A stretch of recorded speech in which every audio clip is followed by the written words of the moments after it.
the fifth test, and we are good to go. Hey guys, how you going? So down BK Sport. We are live for day 2 of the fifth test, where it is starting half an hour early, and that is because the game yesterday unfortunately had quite a lot of rain, which we are used to in Sydney. Now, I'll check the Sydney weather now. They're actually coming out into the field as we speak for England to go and bat. Now, the weather looks like it's going to be fine today. Looks like it's going to be beautiful tomorrow. Maybe early morning, a little bit of potential rain, but meant to be beautiful on Wednesday for day 4 and beautiful on Thursday for day 5 with not a single cloud in the sky predicted. Look, right now, England are in a pretty good position, but we have to see both teams bat, and I'm pretty sure this is going to go 5 days unless Australia just absolutely tank it up and look awful when they come out to bat. This is a very bat-friendly pitch. Let's see how it plays out today to see if it is a very similar style to what it has been, what it was yesterday when England were finding it really easy. You know, like the bowling was just not doing much. There was no real seam on offer. There was nothing too much happening. I couldn't even believe really that there were 3 wickets, to be fair. It was, pretty bare basic. So, look, England would be fancying themselves right now. We've been here many times before. It is quite funny that obviously it took England until they lost the series for them to turn up. But at the end of the day, you know, they are batting well here with Harry Brook, who's not out for 78, and Joe Root, who's not out for 72 currently. But they are in a strong position to put on a really good score, which Australia are going to have to chase down. Obviously, there's still 37 wickets to fall in this test, and with the pitch looking as good as it does, this is genuinely shaping up to be a legitimate test cricket match where it will just go on and go on and go on, and players will sit in. Scotty Boland coming in for his first bowl here, and it is, oh my goodness me, it's actually going to be nicked back there for a 4. That was a scary one there for Joe Root, who is on 72 now. He's on 76. But look, I again, as we always say, you have to wait to see how both teams bat. Is this a England batting masterclass, or is this, you know, Australia bowling poorly, or you just don't know until we see how both teams bat, and this pitch just doesn't look like it's offering much for the bowlers at all, which for mine does seem like obviously Australian Cricket Board were terrified based off of the reaction from the MCG and the fact that they lost $11 million there, that they've tried to ensure here that they wouldn't be losing much money at all, especially with yesterday being sold out. I believe today is pretty packed out too. Even though it is a Monday, I still find it so strange that this is a 5-day test starting on a Sunday, ending on a Thursday. That is a little bit strange for mine. But with that being said, beautiful crowd there, beautiful day. Lucky that we don't have rain today, hopefully. It doesn't look like there's meant to be anything that should be delaying us. I really disagreed with the fact that they took the players off the field early yesterday due to light, even though T was kind of coming anyway, but they knew there was a big storm coming, and you know the stadium does have lights there. I know you need natural light and whatnot, but it was just a bit frustrating, to be fair, considering we knew there was a big storm rolling on through, and which it obviously did. But England 3 for 215, 3 balls down here on the over, and let's see what England can do today. Let's see if Australia can put in a bit of a better effort with bowling, get some more wickets. Because right now it looks a little bit dodgy. But again, this is Test cricket. This is what happens. Carl says, morning lads, hope everyone is well. Going all right. Edward says, I was at Test yesterday. Very disappointing. No play after 3 p.m. Yeah, but of course there was going to be no play. Look at the weather. That's the unfortunate, con with cricket, and that is cricket is heavily impacted by weather. Rugby league, AFL, most sports around the world, you can play in adverse conditions, but in cricket, you can't play in adverse conditions. And they take players off for even the lightest drop of rain, which I disagree with, but they do that. So that is the con that you get with such a fantastic game that is cricket. Bretton says, hopefully Harrison tunes in early so we can break this partnership up. Yeah, would like to get rid of this partnership. Would like to get through it, relatively soon. Look, I think that England just keep on batting and batting and batting, and then if Australia come in and just bat and bat and bat, like I said, we're probably going to be facing a draw. We probably would be, which would be, look, a disappointing way, in my opinion, to finish off the series. That's going to be a run there for Joe Root on 77. It would be a disappointing way to finish off this series because it has been, well, in a lot of ways, it has been quite a disappointing series in total. Even though Australia has won, Australians who love cricket and who love the Ashes would be quite disappointed how it's played out. It was a very easy 2-day win for Australia in Perth, and then in Brisbane, it was a 4-day win, but it was a convincing win at that. And then in Adelaide, it was at very least a 5-day test, and it was exciting, but still, it was a convincing win for Australia. And then in the MCG, it was just a 2-day shitfest of cricket. That's a single there for Harry Brook. A 2-day absolute shitfest of cricket that was horrific to watch from both sides, no matter who won that game, from both sides. And the series is already over at 3-0. Now it's 3-1. You get back to 3-2, it's like whatever. If it stays at 3-1, it's like definitely whatever. It's just unfortunately not been the most unbelievable of Ashes series, despite the fact that Australia have done it so easily. And Australia can easily sit here and say, like, well, you've turned up once the series is done. You've made this a competitive last couple of games when the game and the series was already done. Like Australia not playing Paddy Cummins, not playing Nathan Lyon, obviously can't play Josh Hazelwood. Steve Smith was out for Adelaide. We've had plenty of players out and shaken all about throughout this series, and yet they've still come up trumps. And the only time that England have come up trumps is one, when a lot of those players are out, but also secondly, when the series is done and Australia has nothing to really play for except for ego, really. Because winning 5-0 is kind of just ego. It's nothing. People will remember who wins, and yeah, okay, people will definitely remember if you do get a clean sweep, but it doesn't happen too much. I just feel like this has been a disappointing series overall to watch because of the way that the grounds have played. That's going to be a 4 there for... No, it's going to be actually good fielding, so that should stay at a 2. Oh, wow, they're only going to get single there. Wow. They only got a single. Should they have kept playing? No, Edward, not at all. I just said that. No, that's not how cricket works. No, they should not have kept playing. Carl says, we need to get 450 on this pitch. First half hour is important once again. Maybe a bit of moisture in the pitch from the rain, but it won't last long. Yeah, pitch looks fine, mate. Pitch looks fine. Don't look too bad at all. It is what it is. It is what it is. We just go. This is Test cricket. We're going to be here definitely right this very second until day 4, unless you see Australia just aren't clocked on and their concentration is off it. Disappointed with how Uzi spoke to the media and pulled some real bullshit, in my opinion, on his retirement thing, rather than just being grateful for what he's done and what he's had the opportunity to do with Australia. There's just been a few things in this series that have been a little bit disappointing, whether it be the fields or whether it be the players that are injured, which is unfortunate. That's not a negative side against them. The way Uzi have gone out and insulted our country effectively, it's just, we've won the series 3-0. That's all that matters.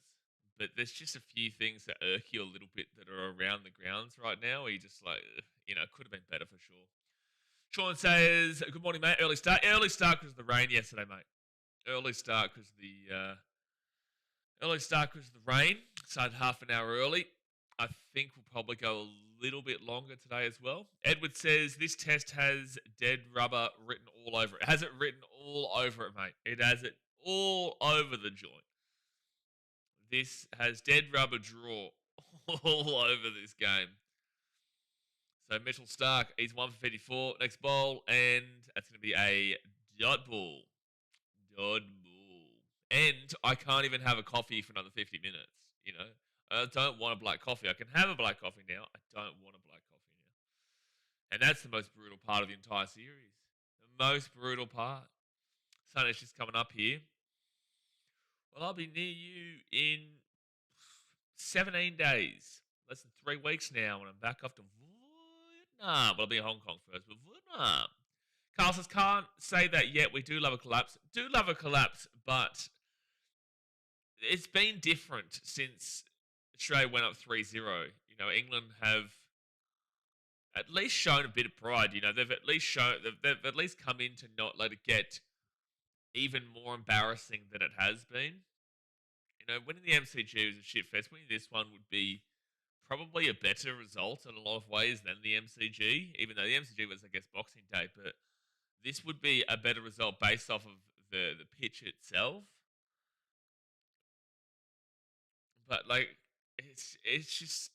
the English will celebrate it, and I get celebrating it because they got their first win in 15 years or whatever, but they've still lost the series. Like, it's such a weird series, man. It's such a weird series to talk about and figure out kind of the entire go. All right, so Mitch Stark giving up some leg bye just then. Next bolt. And you can tell, like, look how up in the air. That is going to sit down just for I think they're going to get 2 out of that. They will. Did they get 2 or did they get 3 out of that? They got 3 out of that. So Harry Brook on 83. 77 from 111, 83 from 95. Richie is everywhere, love it. Oh, they got the Richie Benos at it, do they? Hold on, I haven't seen him. Richie's everywhere. Do they have the Richie Benos? Richie's! The Richie Benos! Oh, we love Richie Benos. We love Richie Benos. Oh, I was saying this. I couldn't remember when it was, but it is day 2 of the SCG test. Someone said it was the Gabba, which is incorrect. The Richies are here at the SCG, and we've seen here on day 2. I'm so happy. I'm so happy because the Richie Benos are a staple of Australian cricketing culture. They're a staple of the Ashes Test series and Test series in general when Australia are playing at home. You need to see the Richies. I hope that trend, I hope it never dies off, man. You know, obviously, as the longer we go on, the more a lot of the younger generation won't know who Richie Benaud was. But, you know, it's such an important character in the cricketing scene for Australia. And I just love that every single year we see the Richie Benauds come out in force here at the SCG. Get around it, Richie. I heard this was the last test for the Richies. I heard that there was no more. I didn't even know that there was happening now. I heard that before this test that there was not going to be a Richie Benaud section. But now there obviously is, so maybe you're right. I hope you're wrong, but maybe you are right. Well, there is smoke, there's fire, though. That's going to be a 2. No, it's going to be a single there for Joe Root. It's going to be on 79. Richie Benaud. What an absolute machine. What a legend of Australia. You know, you've clearly got Steve Irwin, number 1, but Richie Benaud, he's up there. He's up there. Highest partnerships in England, 4th wicket in the SCG test. Cowdrey in May, 59 at 182. Atherton and Jay Crawley, 95, 174. Root and Brook, 2026, 167. They are 15 away from beating their highest 4th wicket partnership. In English. And it's going to be a single. Harry Brook, on 84. Why are they stopping the Richie Benauds? I think it's probably because, I don't know, but I think it's probably because a lot of the younger generation don't know who he is. You know, because like Richie Benaud, for example, is brink of my generation. Like, Richie Benaud is mainly known by the older generation. If you're a passionate cricket fan in my generation, you definitely know of him. But if you're not a passionate cricket fan, if you're a passionate cricket fan, you obviously know him. If you are my generation and don't really watch cricket, you would still know who he is. But then after my generation, I don't think that anybody really would know Richie Benaud across the board. And even passionate cricket fans who are younger won't kind of recognise the entertainment factor behind it. You know, they'll come up with something else. They'll find somebody else to do instead of Richie Benaud. So it is sad that obviously the times are changing and this is what happens. But I would probably assume it's because it's most people nowadays who aren't at least my generation or above would have no idea who Richie Benaud actually is besides the Richie Benauds here. So run rate is 4.76. That's just an assumption. And up in the air, gone. Harry Brook is gone at 84. Come on. Bang, Scotty Boland. Bang! Come on. Scotty Boland with a wicket. Nicks him. Scotty.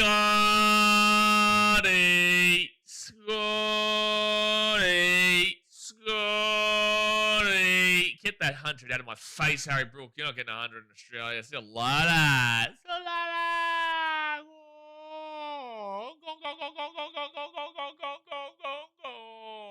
He's gone.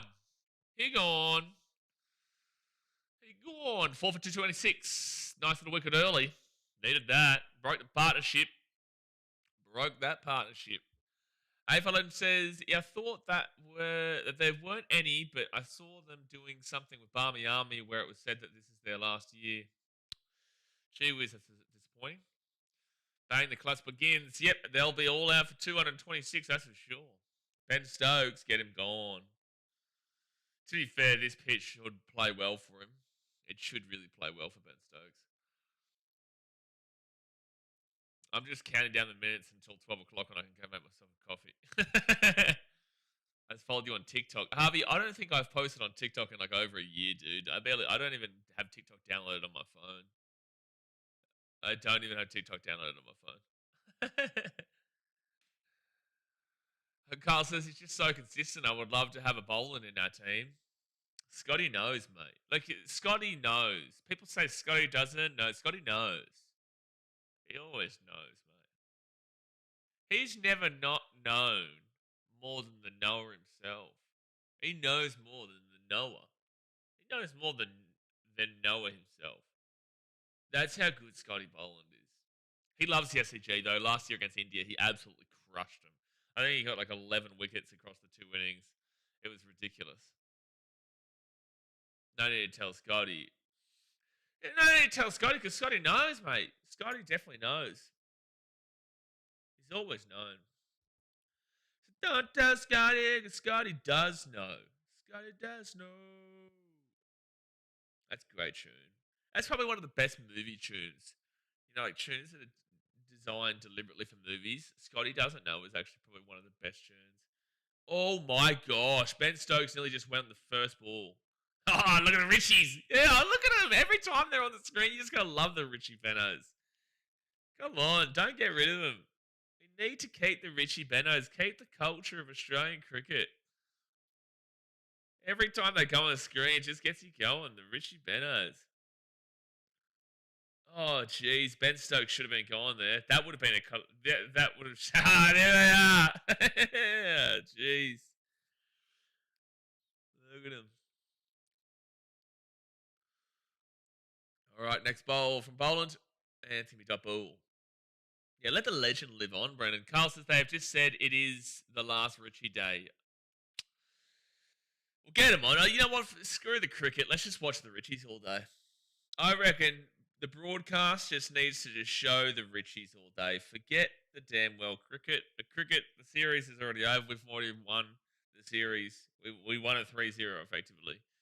So screw the cricket. Let's just watch the Richie Benos all day. I reckon that'd be an absolute sight to behold. Now that would be the summer of dreams. That'd wrap it all up perfectly. Perfectly. Look at them. Look, they're all firing up in the crowd as Scotty Boland comes over them. I mean, you gotta be. So Ben Stokes, he's on duck. Root on 80. Well, he's definitely getting 100, Root. He's 100% getting 100. There's no way that he wouldn't get 100. No way. And up. Oh, good bowl there. Nice line. You can't have another wicket loss now, England. You need to get through at least 5 overs without another wicket loss. If you have a wicket loss in the next 5 overs, that destroys all of your good work yesterday. Voodoo. And no voodoo, Ibrahim. No voodoo here. No, we don't voodoo. I'm just saying, like, Root definitely 100% gets to the 100. No. I don't know anything about voodoo. I would never do voodoo, but just saying, he definitely gets to 100. Very early voodoo. No voodoo. I don't know anything about voodoo, just talking about a hunch. You know, we always talk about play getting 100 after they get to 80, and he's at 80 right now, so of course he's 100% going to get to the horny hunch. And it's the most likely thing I've ever seen. You know, like, is the sun going to come up in the morning? Probably, yeah. And is Joe Root going to get 100? A billion percent. I think it's more likely Joe Root gets 100 than the sun comes up tomorrow morning. It's more likely. There's been about 700,000 fans who've attended the cricket so far this series. Yeah, exactly right. Why wouldn't he, Ibrahim? Why would he not? I genuinely just don't even believe that he would be here if Paddy Cummins was if Paddy got good fielding, if Paddy Cummins was in the team, Joe Root wouldn't have got 100 in Brisbane and he wouldn't be on 80 right now. Paddy Cummins just always gets him. Don't know what it is. He just always gets him. Always. Voodoo. Voodoo. 158. Brook out on 84. Richies again. Yeah, they are really showing the Richies because the last time. Only 700k, that's low. 700k in 14 days. That's not low for 14 days. Next bolt. And that's going to be a single for Joe Root. He will get to 81. We had 2 days in the Perth test. We had 4 days of Brisbane. That's 6. Then we had 5 days of Adelaide. That's 11. We had 2 days in Melbourne. So that's 13. And then we've got yesterday. So that's 14. We've had 14 days. There's only been 3 days of Cricket. Yeah. It's low on the scale of what we would normally get, but that's because normally we would have more in terms of days being played. 48.4 hours down. That's what I mean compared to every other year. Yeah, but again, the context is that's because we've seen just absolute shocking cricket a lot of time. Next bolt. Double. Oh my gosh, that time is ticking down so slow. I'll be so good to go. I'll be so good to go once I get that coffee in me. So good. Start the Stokes in test, 13 dismissals, 17.3 average. He loves getting Stokes. Like Paddy Cummins loves getting Joe Root. Mitch Stark loves getting Ben Stokes. Just is what happens. It's always the way. At least it's a nice day in the SCG, though. I can't wait for Andrew to turn up here so I can ask him about how the weather was yesterday. Oh my gosh, that was a good bowl. But it will be a dot ball. That was a good bowl from Sharky. And that'll be the end of the over. 4 for 227. 49 overs bowl.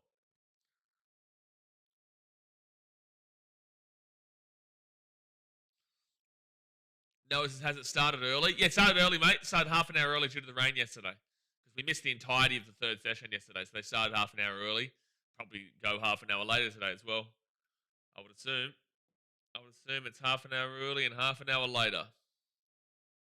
Otherwise, it would have been starting in 8 minutes' time. We have already seen a wicket so far today. We've seen, what, about 4 overs bowled today, maybe? No, we've seen more than 4 overs bowled.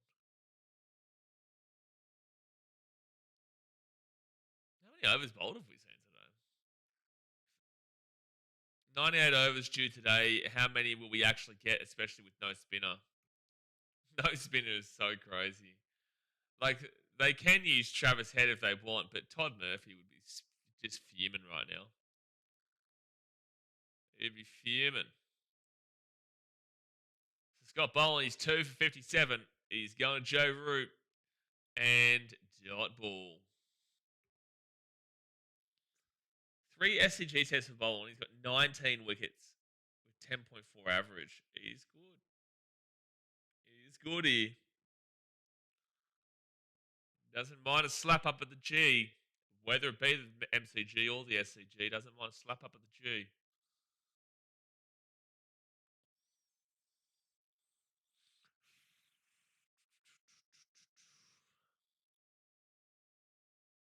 It does look like it's a bit of a faster pitch than it has been yesterday. Next ball. And that will be a dot ball. But this is what you expect, man. You don't want to see what the MCG was. You want to be sitting here and feeling like you don't say, it's not like, are you bored? But it's figuring out kind of, I wouldn't say boredom is the right word, but it's like aspects of boredom that seeps in Test cricket. You know, where you're just like nothing's happening, and then frustration. I guess frustration. That's the brilliant part of Test cricket like this, where you go through so long without a wicket. We actually had this one time against India. That's going to be a single for Joe Root to be an A2. It was one time against India. We ended up winning this game. It might have been actually against England at the MCG 4 years ago, where England were just sitting pretty and they were just staying in and frustrating the living shit out of us. And then I think that's when Scotty took 6 at the G. I think that is them two in the Sleuths of Giants. They're Cameron Green and Bo Webster. I'm pretty certain that was the time where it was so frustrating. I think we went through like a day or a day and a half. It might have been England, it might have been India. I can't remember, but it was like a day or a day and a half of where we just couldn't get anybody out. And then we just pumped the shit. Not even a day and a half. It was like, yeah, no, it was like a full-on day. But there was not many runs being scored because they were playing defense and something like that. I think it might have been England. Now we double. Man Stokes still on 0 from 5. Scotty bowling at 137, 135, 135, 136. Can't remember who it was. But either way, we just absolutely annihilated. Once we got that one wicket, we just annihilated the living shit out of them. So I feel like it might have been the MCG game with Scotty Boland. Can't be asked we don't have a defense. Well, currently you've been defending. Joe Root and Harry Brooks just showed you pretty good defense. Next ball, double. They've had a partnership of over 160. Oh, I just realised they didn't break it. They didn't break the record. The highest fourth wicket, or highest third wicket. No, sorry, highest fourth wicket partnership. They were off by about 15. I think they probably might have got to second, but I don't think they definitely didn't get to 182.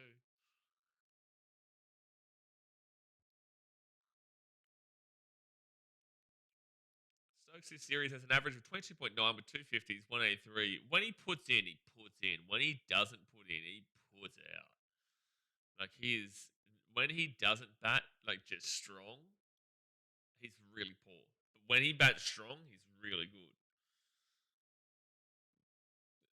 It's like we've seen him go for multiple ducks in this series. I think he got 0. I think in the second innings of Perth. Did he get 0 in the MCG? I think he might have. I think maybe.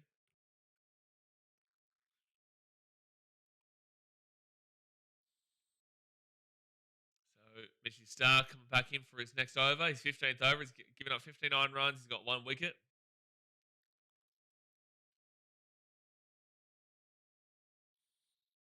Joe Root is the big one you want to slap down. Once you get through Joe Root, like Stokes, yeah, he can sit in, but he's not like a high run scorer. He's a patient run scorer, but he's not like a high intensity run scorer. That's going to be a good shot out the back there for probably 2. Everyone says I'd be happy about a wicket, but this is a really nothing match. It is a nothing match. Look at my reaction to the wickets, dude. Like, I celebrate it, and I'm happy for the wickets, but like at the end of the day, it is a nothing match. It really is, and everyone knows it. Everyone's got to pretend it isn't a fact. We've got to, falsify our thought process and say that it isn't a fact that this is a nothing test, but it is. Brenton says, was Hayden and Simons one of the biggest partnerships? I would assume so, but we were talking about English partnerships.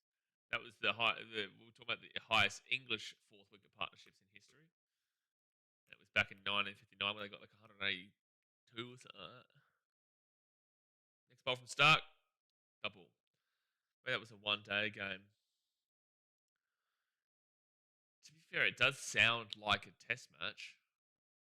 There's the Richies with the trumpets. Get the trumpets going. Oh, it's so sad they're going to be going after this. The Richie Beno's finishing up. It's so sad, man. It is so sad. Look how good they look. Like, what are you going to do? What are you going to bring in? What is something that can capture the fans at the SCG from next year? There has to be like another plan. I'll be a double. Z Dog says, first time watching a test match. I'm so sorry. Well, so far, this has been one of the better test match of pure test cricket of the series. Probably would have suggested Adelaide. Adelaide probably would have been the one that you would have liked to have gotten into. MCG, yeah, that was just dreadful. But the unfortunate thing for you right now with this being your first test match is that it's shaping up to be a decent game here. It's shaping up to be a 5-dayer. But the series is already done and Australia have already won the series. So it is a dead rubber, just like the MCG was. It's just about pride and ego now.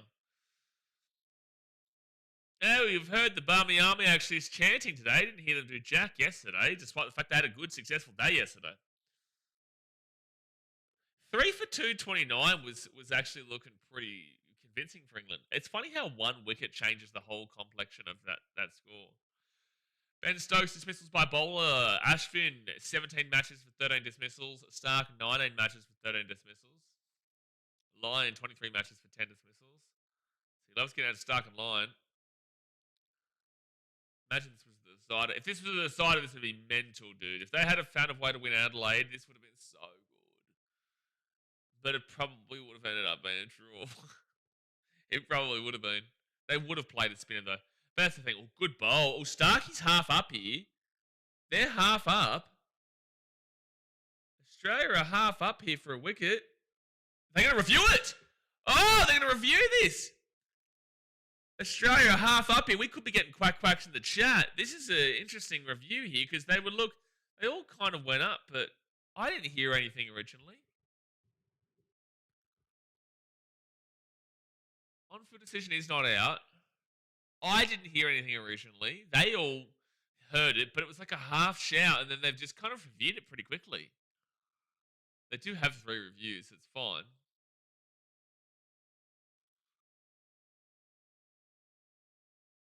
And oh, it's going to be so close. I think it's missing, but it's going to be so close. Here we go. Oh! We got him! We got him! Quack, quack, in the chat. Quack, quack, in the chat. Oh, quack, quack, in the chat. Quack, quack, in the chat. Duck, duck, duck, duck, duck, duck, duck, duck, duck. That's a duck, baby. That's a duck, baby. That is a duck. The noise is coming as it goes past the bat. That is a duck. It is overturned right this second. What are you doing? What are you doing? Why are we still waiting? I don't know what's taking us so long, Carl. I don't know what's taking them so long right now. What are we doing? Why are we still waiting here? It was obvious.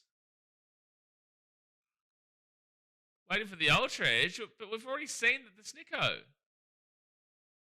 We've already seen the Snicko.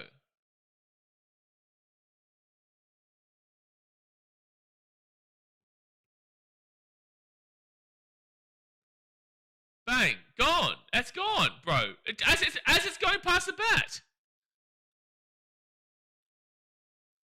No shit, Sherlock. You've had Spike. I can't believe that took so long. So that's a duck. He's out. That's. I'm sorry, but that is awful third umpiring. Like, at least they got the call correct. But why did it take so long? And why were they looking to not give it out? So 5 for 229, and that was Stark again, who just loves getting Ben Stokes. The reviews remaining 3 because we were successful there, and that is a duck, duck, duck, duck, duck, duck, duck, duck, duck, duck, duck, duck, duck, duck, duck, duck, duck, duck, duck, duck. Beautiful, beautiful. Ben Stokes is gone, gone. 5 for 229. Crazy sounds. That took so long. So obvious. That dog says from the USA, happened to stumble upon the New Zealand T20 Super Smash where he goes. They're very new to cricket. Oh, do you watch it because of John Boy? I know John Boy does a lot of stuff because baseball and he does cricket as well. T20 Super Smash in New Zealand. If I was going to watch a T20 league, it would probably be between the BBL in Australia or it would be the IPL in India. If you want to look at the best form of T20 in the game, it would be the IPL in India. That doesn't start till, I think, March. And then the BBL is currently on now in Australia. So this is Test cricket. This is completely different to what you watch. T20 Super Smash is just 20 overs, right? 20 overs a piece, goes for about 3.5 hours. Test cricket can go for 5 days, right? So this is day 2. You say this is your first Test match, so I'll explain it, even if you may know a few of these things. But basically, both teams have unlimited overs, and there's 10 wickets each, and you get 2 times at it. So this is the first innings for England. So first 10 wickets, they've got 5 wickets remaining, and they've got 229 runs. And then once they get their 10 wickets, Australia will come in, and they'll try and put on as high of a score they can, in however long they want, across 10 wickets. And then once they get out, England come back in again, set another bigger score, and then Australia, the way they win, they have to chase that completely down and win that game and score higher runs combined. So it just comes down to who scored the most runs combined across both of their innings. But obviously, if Australia don't get there and get 10 wickets beforehand, they lose the game. Or if England don't set a high enough score and Australia gets above, they win the game. But if we get to the end of the 5 days and there's still players at the crease for Australia, that's going to be a dot ball for Smith. If there's still players there at the crease, that means it's a draw. So it means he sat there for 5 days and it's a draw. But they're actually some of the most fun times because it does get pretty hectic on day 5, which is what Adelaide was. Adelaide did come down to the relative wire. It was still an 82-run win for Australia, but it came down to the wire. Edward says England's work yesterday undone. England's work yesterday has been undone, Edward. They need to change it up again. They need to find a way to get back in the advantage. Australia have now got the advantage. 5 for 229 is pretty normal now. Get a coffee and a duck turns up. But I can't. Sean, why are you talking about coffee to me? I can't have a coffee for 25 minutes, son. Oh my gosh. I'm on intermittent fasting. I'm waiting for 12 p.m. my time so that I can have a coffee. And now you bring up a coffee? Gee whiz. Just got Willow TV so I can watch different leagues. Yeah, fair enough. Yeah, like I said, T20 Super Smash in New Zealand isn't really a big league at all.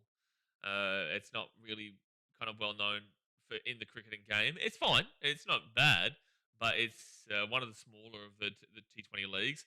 The bigger ones, the BBL, which is the Australian one, the IPL. And the IPL is where all the money gets kind of shifted into. So we love a collapse. Do love a collapse, Carl. Do love a collapse. Guys, it's just hopped on now after the Stokes wicket. You see how long they took for it? It seems, mate, I was sitting here complaining about how long they took for ages. I sat here complaining about them the whole time. Yeah, makes sense. I've been doing a deep dive the past week on YouTube. There you go. Yeah, no, it's not for everyone, Test cricket. It's not for everyone. The reason why Australians and whatnot, Australians and English love it so much is because it's a part of our culture. It's kind of like baseball in regards to the way that Americans have grown up, where it's like a father-son activity as a young child to go to, say, like a Wrigley Field. I'm a Cubs fan, but like to go to Wrigley Field or to go to Fenway or something like that. And it's just like deeply ingrained in the long-term culture of America. In regards to baseball and cricket, it's the same thing for us, especially in regards to the Ashes. So it'll be a dot ball. But it's not for everyone. T20, I can understand being a more popular version internationally, which is why it's more popular in India. What is Pakistan's favourite? Is Pakistan's favourite T20 as well? I think New Zealand's favourite would be also Test cricket. England's favourite would probably be one days, to be fair, because that's the only thing they're really good at. 5 for 229. Scotty Boland coming in. Dot ball. Yeah, I will say that rain yesterday has cost England massively. Like, massively. That rain yesterday has impacted you guys so enormously. Because they were strong, they were consistent, they were stable, and as soon as they've been taken off, you've seen a little collapse here in the middle of the order. Lachlan Marshall says, surely Fox can invest in some cameras that shoot more than 40 FPS. Baseball have ultra slow-mo HD replays where you can see the the beads of sweat. They can, but I'm sure India would complain, Lachlan. India will complain if it doesn't suit them. You know, we've had multiple things in the past where it benefited the game in my opinion. But one, things were quite expensive, but also two, India complained because it doesn't benefit them. So no matter what you come up with, unless it benefits the Indian cricket team, they'll complain about it and they won't be able to use it. Perfect example is the hotspot. That's going to be a top ball. Like hotspot there would have been perfect. Would have been like that, and that should have been like that anyway. But that was a dot ball. I don't know if people ever really forgive India for complaining about the hotspot thing. But also, it is quite expensive. Like that is something that does need to go in so that you go away from the narrative thought process. Is that it is quite expensive. But yeah, like there is the issue, I guess, with that though, Lachlan, is that you can't have it consistently as well. Like I agree with you that should happen, but you can't have it consistently across the world because have you seen the broadcast that is in India compared to Australia's broadcast? Like Australia's broadcast is the best in the world. And then compared to India, can you imagine the broadcast if you're watching a game in Bangladesh, Nepal, Zimbabwe? So it only benefits the viewers, and I agree with what you're saying. I don't think they do it because it would set a really it would take away a fair playing field. Like here's a great example. Look at the difference between rugby league coverage in Australia to Papua New Guinea. That's a fantastic example because that was just trite. That was awful. The way the broadcast was in Papua New Guinea for that Pacific Bowl, but also for the Australia PMXII game, that was just horrific. And that's the difference that we're talking about. So what you see now is a very good version of the broadcast worldwide. It's the best version of the broadcast worldwide. Top ball. Jamie Smith is in. But again, I wish in a perfect world I would agree with you. In a perfect world, I think that is exactly what needs to be happening. Ooh, straight into the fingers there.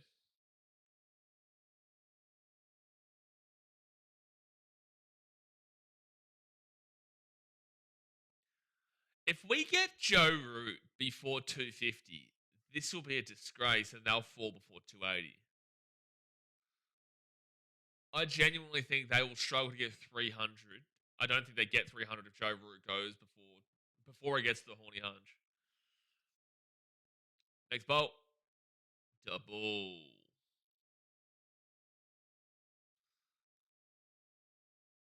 It's over 140.5, 144, and 143.2. Most wickets Australia home Ashes series since 1974-75. Geez, Hogg got 41 wickets in 1978-79. Mitchy Johnson 37 in 2013-14. So Mitch sucked at 28 with 18.32. The average for Hogg was 12.85 and 41 wickets. That was massive. Chris says, you got this fake Snicko thing down to a fine art now, haven't you? Evening. Well, you know it was out. I'm sure that you know that it was ridiculous that it took so long to see that was out. I live, when the bowl actually happened, I didn't think it was out. I didn't actually hear anything. And I thought it was a bit of a ballsy review from Australia, but it worked out to be beautiful, and it was clearly out. I just don't know why the third umpires were trying to circle jerk the English team and not give it out. Very clearly out.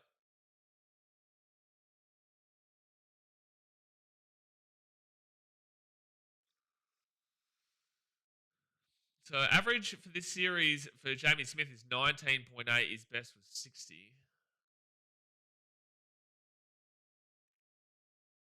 Yeah, that's going to be a dot ball. Who's in after Jamie Smith again?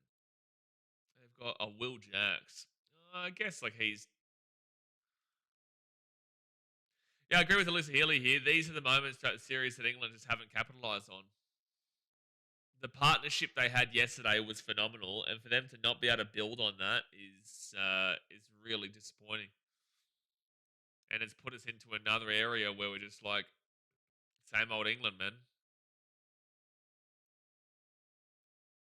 that across like that. There we go. And dot ball. 5-8 now is Harrison here. Harrison's not here, Mark, but I feel like his spirit. He's with us in spirit with the 2 wickets that fell, with Ben Stokes going for 0 and Harry Brook going down. I feel the spirit of Harrison Sands just in the building right now. That's the end of the over. Is that a... Are they having a drinks break right now? Surely not. Harrison's always watching Brenton. 2 half maidens there for start. Beautiful. It was actually 4 quarter maidens. 2 half maidens is impressive, but like, would you rather 2? Would you rather 4? I'm taking 4 quarter maidens. Why didn't we drop green for Murphy? I told you they were never dropping green. I said this. They were never, ever, ever dropping green. And not that I agree with it, because I think he does need a wake-up call, but I told you they were never doing it. Oh, jeez. The batting is a bit substandard right now. I mean, the bowling is good, but I think the batting in this last little bit has been really substandard. Any chance of rain today? I know why you've said that, because it does look darker on the field right now, and it does look a lot more gloomy. But the answer is not from what I saw. It looks like it's pretty much meant to be fine. It's meant to be cloudy, but I don't think it's meant to rain. There's a 10% chance of it raining throughout the day, effectively. So, like, maybe, but very doubtful. And, oh my gosh, that was a scary one there. Good bowl from Boland. Good work there from Alex Carey, but Root does stay in.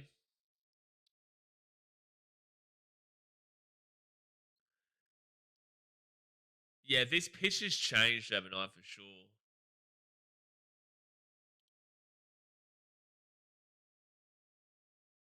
But still, that was pretty poor batting.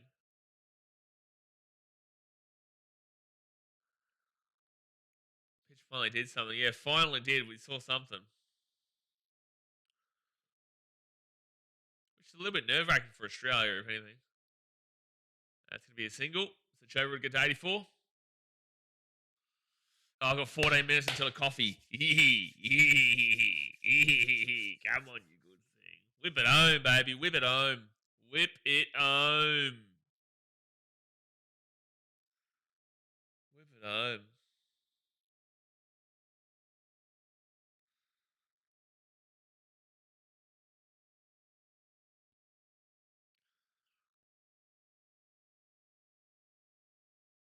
He's still on nothing, Janie Smith. Not much does it lose my mind if we have a light delay this Arvo. Oh, that would be the only issue, Lachlan. Yeah, that would be a... There's no rain predicted, but that would... Oh my gosh, it didn't carry. Jamie Smith, so close to being gone. He will get a single, but geez, that's so unlucky they didn't carry.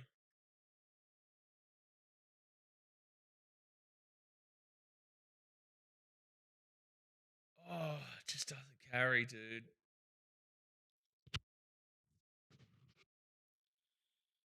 He looks nervy though, Jamie Smith. He definitely looks nervy. Looks nervy, the old Jamie Schmidt.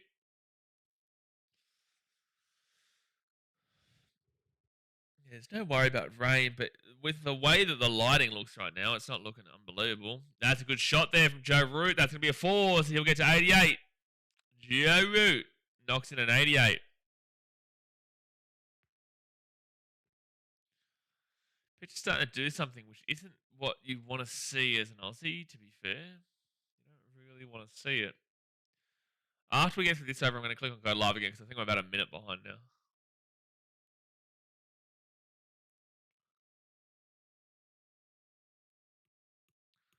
Nice shot there for Root. He's surely going to get 100, Root. 100%. Never seen more likely 100 in my life.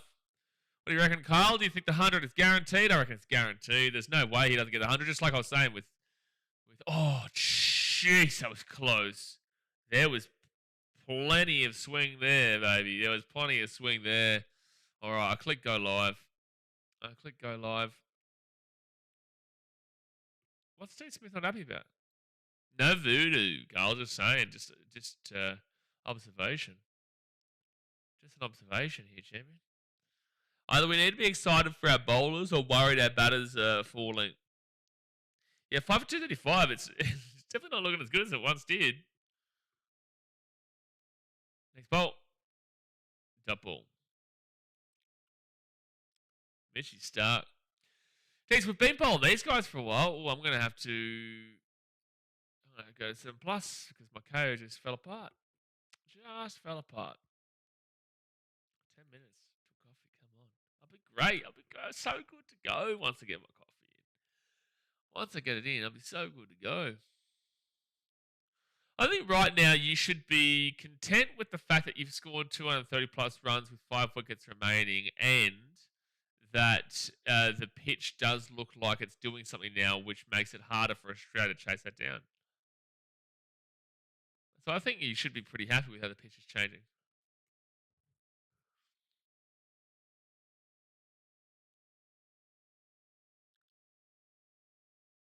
Gee, 7 plus is always so far behind KO, man. I'm only about to watch the first ball of Mitchell Stark to Jamie Smith again. I saw that like 30 seconds ago. 7 plus is so far behind KO. It's ridiculous.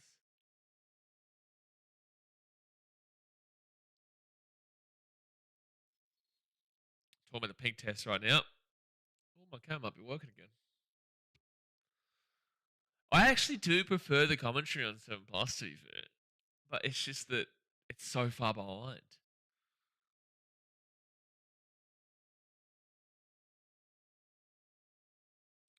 All right, next ball from Mitchell Stark.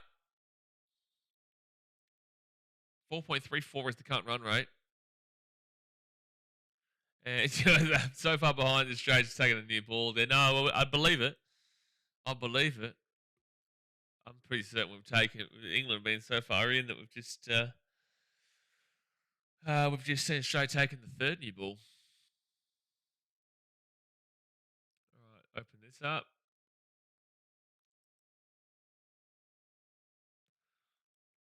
Okay, now we'll get KO back on. Because that 7 plus is dead set, like 45 seconds to a minute behind behind KO. Jamie Smith, oh, he hit a 6. Jamie Smith goes and hits the 6. Massive shot. That is a big swing, that one. So that'll be a 6 for Jamie Smith.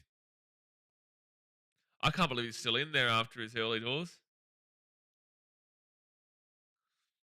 Lachlan says, you know who's the happiest person this test? The head pitch curator. Yeah, the MCG got absolutely torn to shreds from everybody. So they would have been very grateful that they weren't. I feel like when England went 3 wickets down quickly, they would have been terrified. But now I think they're pretty happy with how it's been played out. City pitches are always good, makes the players earn their money. Yeah, we saw 5 days against India last year. We saw 5 days against England 4 years ago. I think we saw 4 days against South Africa in 2023-4. No, it's the Charlie Chaplin dude. Is it every single game?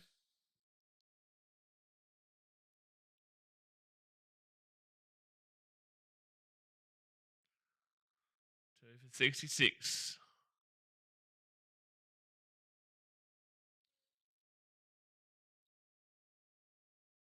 Oh, jeez, that should have been gone, I reckon. Spewing, dude. Jeez, we are bowling the living shit out of Stark and bowling, but to be fair, when the SCG doesn't rain, it's a really good test, but it just, unfortunately, it is impacted by rain. Oh, sorry. No, my bad. The English Ashes test 4 years ago was rain impacted. We got maybe, at best, a day and a half worth of actual cricket.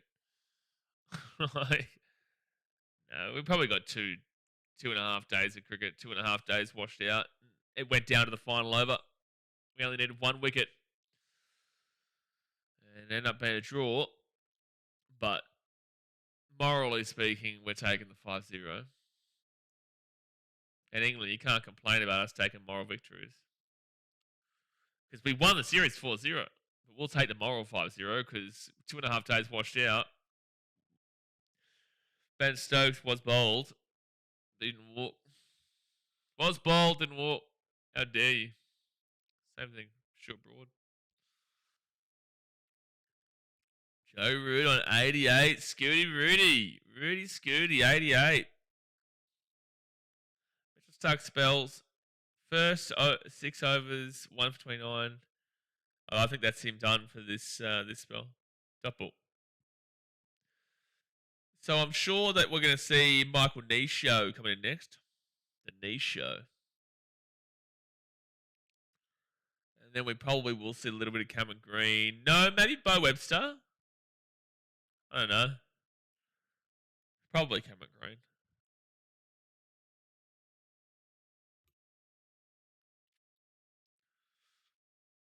$13 meters of height, 80 meters on the distance where that was. Oh, it was hitting to the Richies. No, it wasn't. That's not Richies there. Next bowl. That will be a single. So Scooty Rudy on 89. Come on, drink spray. Then I'll get my coffee. You guys will stop having to hear about me wanting to drink coffee once I get my coffee. Ah, the Richies. There they are again. How can you be Australian and just not love the sight of that, though? Kerry Key just said he smelt them before he saw them. Valid. Pants off? Apparently some of them got their pants off. What's happening? Dub ball? They're talking in the commentary about some of them have their pants off. Oh, Australian police will get them kicked out. I've seen so many videos of Australian police kicking people out. So stupid. Can't even enjoy yourself anymore. That's cool. Little Andrew Simon shirt. Andrew Simon shirt next to a Leicester City top. Chris says, don't you have a minion to make you a coffee? I do, but I have to wait till 12. The whole point is that I'm on intermittent fasting right now. So I can't have anything really until 12. So that's why I'm just waiting. I'm waiting to do it. But yeah, I need another three or so minutes.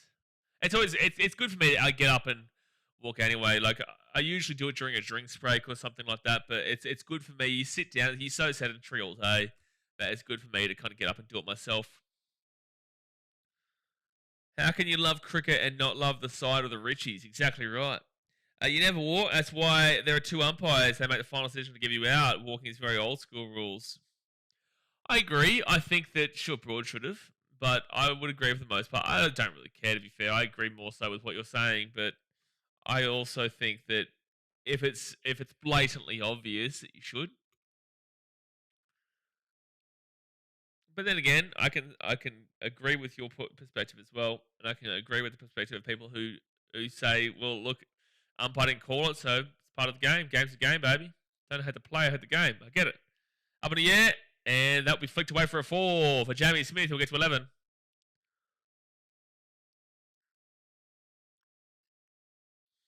It's going to be bowling straight at him at the moment. Jimmy James says, I've been fasting since New Year's Day. Nah, you haven't eaten since New Year's Day? Is that what you're saying? I know it's possible, but I'm just saying, like, that's tough shit. Have you been actually fasting since New Year's Day? 4 days.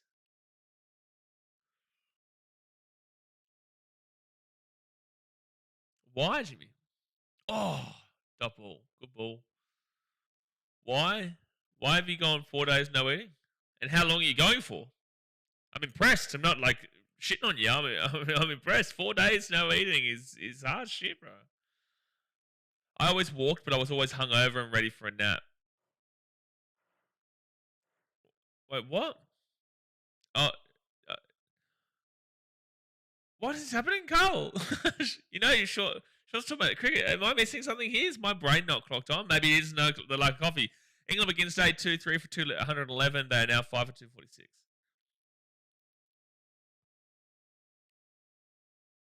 Mitchell Stark. he has not finished his spell yet. He's got one more over. Jeez, this cloud cover, not that it looks like it's going to rain, but it is ominous. Sean says, I've been doing the fasting thing for 4 months, 2 small meals, and it works. Yeah, look, 12 to 6 is what I'm doing. I'm definitely still at the hungry stage, but I have a pretty fast metabolism. Like, my diet, when I'm not focused on my fitness, is so bullshit. Like, it is just shit out. My favorite food, I love pizza, right? I love food. Big fan of just food in general. That's a single for Root. You'll get to naughty 90. Oh my gosh, jeez, that was close. Root nearly got run out just then. Jeez, they're good throwers of the ball, the Australian team. When I am focused on my fitness, I smash it. But when I'm not, like, jeez,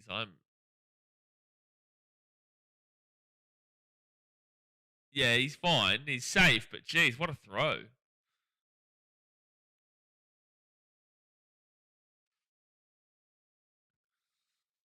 That's a great throw.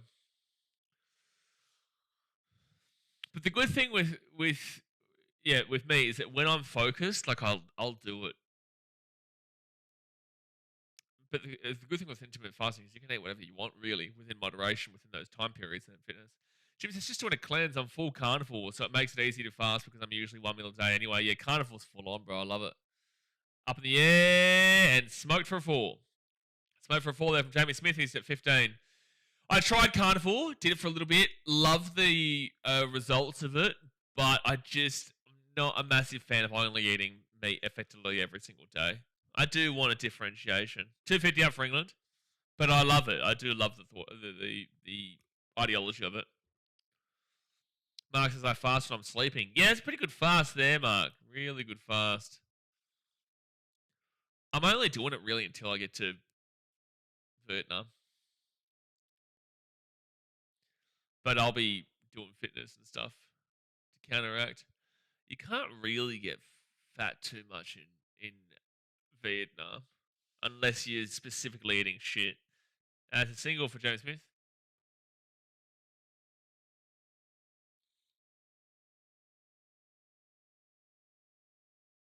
All right, 3 more balls, and you know what I'm doing. Please be a drinks break. I'm going to do it anyway.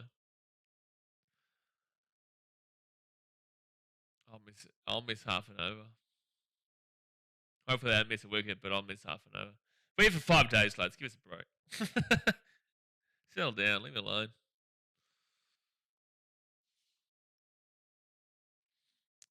Let's start 4th ball of the over.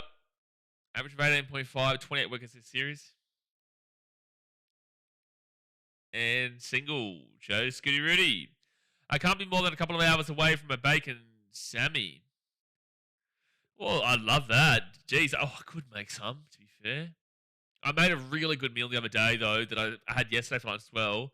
It was like a soup, but with chorizo, parsley. I had sweet potato, obviously tomato passata, chili, mushroom. Oh, it's beautiful. I made it. And there's also other things that I had. Onions. There's heaps of stuff in it. It was so good, dude. So good. I've still got some left over. You only get fat if you eat tourist food. Yeah, I agree. If you eat Western food is the right word there. That's going to be a dot ball. No, it's a single. Smith gets 17. Yeah, but the only issue is, like, say, for example, if you go to a country like India, you get a bit too scared originally, a bit too scared, nervous that you're going to get sick. So a lot of the time you'll actually fall back on the Western food, like a McDonald's, like KFC. But that is a lot of the time. Obviously, the street food, be very careful. But the McDonald's is a lot of the time. That was when I got my most sick in India from McDonald's. So don't think just because it's Western food that it's safer. And that's what a lot of people do. I could have a bacon sandwich, but I've got to wait until 1:30 when this goes to lunch. That's going to be hitting the ground for a single for Scooty Rudy. Might be 2. They will get 2 there, so he'll be on 93. No, they will get 3 in there. Yeah, he's going on 94. Good runs. Oh, I kind of have to wait Because he is on 94. I can't miss he's getting a hunch. He's not going to go for a 6, though, to be fair.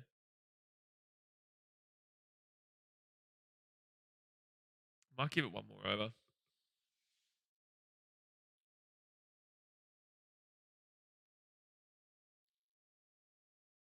Go now.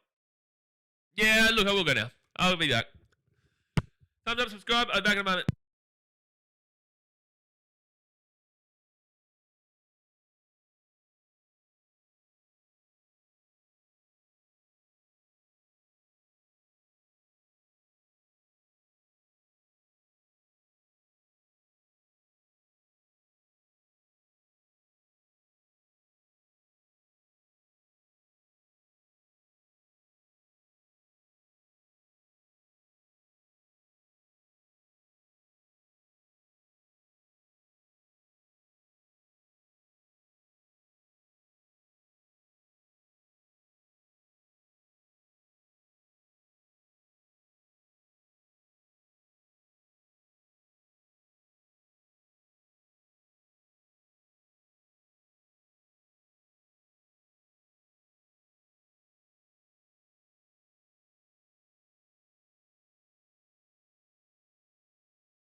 All right. Well. Scooty Rudy, 98.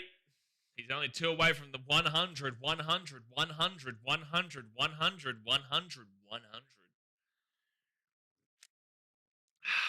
First tip. Beautiful. See now is when we start the stream. Hey guys, how you going? This is the start of the stream. We haven't been here for an hour and 10 minutes. No way. No, we haven't. We start when the coffee gets going.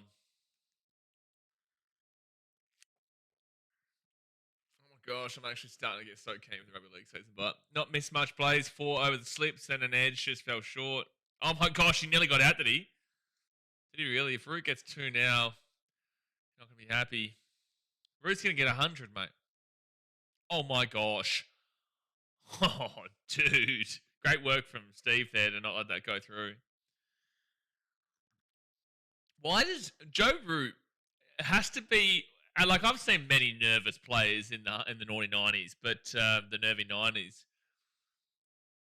yeah, it just shoots through. It wouldn't have been runs for Root anyway. But I think that out of all players I've ever seen in my life, Joe Root is the most consistently nervy 90s that I ever seen. So Cameron Green coming in now. To be fair, Green actually made Root very nervous. in Brisbane, but he was expensive yesterday. Cameron Green's been shocking. Economy of 7.1. Dead set, dude. Dead set.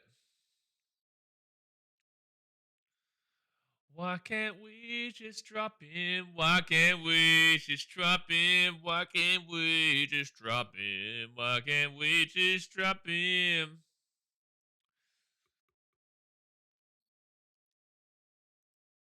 All right. Cameron Green to Jamie Smith. Double. Please, please, Cameron Green, please do something here, please. I'll get another coffee and Root will be gone. Scooty Rudy is getting the biggest 100 that ever did 100. I've never seen a more guaranteed 100 in my life. There's no way he'd get out on 98 or 99. No chance. No way. No way. Jacko would agree with me too. Jacko definitely would agree with me if he was here. Partnership of 32 from 44. Next bolt. Oh, dude. To be fair, this is a good couple of bowls here from Green.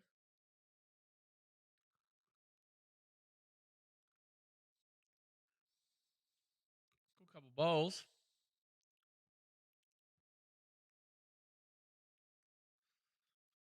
It's such a good reward after you fast. It's such a good reward to just appreciate and like with Jimmy, like I know you would definitely understand it with your fasting routine. Like the way you respect and appreciate life and the food and consumption is the word I'd say. The way you respect consumption is probably the key takeaway I'd say. You know, if you're just eating like normal, you don't have that true respect for consumption. But if you're doing fast and you're coming off that fast, even mine's a miniature fast, mine's nothing spectacular, but you still just have that appreciation just for such a small, minuscule thing, like drinking coffee, for example. Like it tastes way better now than it would have if I wasn't doing like a fasting.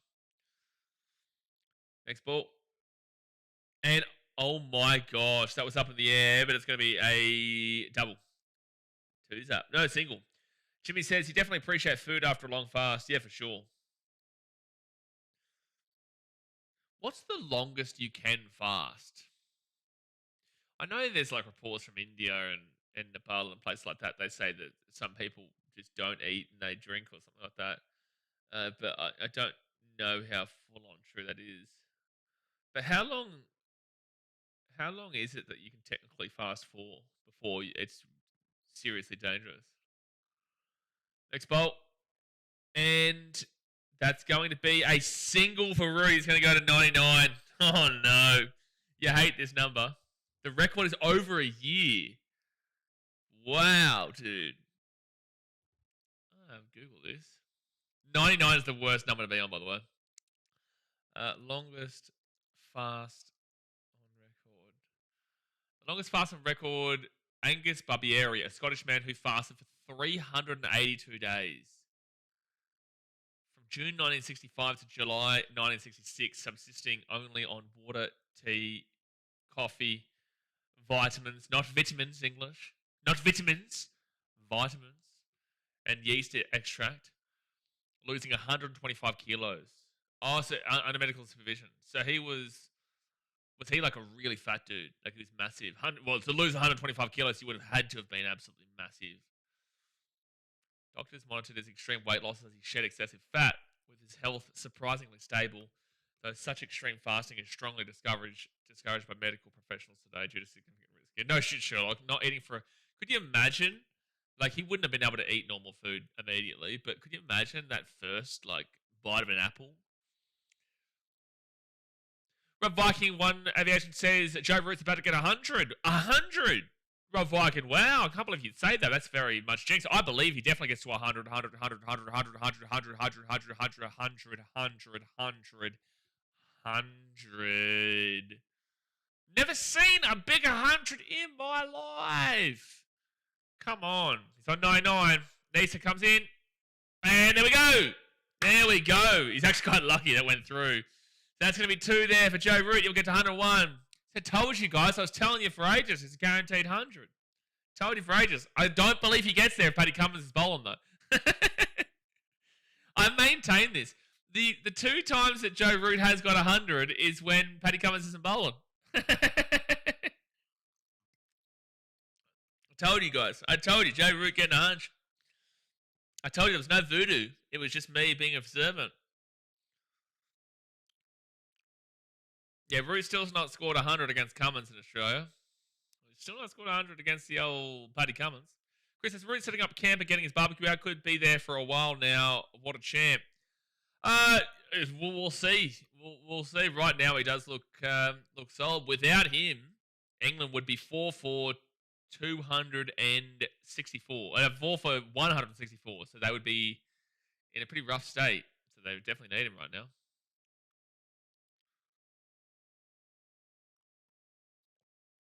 He was on the barley sugars. Hit the thumbs up, you bludgers. Hit the thumbs up, you dogs. Hit the thumbs up, you bludgers.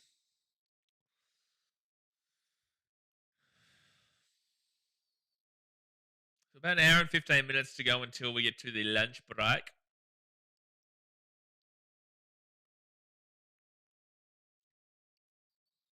Next ball. Top ball.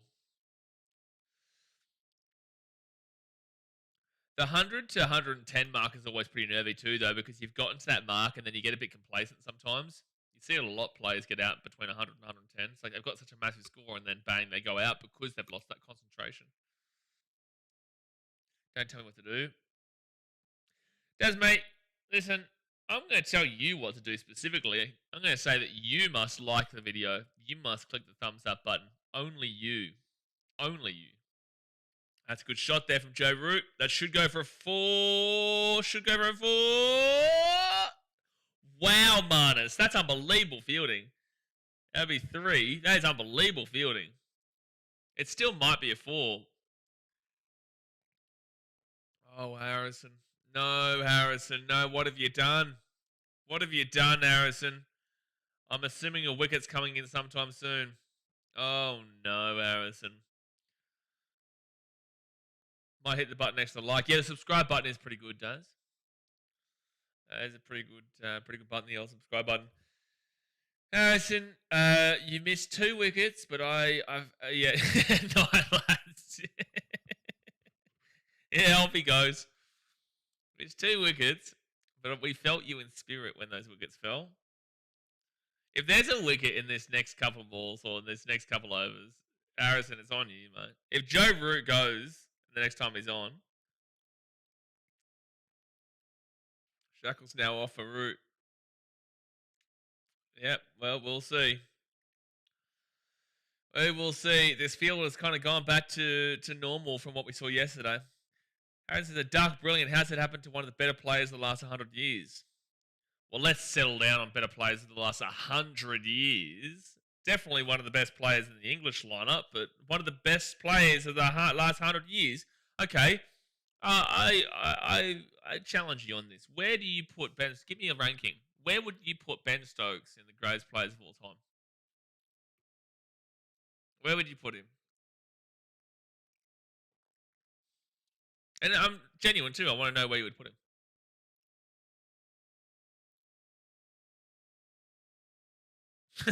The dick riding is crazy right there, Daz says. Best players of the last 100 years is wild. So Nisa does give up 9 runs there. Time for a drink. I'm actually going to run to the bathroom here while it's drinks break. All right, guys, thumbs up, subscribe. Harrison, good luck explaining to me your number. I actually genuinely want to know where you'd put Ben Stokes. And this goes for everybody. Put Ben Stokes on a list of greatest players of all time. I want to see your number. All right. Top 15 ever. I'm getting out of here. I'll be back in a second.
Daz just timed him out, did he?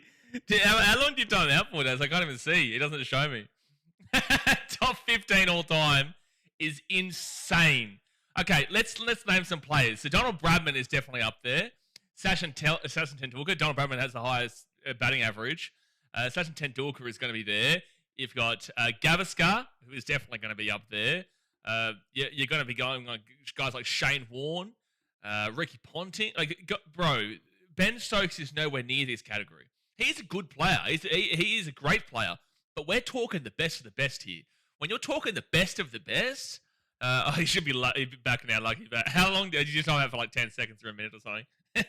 Deserved.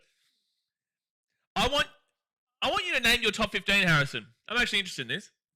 Who is your top 15? I wouldn't have Ben Stokes anywhere near the top 15. Let me get some players for you.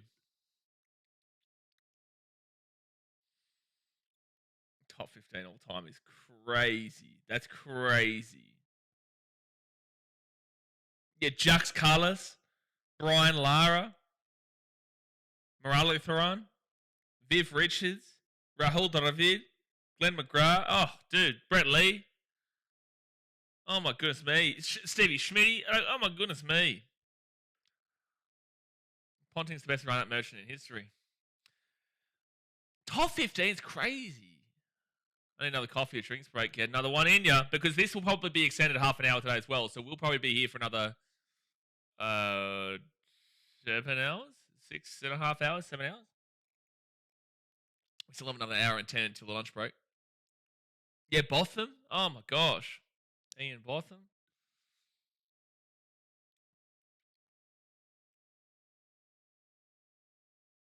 Like Jux Carlos is one of the best players. Like, oh my gosh. Like, Ben Stokes in the top 15 is just insane. What's he done? What's he done to be put in this category? Booney. Get around the boon. Get around the boon. That's just blasphemy. We've been hoodwinked, bamboozled, led astray, run amok, and flat out deceived. Maybe in the top 30 all-rounders. Yeah, maybe top 30 all-rounders. But that's, yeah, all-rounders. If we're talking like test cricket, he's nowhere near that top 15. Richard Hadley. Oh my gosh. It's just like we could just keep going through names and names and names. What has Ben Stokes done? And I defend Ben Stokes more than not. I put a video out about Ben Stokes defending him the other week. I think it was after the first test. It's a good shot. I'd even put Joe Root above him. Yes, Ed Brian Lara, Mark, yeah. Yeah, Flintoff from England, probably on par or better than Stokes. Kneecaps were bitten in Chicago this morning, can confirm. Oh, really? Hold on a second. I haven't seen the NFL this morning. Oh, yeah, beautiful. I didn't get to watch the Lions game this morning. Beautiful stuff. Even though it didn't really matter because we've had a really disappointing season, but at least we finished it off with at least we've finished it off there with a win. Best Aussie all round, Greg Matthews. I want to actually go through and I want to see, like, this isn't my top. Let's go through the top 50 Test cricketers, because we are talking Test cricket here. If we're talking all round, again, I'd hear the conversation of a top 30, like Mark said. Test cricketers all time, but also, yeah, like, what's Ben Stokes done to be in this conversation? Like Don Bradman, Sachin Tendulkar, Gary Sobers, Viv Richards, Wally Hammond, good bowl there.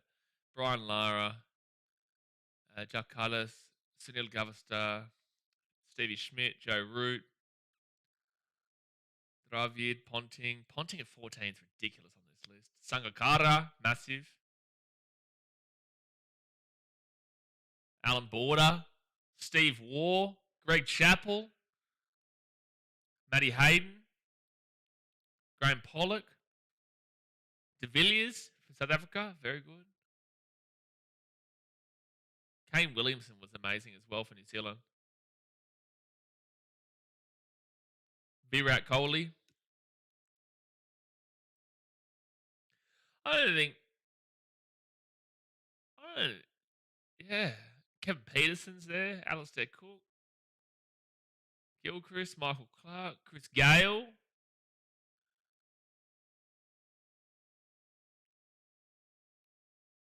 Justin Langer.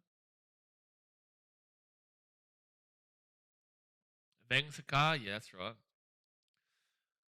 Travesty, you haven't mentioned the mighty Andrew Simons. Yeah, but when you put Andrew Simons in the top 15, I don't think so. We're kind of talking top 15 here. Then again, a couple of players there I was mentioning there wouldn't be top 15, but like top 15 is a crazy statement. If he had suggested that Ben Stokes is in the conversation for a top 50, I would have definitely listened to it. I'd say you could probably... Oh, up in the air! Oh, no, what happened there? What happened just then? I'm sorry, I was kind of just briefly looking into it, went up in the air, but I don't know what just happened. Hold on. I was off his pad, was it? Oh, no, it was just off the gloves of Alex Carey. Williamson is a test beast, but he isn't better than Smith or Rutan test. He's become a home track bully as of late. Well, we're talking about Williamson more so in his prime. But, yeah, Williamson is a beast in test. No, I definitely don't have him above Steve Smith or Root or Coley or anyone like that in regards to the modern era. There are 24 watching, and we could all name a better cricketer than Stokes, maybe not Harrison. I get the support for him, but I'm just trying to figure out where you could come to that conclusion. I just don't get how you can put him top 15. And I couldn't even put him in top 30. But I would probably be happy to hear a conversation around top 40. But also, maybe not. I'd still probably go down towards the 50 range. What's he done? Ben Stokes has played some elite innings, but he has been very inconsistent in times, but his best knocks are like elite. When he's on, he's on. But when he's off, he's off. For example, I spoke about this. I spoke about this before, when he actually before he got out. For 0, mind you. I think he got out for 0 in the second innings in Melbourne. He got out for 0, and it was very low in Perth, but Brisbane did well. Adelaide did well. Where's Ollie rate? Ollie Pope, Mark? Might be top 1. Might be top 1 all the time. For Australia. Yeah.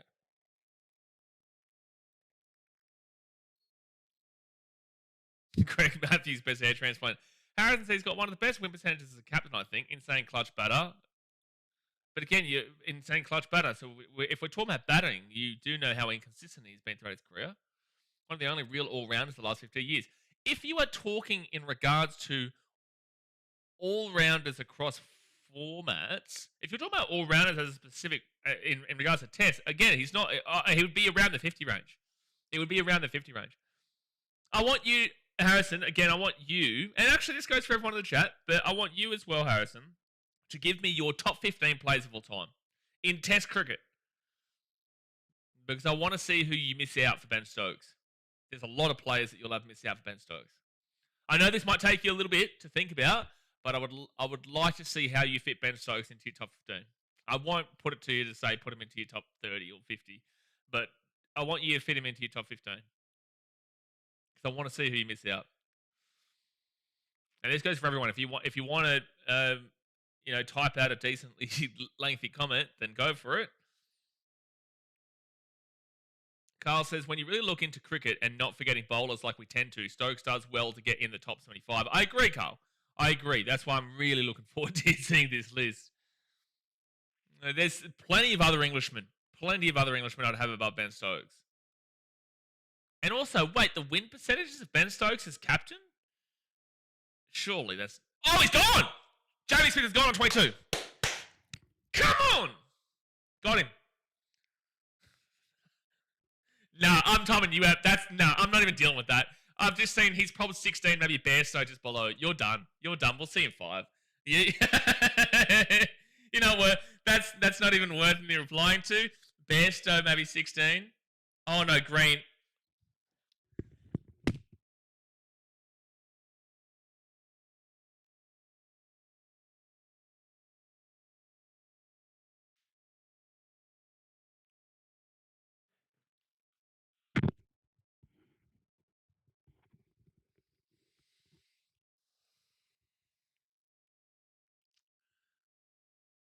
Please drop Green. Please drop him. Please drop him. Please drop him. Please drop Green. Please drop Nate. Please drop Cameron Green. Please drop him. Please drop Cameron Green. Please drop Cameron Green. Please drop him. It's a no ball, Shauna. It's a no ball wicket. Oh my gosh, and we nearly got another wicket. It goes through the slips. I can't believe it. I dare say, can't believe I've just watched. Cameron Green's had such an awful series. Draz says, Green just made me remove the biggest smile on my face in that clown say Bairstow top 20. No, he said Bairstow 16. No, sorry, he said Bairstow top 15 because he said Bairstow 15. And Bairstow 16. Bairstow's not even in the top 200 players all time. Bairstow would be lucky to feature on. You know what? I'll say Bairstow is the best at walking out of his crease. Number 1 of all time there. Harrison Kurt strikes again. But it should have been. I can't believe Cameron Green. Please drop him, dude. Please drop him. Please drop him, dude. Like, it's gotten beyond a joke, mate. And look, I don't dislike him as a person. I don't dislike his character. I don't dislike who he is. But I dislike him as a cricket player right now. I think this series has really pissed everybody off. That has just really put the nail in the coffin, man. That's put the nail in the coffin. That has put the nail in the coffin, that.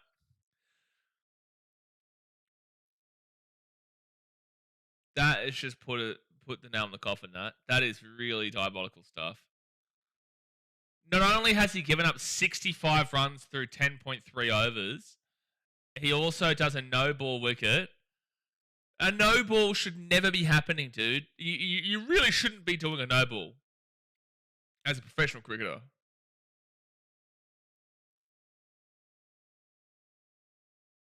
There's plenty in that. The commentary's saying there's nothing in it.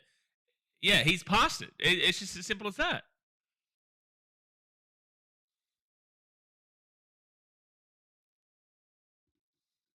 Unbelievable, Cameron Green. Dot ball.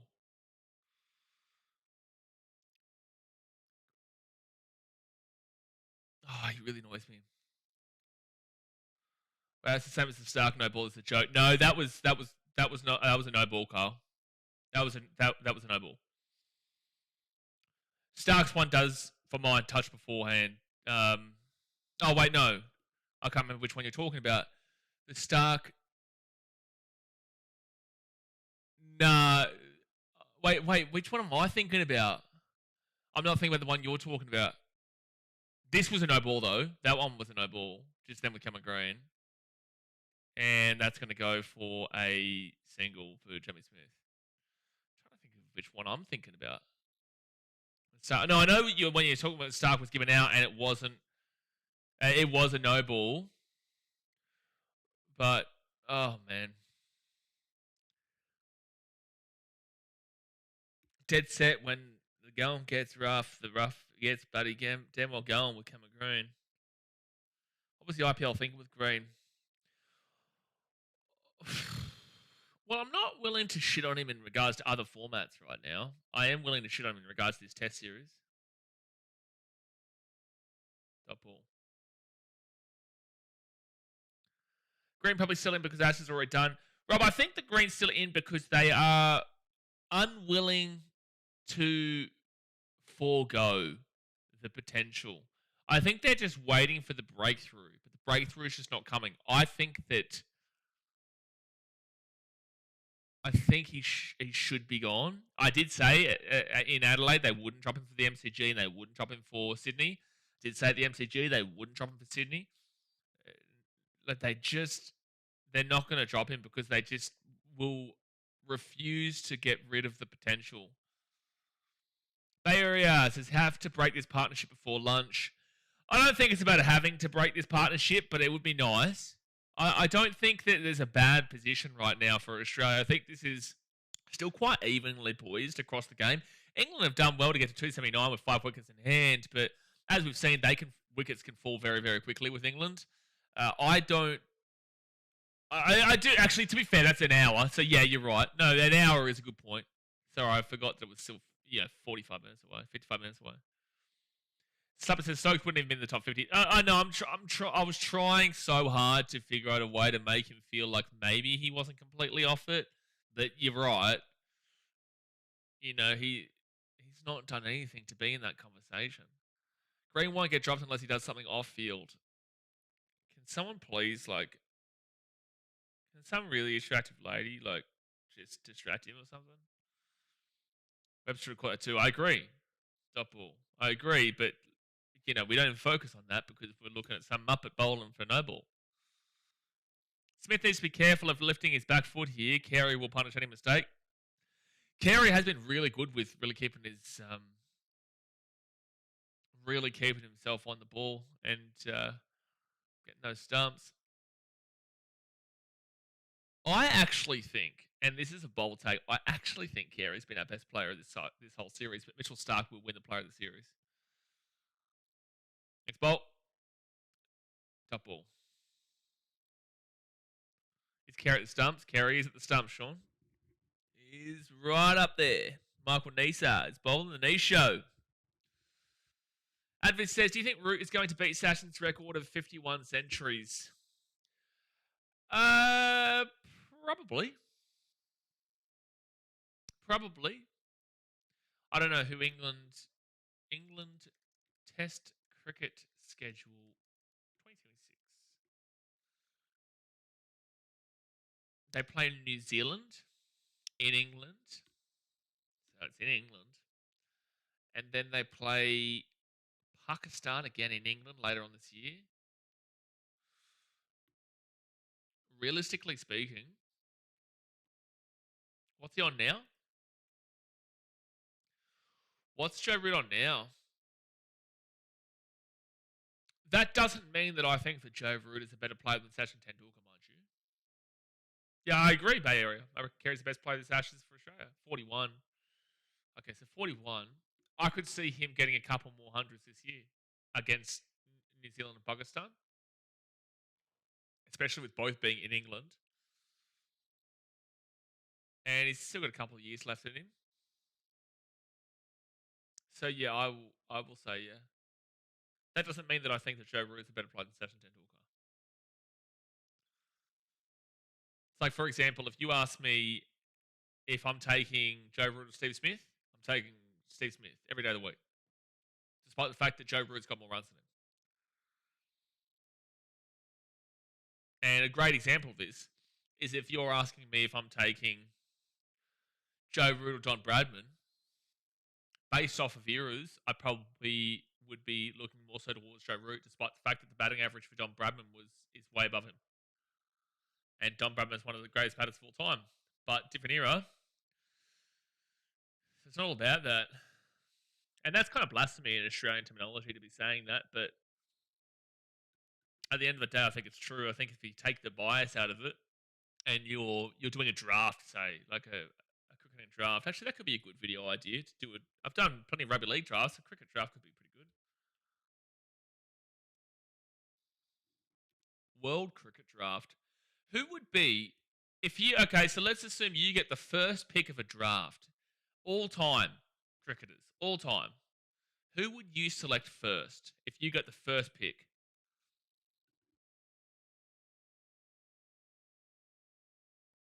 I would probably select. Because it's not just about who's the best player, it is also about who fits your team the best in a lot of ways. Who would you select first? Carl says Shane Warne. It's a good shout.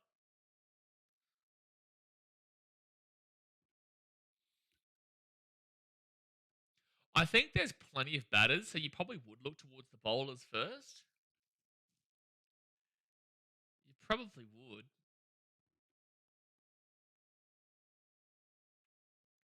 Shane Warne's a very good shout. I think you'd look at a wiki pretty late.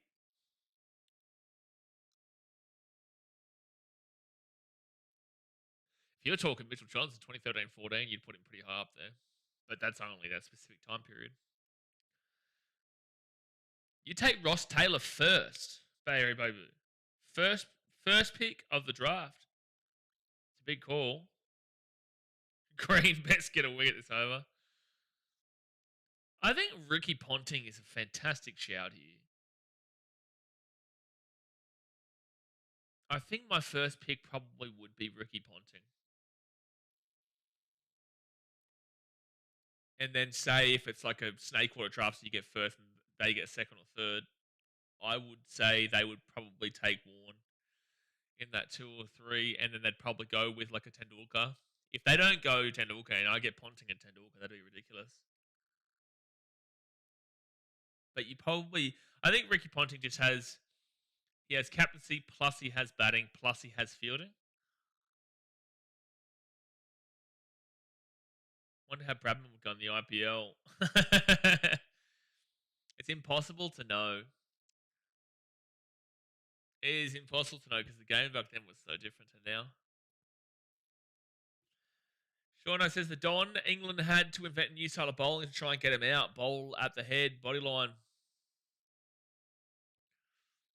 You would choose Don Bradman as your first pick in a draft? All time? And that's going to be a single.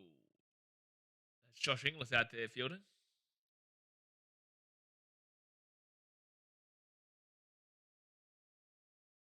45 minutes till lunch. Carl says you should do a draft video against Harrison. Mate. That would be a diabolical idea. That would be diabolical. His team would be like... To be fair, I think that you could get Ricky Ponting with first and then Jack Carlos with fourth. I reckon you could. I reckon the next 2 picks up in a year, over the top of the slips, and they'll go for a 4 for Jamie Smith. I reckon the way that will play out, it depends on what country you go up against. If you go up against an Indian, they're going to take Sachin Tendulkar first every other week. And then they'll probably just load their timber with Indians, right? So you'll get a whole... If you went up against an Indian in a cricketing draft, I'm actually considering doing this video idea, by the way. If you went up against an Indian, they would take Sachin Tendulkar, they would take Virat Kohli. So you've basically... And that would be their first 2, I reckon. So effectively speaking, if you get the first pick, you get Ricky Ponting, you get Jax Carlos, and then you probably get Shane Warne. That's ridiculous. If you go up against an Englishman, I think it'll be a lot more rounded. And there'll definitely be some bias towards the English team, but they've got plenty there, like Ian Botham, all that type of stuff. If you go up against a Safa, then you're probably going to see them be quite well rounded. A Kiwi will probably lean heavily towards Australians.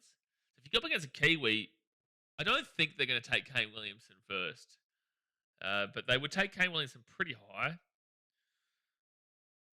But say if you take Ricky Ponting first and they get second and third, they're probably going to go with like a... They probably would go with a Shane Warne and Tendulkar again. I think that's the only option for 2 and 3. 99% got out for a duck in the last legend. I actually think that's a great story, Sean. It tells you that perfection is impossible, but you can get as close to perfection as possible with Don Bradman. I think that's a beautiful story. I think it's actually a better way to wrap up his tenure, and to show how good he was, but with showing the perfection can't be attained. Do you know what I mean? So that's going to be a 4 for Joe Rudo, gets 109. I'm a Kiwi and won't take Kane first. No, but you'd take him quite high. I wouldn't even select him in my team, with all due respect, right? Kane Williamson, a fantastic player, but if you're giving me 11 players to select, I wouldn't select Kane Williamson in my 11. Whilst you would put him somewhere, which gives me a bigger option, a more of a plethora outside of that. You should do a draft video against Harris. Stokes, Hoggett, Swan, Bell would be Harrison first 4 picks. Hey, don't forget Bairstow. Don't forget Johnny Bairstow.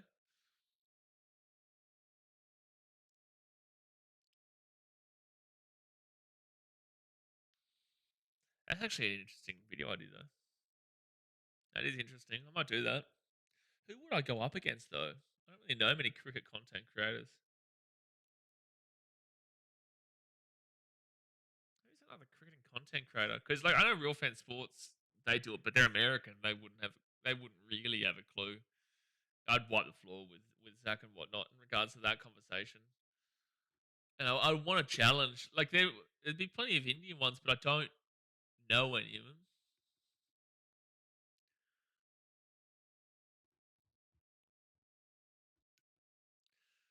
I'm gonna put that in my notes to do that. That'd be pretty fun. David Gower.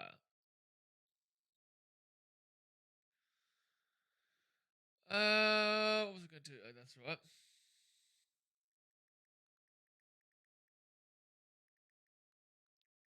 Next ball, top ball. Backyard cricket lads from England. I don't know who that is. I'll have a look.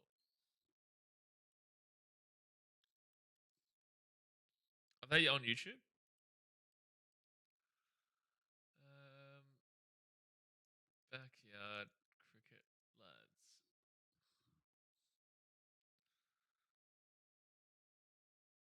Fair enough. I think that'd be pretty interesting. Keep in mind. Up in the air. But that will go for a single. Here's one for you. If England did better prep for the series, would it be a different story? No, I think that's a common thought process, but I think no. Australia very clearly towards the back end of this have gone downwards motivation, whilst England have risen to the occasion once the series was over. They didn't show any fight during Perth. They barely showed fight during Brisbane. They showed a little bit of fight in Adelaide. MCG was a shitfest that anybody could have won. And then this one here, they're showing a little bit of fight. But the series was done 3-0 before they won a game. We haven't had Paddy Cummins for pretty much any of the tests except for the one in Adelaide. But in Adelaide, we had no Steve Smith, one of the best batters of all time. Yeah, we haven't had Josh Hazlewood the entire series. We've barely had Nathan Lyon throughout this series. He's basically played one innings. And it's just we've been depleted. We won the series 3-0. And that's what it gets remembered as. X Factor says Ben Stokes out for a duck. Yeah, X Factor, but we've had Harrison tell us that Ben Stokes is top 15 all time. Issue is we think we did do good prep for the series. Yeah, that's a good point, Carl. But I just don't think I don't think so. I think it's like English won't look at it this way, but anyone who watches Origin Rugby League, they know that a clean sweep is so difficult to get, and the motivation drops off massively from the winners of the first two games compared to the final game in Origin. The same concept and context goes for the Ashes, where England has something to play for. Australia don't really have jack shit to play for here besides WTC points. And it's like WTC points, we're still top anyway. Next bolt. It's going to be a nice touch there from Joe Roots. It'll be 2 runs. We'll get to 112.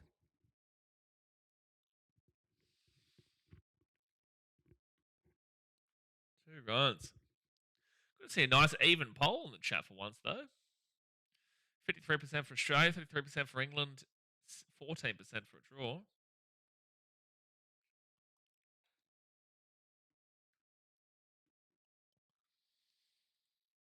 Nothing really going down right now. Nothing really. Next bolt. It's going to be a double.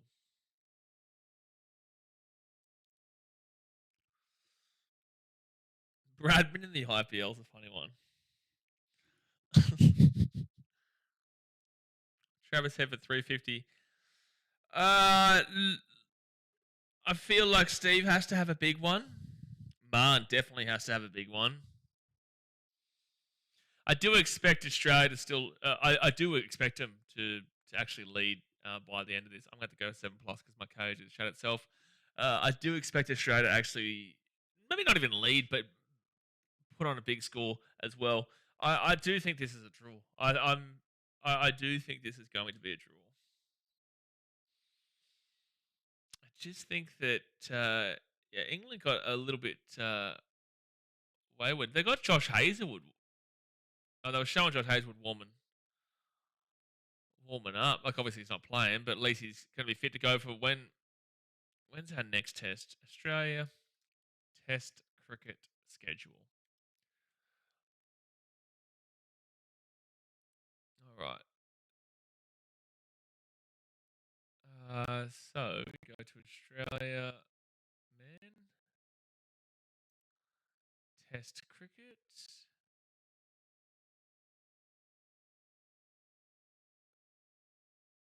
West Indies versus Australia. It's 2025. Why can't I see live and upcoming? That's completed. What? Why can't I see? It's only showing me 2025. I don't know. Um, Australian men. Where can I find it? It's only got. It doesn't have it. I think you need to concentrate not getting a final one first. Yeah, mate, I'm nervous. It's only got the T20 World Cup upcoming, and then it's got the Australia vs England game next year on the 150th anniversary Test match at the MCG on the 11th and 15th of March. Where can I find the schedule for Australian Test cricket team?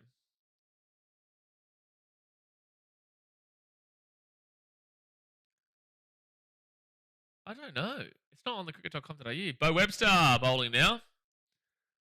And it's going to be a single. Oh, jeez.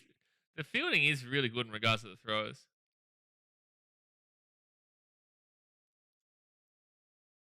5 for 295. I need to see Jake Weatherall have a good performance in this one because he has been pretty disappointing for the most part. I personally would have actually opened with Uzi and Travis and put Jake Weatherall down to the 5 for this test. But I know they want to persist with Jake Weatherall because there's no point actually putting Uzi into the opening. Poms seem very happy with losing another Ashes series. It's really odd, Slapper. It's really, really odd that a lot of the Poms still do celebrate this. Like, I get being happy for winning a test or two, but to celebrate the series as a successful series is just insane to me. It's insane. It shows the bar. Shows the low bar that they set for themselves. Us Poms are used to it by now. No, I get that, Chris, but I think they should be holding their team accountable. Like, this is by celebrating this series, it's letting Rob Key and Ben Stokes and definitely McCullum, there's no accountability there. By celebrating it, you're giving them an out to be like, well, we still did pretty well. So we don't really need to make too many changes. We just didn't maybe necessarily prepare correctly, but if we prepared correctly, we would have won. That kind of deal. It's the what ifs, and it's like, well, screw your what ifs, man. Fuck your what ifs. At the end of the day, you lost, and I think that there should be more accountability held for this team from the English fans. Look at Australia. Australia roasts the living shit out of their team if they lose one Test match because we set our standards so high. We need to see those standards hit. I tell you what, Cameron Green probably does a lot better for other countries, but he's just at a country, right? He's at a country which he has to perform at the best all the time at. If you look at the statistics of Cameron Green, like he'd fit in other countries quite well, but with Australia, we set our bar very high. England, however, are happy to lose a series and call it a success. Or they're happy to have a drawn series at home and not have the Ashes again for 8 consecutive years and claim it as a moral victory. Like, it's the most insane thing. It's actually just insane. Dot ball. 5-295. 35 minutes to go until the lunch break. Robos, Happy New Year, Blaze. At this point, we aren't even trying, so for the English to start talking shit now is hilarious. The Ashes are gone, boys. Yeah, no, that is facts. Happy New Year to you too. That is facts. Good sign of Kolowatangi for you guys, but still need to think your halves are where you're going to be your biggest detriment this year. And year 9 if you go on with Damien Cook. But yeah, look, it is quite funny that a lot of the English are talking shit. The people here in the chat don't. Like Chris, I know he's taking the piss, and Carl understands for sure, but a lot of the English are talking shit. And you're just like, you just look stupid. We're not celebrating a series loss where I'm just bantering away this match. Not you, Chris. I'm talking about the general public.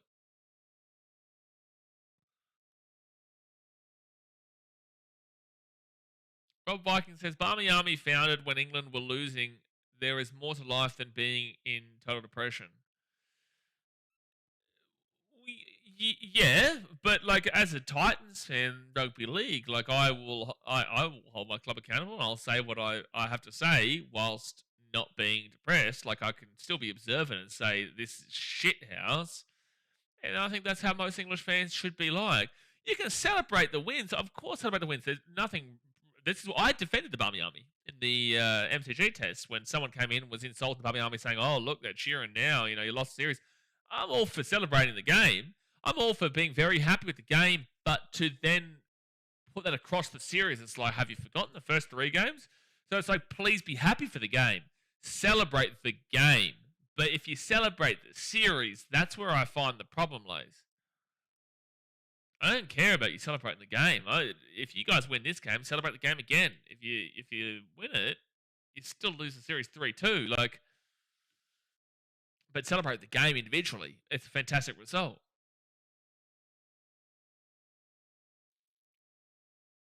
Always to the jargon and shit. Well, exactly.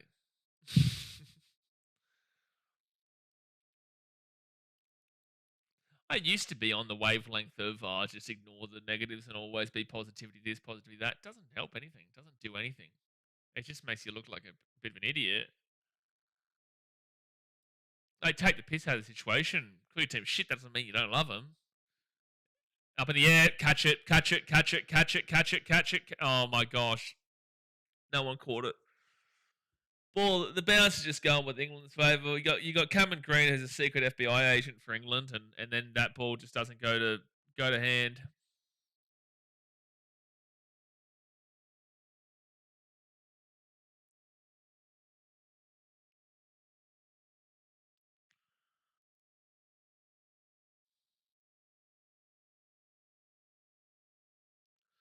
Up to 98, not as shit as Para. That is true, Jimmy. Definitely not as shit as Para. Ah, the Richies! Richie. Go, Richie, you beautiful man. Next ball. Up in the air. And we'll sit nicely for England. So they'll get to 5 for 299.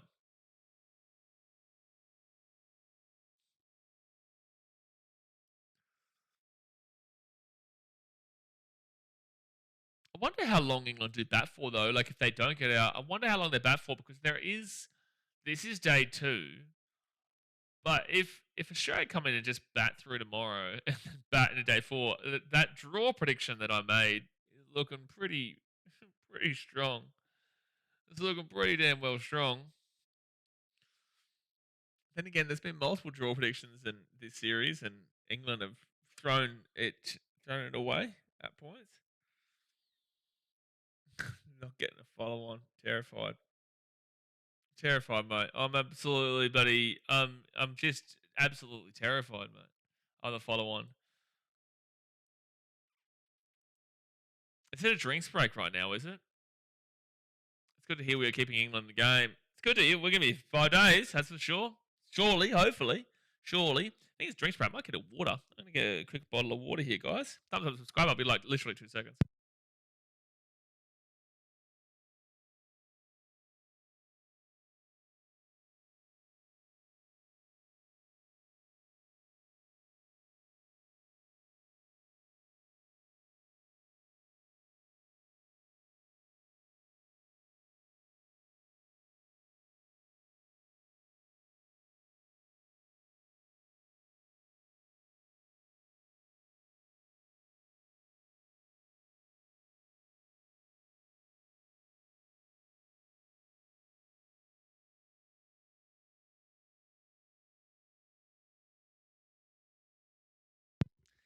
Alistair Cook sneaks in the top 10.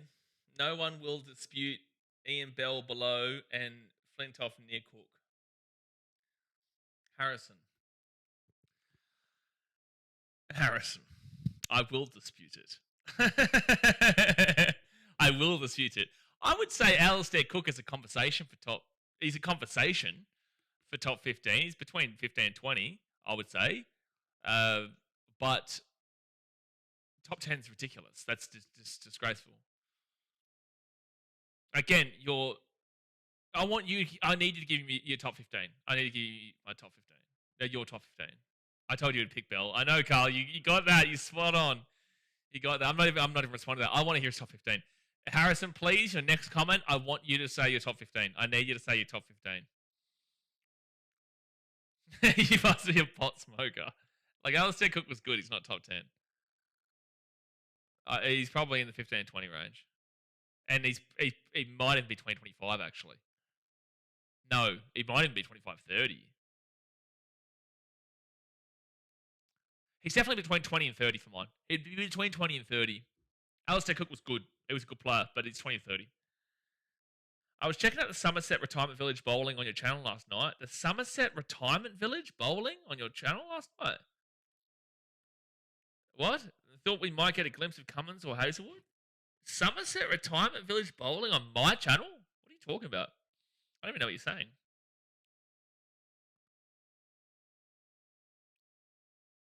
I don't even know what you're saying. You sure you're talking about my channel? 5303.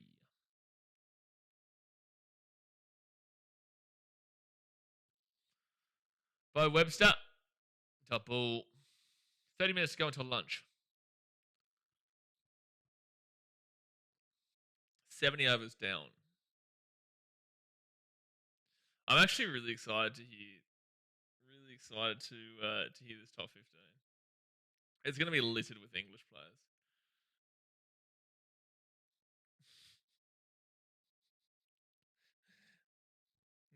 I can't believe he said no one would dispute that. Absolutely. I think everyone who watches cricket would dispute that. Most English would still dispute that.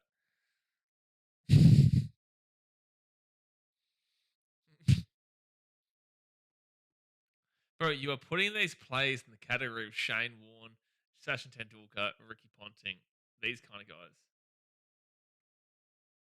That's who we're talking about here.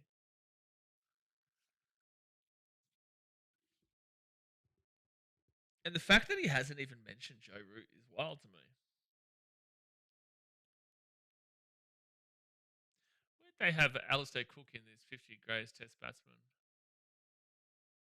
Or test players, sorry.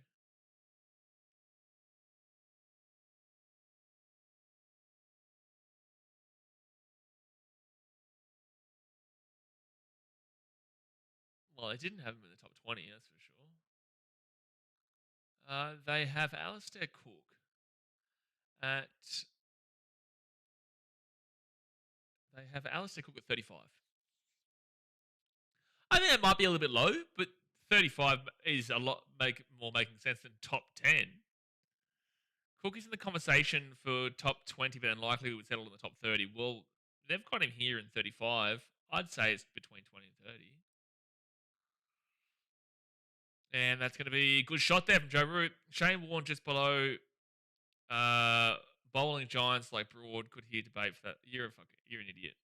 I'm not even responding to that. I'm not even going to bite into that. You're an idiot. I want your next comment to be top 15. That's the last I'll hear of it. I need to hear your top 15. I'm not even going to listen to you. Shield Broad above Shane Warne. Shield Broad, get out of my face. You're an idiot, dude. You are an idiot. That's it.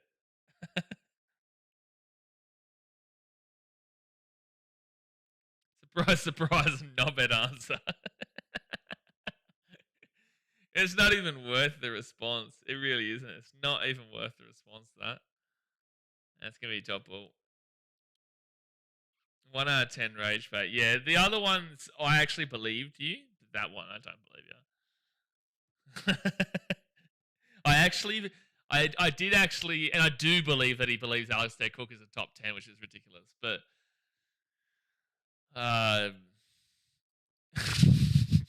but that one is kind of shot, has sent it out, and now I think that he's talking shit.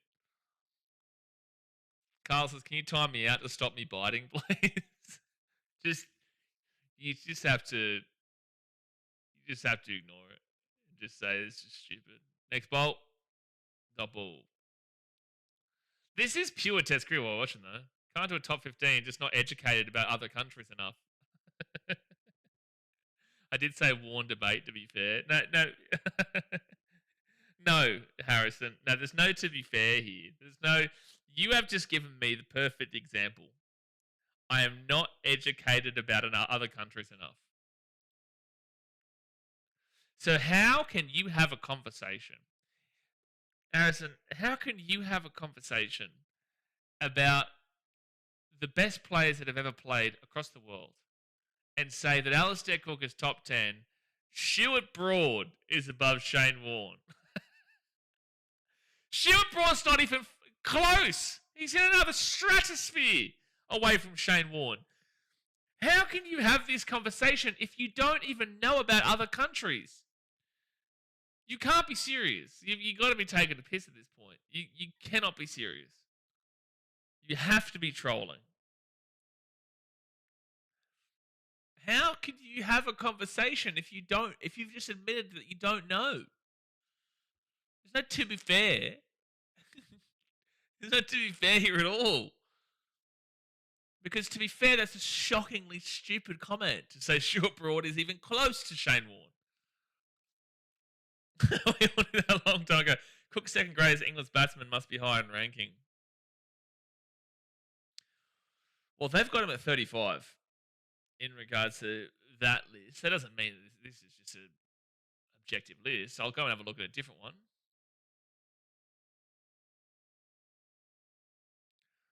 Let's go and look at the all-time ICC Test batting rankings, even though this is quite ridiculous, but still.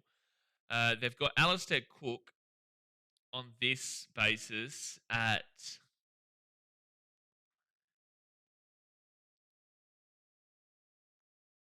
59, by the way. 59. But this is again a different kind of. This is not exactly perfect at all. But they do have Don Bradman number 1 all-time top Test batsman. But that is because of his average. That's what I'm saying. It's not perfect. But they've got Don Bradman, Steve Smith, Len Hutton, who's English, Ricky Ponting, Jack Hobbs, Peter May, Gary Sobers, Viv Richards, Clive Walcott, Kumar Sangakkara, Marnus Labuschagne. Like, the younger generation won't know how good he used to be. Virat Kohli tied with Labuschagne. Jux Carlos is rated too low there. I don't really agree with that best ever Test batting ICC player rankings, even though it's based off of specific statistics. Everyone's pretty much got Sir Don Bradman, though, as number 1 across the board. This person's got Bradman number 1 to Dorgan 2. So Travis Headies coming in for a bit of spin here. It's bolt, double. Let's take a wicket here. We need a wicket, X Factor. We need a wicket sometime soon. Definitely before lunch, 20 minutes. It says, when was the last time England was even a top 3 Test nation? 1980s? It would have been late 2000s. And that will be a single. England top 2 in 2005. Yeah, that's what I'm saying, like late 2000s. That's mid 2000s, but I'd say late 2000s, they probably still would have been top 3. And so I just know there's absolute players out there, but I'm ranking from what I know. But unfortunately, Harrison, I have to shit on you a little bit here and say that you don't know. You don't know. And that's kind of just as, like, there are players in England's history that are better than the players that you've mentioned. The fact that you've never mentioned a guy like Botham is incredible to mine. Double. Yeah, what's your top 10 English players? I think that's a better conversation for you to have, Harrison, because you can't have a conversation around the world. Because as you've admitted, you don't know enough, you're not educated enough in regard. And that's a great comment to make. I'm not educated enough. Okay, well, then you shouldn't be in this conversation talking about worldwide discussion. But in regards to Englishmen, specifically Englishmen, who is your top 10? I would love to see this ranking. I just Warren and Broad had long careers, so equal in that respect. Not biting. I'm not biting your stupid comment. I'm not biting. I'm not responding, and I'm not biting. I'm not biting. 19 minutes to go until the lunch break. I'm gonna have steak. Woo, woo! I'm gonna have steak. I'm gonna have steak.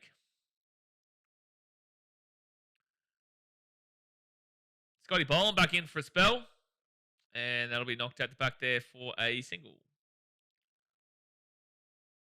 Curly Ambrose could scare the shit out of any batter on his day. Oh, badass, absolutely. The biggest issue, Harrison, is that you started it off with saying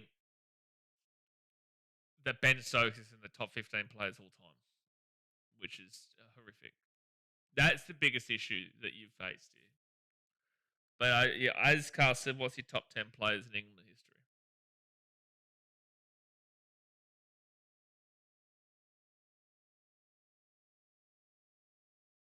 Last of the years, Broad, Anderson, Flint, Goff, Thorpe, Stokes.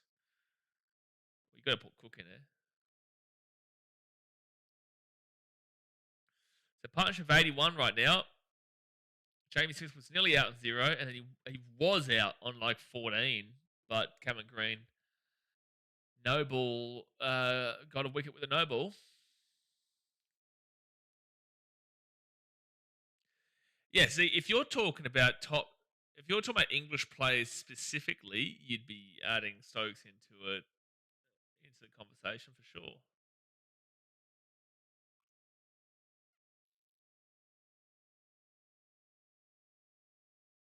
So Scott Boland, third ball here of the over. Just can't seem to get a wicket at the moment, the old Aussies. Can't seem to get a wicket at the moment. And that's going to be a frozen screen. That's what it's going to be. It's going to be a dot ball. Let's go and see what they think, what they would have as the top 50 English.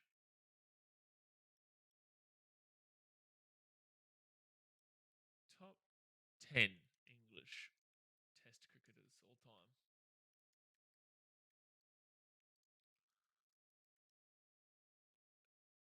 Okay, so they've got Jack Hobbs, Len Hutton, Ian Botham, Wally Hammond, Joe Root, James Anderson, Graham Gooch, Fred Truman, and Ben Stokes, and then Bob Willis, Sidney Barnes.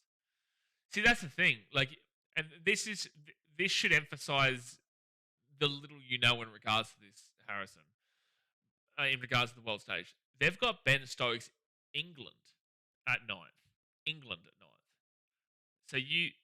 So if he's English 9th, you had him in top 15 all time across the board. Don't understand why we laugh so heavily at that. I've got Bell 1, just a difficult wicket man. Brook. Okay, no. I'm not reading the rest of it. If you've got Harry Brook there, I'm not reading the rest of it, brother. So 72.4 overs gone. Are you saying Harry Brook? I'm actually not reading the rest of your. I'm not reading the rest of them. I'm actually not reading the rest of them. I don't care the rest of your top 10. If you've got Harry Brook there, I'm not reading the rest of your top 10. So Joe Root on 121 from 183, Smith on 43 from 72.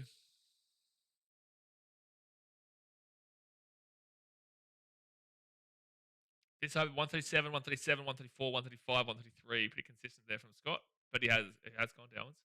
I even think Sashin is overrated. I agree. Gets credit for cultural impact versus actual skill. He was a liability in the field. I agree. I think still very, very good, but I would say overrated is a good word because he is rated as the best player of all time from Indians' perspective. I think personally that Rahul Dravid was better. I do. I think that Dravid might have been better. Left out Leach too.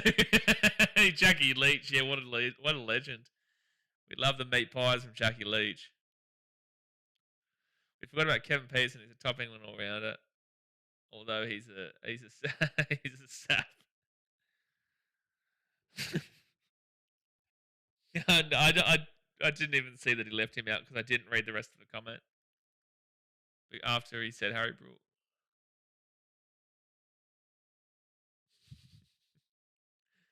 Travis said that will be a single.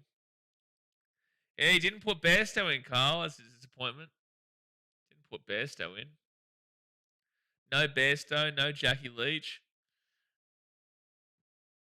No Hasib Hamid. Joe Burns. Not Joe Burns, Rory Burns.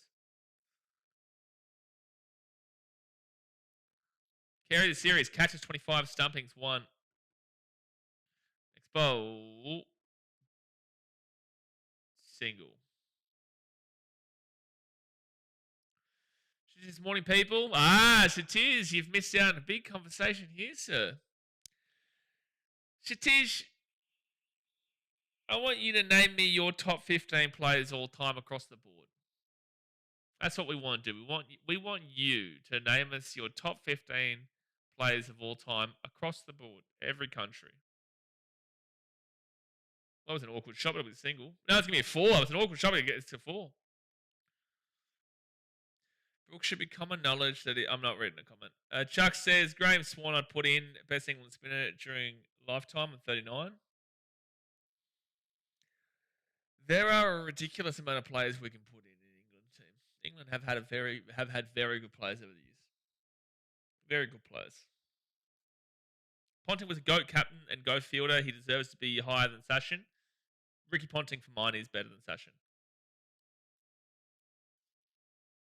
Personally. I think people will debate that, but I've got Ricky Ponting above Sachin. Also, Ricky Ponting doesn't have match fixing under his name as well,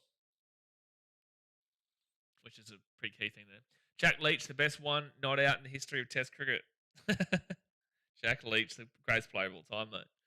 He's in my top 1.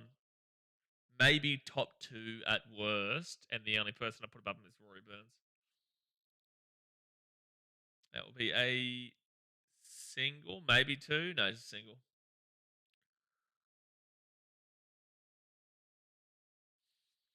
$12 minutes to go until the lunch break. I'm so hungry. I could eat a horse, so instead I'm going to eat a cow, and that's a steak. In 2003, Ponting was as good, if not better, than SRT and BCL. SRT, are you saying, is that Sachin Tendulkar and Brian Lara? SRT and BCL, is that the short version? I think Ricky Ponting personally was better than Tendulkar, and Brian Lara was amazing. I was getting desperate here. Yeah, look, it's just, for mine, this game just has draw written all over it, mate. Labuschagn's going to have a bowl here. Funny that they're using spin. You reckon Todd Murphy should have played? You've got Matthew Hayden as number 1 all time, Satish. Matthew Hayden as number 1 player of all time. I love Matty Hayden. Number 1 is wild for mine. Yeah, Tendulkar and Lara, yeah. I deciphered it, but I just wanted to make sure, Chucks. Harris says, proves my point. People hate Brooke because he's a raw talent and respects no one. No, it proves our point that you are a muppet, is what it does. Sean says, Ponting was a great batsman as well. Amazing batsman. Amazing. And this is why I said, if I did a video, which I'm probably going to do a video with another content creator of a worldwide all-time, and I might even do it with four people. So it's 4 different teams because there's plenty of players to go around, obviously. But if I was to do an all-time draft across the board, I would take Ricky Ponting first. And then I'm sure if it was an Indian who was doing the other side, they would take Tendulkar. And I think maybe I would not be surprised with the amount of Indians that spoke to me about, say, Adam Gilchrist or Brett Lee, those kind of guys. I would not be surprised if an Indian went with one of those guys as well, which would leave me Jux Cutter and also Brian Lara. Those kind of guys. Or Shane Warne. I feel like India has more obsession with Brett Lee than they do Shane Warne. -5 over rate, by the way. India seems to have more of an obsession with Brett Lee and Adam Gilchrist and Glenn McGrath than Shane Warne. Double. And that's that's what? Jacko says hello. Mate, Jacko, I want your thoughts. We've had Harrison here give some pretty bold takes. His bold takes were that Ben Stokes is a top 15 player of all time. That Harry Brook is in the... Oh, that's gone! Finally, we get a wicket. Oh, my gosh. Finally, and Marn's got it too. And look at the Richies up and at him. Jamie Smith, gone on 46. He's caught him. 6 for 323. We needed that badly, eh? We needed that badly, eh? Huge. Marnus, of all players, gets a wicket. Seems like spin probably would have worked on this pitch, eh, lads? Jamie Smith going for a shot, and it just goes to the fielder, and it's a catch. He's gone. Just make sure this isn't a no ball like Cameron Green. Look at him celebrating. Look at the Richies in the background up and at him. Chuck says there was a clip on YouTube a few days ago, and an Aussie pundit said Smith is the greatest Oz since Bradman. I disagree. Context? Are you saying overall, or are you saying batter? Like, is he saying overall? Is he saying better? Jacka says, do you remember? I've just woken up. It's 1:20 in the morning and he wants a top 15 list out of me. I'm not asking for a top 15 list out of you. I'm saying that Harrison said Ben Stokes is top 15 of all time, across the board, all international teams. That Alistair Cook is the top 10 of all time. And he said that Stuart Broad was above Shane Warne. This is what you've missed out on here today, Jacko. You've missed out on chaos, descending into chaos. Did say we're getting desperate. Yeah, we got it. We got it. Desperation gets it. Joe Root's still in, though. So, Will Jack's in. Batter, the guy said. I think War Ponting are better. I think purely batting standards across career, I would say that Steve Smith was actually probably on pure batting, not overall play. Overall play, I'm taking Ricky Ponting every day of the week. But on pure batting, I would maybe say he might be right, actually. It's a tough one. But on pure batting alone, I'm probably saying he might be right. Harrison Stakes might take me back to sleep. Look, fair enough. Oh, dearie me. Dearie me. Statistics, I'll be opening with Hayden, Sehwag, Tendulkar, Ponting, Kohli, Cullis, Lara, Pollock, McGrath, Bumrah. Ooh, Bumrah is... Bumrah! No Steve Smith in this lineup. Mushtaq, Root, and Peterson. Bumrah's a bold call. I know you're Indian, though, but Bumrah's a bold call. That's very... to be fair, that is... Oh, jeez. Marn's been getting very close. 1 for 3. Fantastic economy.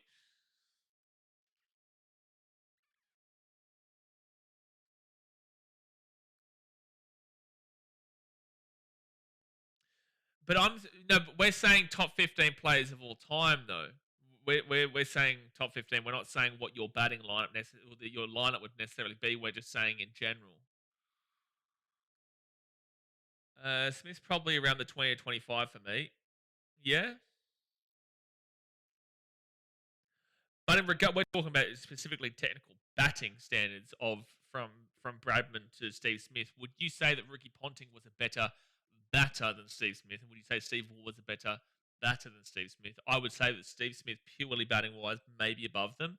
But overall player, I'm taking... I would be taking Steve Smith over Steve Waugh, which is a big call, but I would. But Ricky Ponting, I'd be taking first. In batting accomplishments and some of the records he set, Steve Smith at a point in time was in a new tier of Goldie batsmen. I agree. I think people... I'm not saying necessarily you, Chuck, but I think a lot of people nowadays are seeing a lot more of the inconsistency in Steve Smith's game, and obviously South Africa has impacted his career. But I think that if you've watched throughout his career, you would know how good Steve Smith actually is, and on pure batting standards and captaincy-wise too. Why aren't Aussies playing any specialist spinner that too in Sydney? Because they're stupid. We just got a wicket through spinner, through a part-time spinner.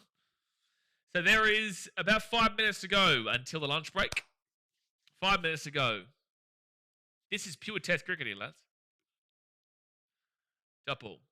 No Adam Gilchrist and Andrew Simons, who are the best to watch when they were having a crack to push the run rate.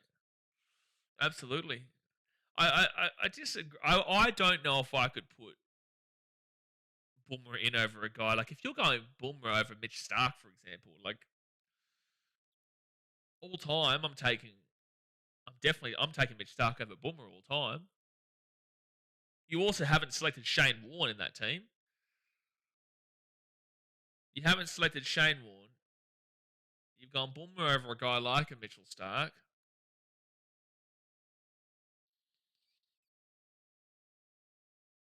Yeah, I think there's a few inconsistencies with that. I personally wouldn't be putting Bumrah in. And I think Bumrah is amazing, but I would be taking Mitch Starc over Bumrah all time. My all-time underrated cricketers: Damien Martin, Gillespie, and Pollock. I wouldn't be able to involve myself too heavily in that conversation, but I think that Pollock was underrated. I wouldn't be able to give too much more opinion on that. Satish says another two that should be out of the list should be Dale Steyn and Shane Warne. I just don't think you can put Bumrah in, bro. I think Bumrah is ridiculous. I think Bumrah is ridiculous.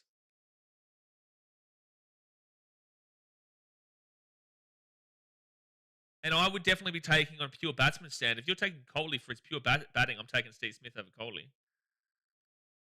Smith says Glenn McGrath shot an elephant, but he's the best fast bowler of all time. I think the biggest disagreement with that list that I have from Satish is Bumrah. But that is the Indian bias coming out there for mine. Which is okay. Like, he's entitled to his opinion. Like, everyone who we're talking... This is a conversation, by the way, lads. So, don't think like... Harrison is a different standard because he doesn't know what he's talking about. But everybody else, you're entitled to have your opinions. I disagree with the opinion of Bumrah vehemently. I think that's a ridiculous take. But you're still entitled to it. It doesn't mean that I'm right and I'm wrong. It doesn't mean you're right and you're wrong. Up in the air. Oh, I thought there was a man there. Damn, they got him. Bumrah has the best average till now among all the bowlers. There's no way that you can tell me that all time speaking that you've already got Bumrah in a top 11. There's no way. There's no way. Tucker says, saw a take on TikTok yesterday. He makes Harrison look like an aerospace engineer. Ben Duckett is as good as Travis Head. I'm not reading the rest of the comment. His average is almost identical this year. This not even worth my response. I know it's not you. Can't look away for a moment. Where's Smith gone? Smith gone, mate. He gone. Yeah, but Sean Pollock was ginger. Points away there. Bumrah will play 1 out of 5 matches, and even in those matches will bowl sparely. Starc will always be there. I agree, Yasin. I agree. And this is the thing. In conversations like this, people get the wrong impression. They think that because you're not putting Bumrah in, that you're insulting Bumrah and saying that he's not good. I'm not saying he's not good. He is a fantastic bowler. But when you compare him across his career and you compare careers, you're absolutely taking Mitchell Starc above him, or you're taking Glenn McGrath. You're taking these kind of guys. I can't see a world that I could fit Bumrah in. Maybe by the end of his career, sure, but it's not an insult to say that he's not good enough. It just means that there are better players that I currently would have over him, and prove me wrong long term in your career. But that is a perfect comment. You know, he does play pretty sparingly. Another underrated batsman should be Dravid when it comes to Test cricket. Satish. And you missed my comment before. I think that, personally speaking, I would say that, oh my gosh, Labuschagne with a no ball there. I would say a bold take, interesting take. I would have Dravid above Sachin Tendulkar. Yeah. Also doesn't... Oh, was Dravid... Oh, geez, he pulled out of that late. Damn, if he was gone, if that was bowled and hit the stumps, he was gone. There's no way. That would have been way too late to pull out. I'll admit Brooke was high at 2. Oh, yeah, sorry. I forgot, Jacko, to get you up to date with the conversation. Harrison has Harry Brooke in his top 2 players of all time. In English cricket. English cricket only. He didn't say this across the board. He said in England. Decent economy for Mana. It's pretty good. There's no way that he could have. Oh, it was a no ball anyway. Oh no, they called that as a. They did actually call that as a no ball. Agree on Dravid. India had Tandy, Sehwag, Ganguly, Dravid, Raj and Dhoni. Powerful lineup. Great lineup. But I just think it's an underrated take to say Travis Head's bowling. I think it's underrated to say that Rahul Dravid was better than Sachin Tendulkar.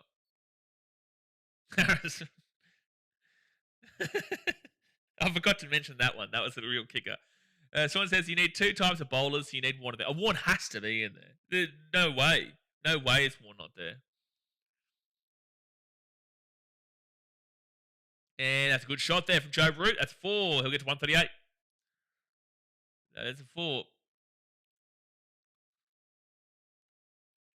I hope you guys get ready for a long 5 days because this is going to be 5 days worth of cricket for sure. Unless Australia just looks shit when they come out. Which I doubt. Oh my gosh, there was nearly another wicket there of Joe Root. Kohli averages in the 40s. No way he's amongst Tesco. I agree.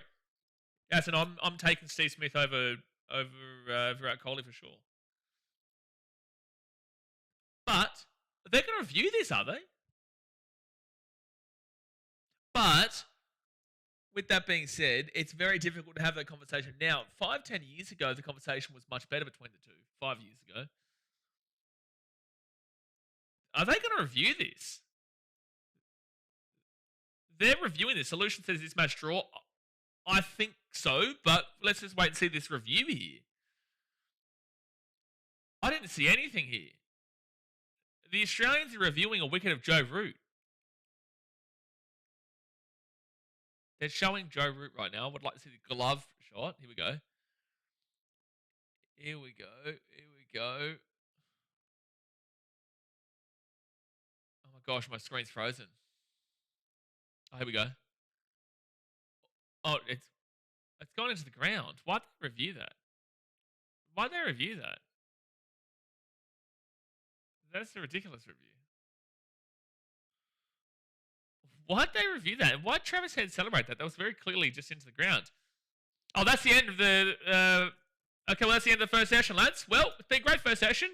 England doing pretty well with 336, but Australia 6 wickets you'd be okay with. You do want to obviously get through them in the second session. But, you know, we're away for lunch now. It's been an interesting conversation this morning here on the stream. But obviously we'll be back in 45 minutes' time for the second session. It is looking like this is going to go 5 days, lads. We'll be here for every single ball of it. So obviously hit that thumbs up button and subscribe. Yes, Solution. I believe this probably will be a draw, but there's a long way to go. It is only day 2. It's only been 1 session. I expect the third session will be extended today. The first session was extended and earlier. I feel like the third session will be extended as well because of the rain yesterday and the slow over rate. So don't be surprised if we're here for another good 6 hours or so, 5.5 hours. But like I said, thumbs up, subscribe. I will be back in 45 minutes time for the second session. Dang, appreciate ya. I'm getting steak.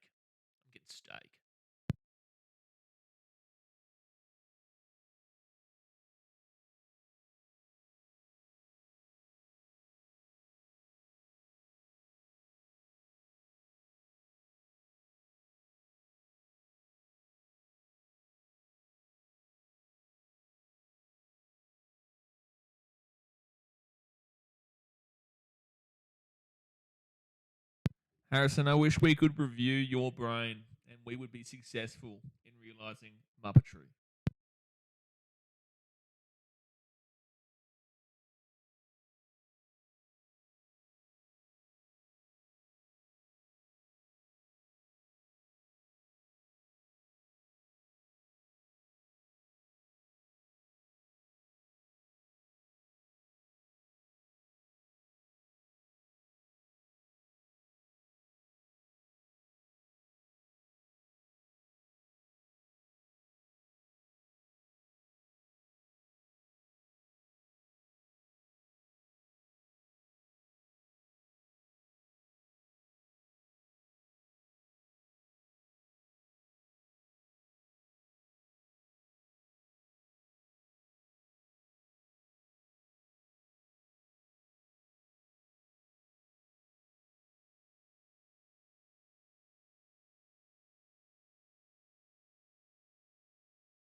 All right, let's get back underway here. Oh, I just realized I've got to put the sound back into my headphones, and then we can get rocking and rolling again. Give me one moment here. We're about to see Marn bowl again, by the way. He has got a wicket so far. He has got a wicket just before the lunch break, which was good. Let me move this lunch break thing off of the screen. First ball of the second session, and nearly a wicket, to be fair. Nearly a wicket for Man. But let's move that off, and now we're good to go. We are back. So, first session. Joe Root still not out for 138. We're seeing Will Jacks currently at 3.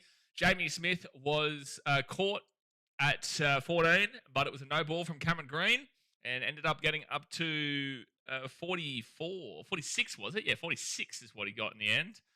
So pretty good from him considering. Up in the air, up in the air, up in the air, catch him. No, it's a 6. Oh, Jax is going to hit a 6. Damn, I thought there was a good chance for a catch there, but that does go a little bit too far if it's got Boland out there in deep. But look, right now this is definitely advantage England. But with that being said, we haven't seen Australia bat yet. This is still just England batting from yesterday.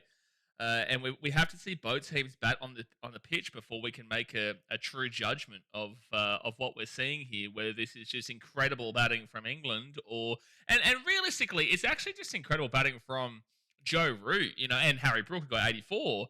Outside of that, there was a duck from Ben Stokes. You saw Zach Crawley of 16, Ben Duck at 27. It's a pretty normal scorecard outside of Joe Root and Harry Brook. So. Look, I think this is going to go 5 days. I think there is a very high chance of a draw in this game. I think that England have the advantage right now because they've got the runs on the board, but this pitch will play well for both teams, and I think we're going to be set in for the long haul here. I think we're going to be set in for the long haul, and good to see the Richie Benos up and firing out there in the SCG. It's a beautiful day. No weather predicted for maybe potentially light rain, but I doubt it today. And then the next 3 days are meant to be beautiful. So I do fully expect that we'll get an extra half an hour of play today as well, mind you. We did have the first, I've got to put my 7 on just as we come back. KO was working perfectly. Just as we've come back, KO's gone and screwed itself up. But yeah, look, I think that right now this match is poised to be 5 days, and we just need to wait and see how Australia bat, really. England have shown that they can bat decently well on here, and it just comes down to if Australia can do the same thing.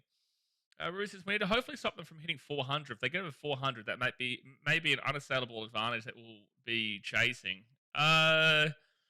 Not really on this pitch. Like, obviously, we don't want them to get to 400 by any means, but at the end of the day, we still scored 500 when we were in Brisbane, and they got 330, and we were able to slap them down. So look, I don't think this is panic stations yet. I don't think we're in struggle street by any means as we currently speak. But it's not ideal. We're not in an ideal situation, but I think this is just perfectly set up for a draw at this point. Brent says, batting will come down to Uzi and Marner showing up for a fight. Yeah, and Jake Weatherall as opener. I really think that the key telling point will be what Jake Weatherall does as opener alongside Travis Head. Uz McQuarter comes in at 5th. We should be on a pretty decent score before Uzi even comes in at 5th. So for mine, I think the key telling point will be what Jake Weatherall does. And that's going to be a dot ball. The new ball is available after this over, actually, if we did choose to take it. I don't think we'll take it immediately. Roosters, leave it to the SCG to give us what is shaping up to be the best test of the series. Yeah, I agree. SCG is, as long as the rain doesn't impact it, SCG does usually end up being, usually the best. MCG does have its moments too, but SCG on a consistent basis usually gives the most competitive game of the lot. Even when the rain impacts it, it makes it a good game. Like, for example, 4 years ago against the English. And then the one against India last year.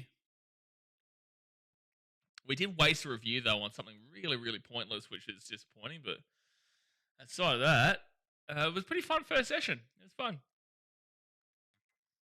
Wasn't Webster a medium pacer? Yeah, he's not the fastest bowler ever, but now he's trying to bowl some spin here, and that's because Australia doesn't have any spin.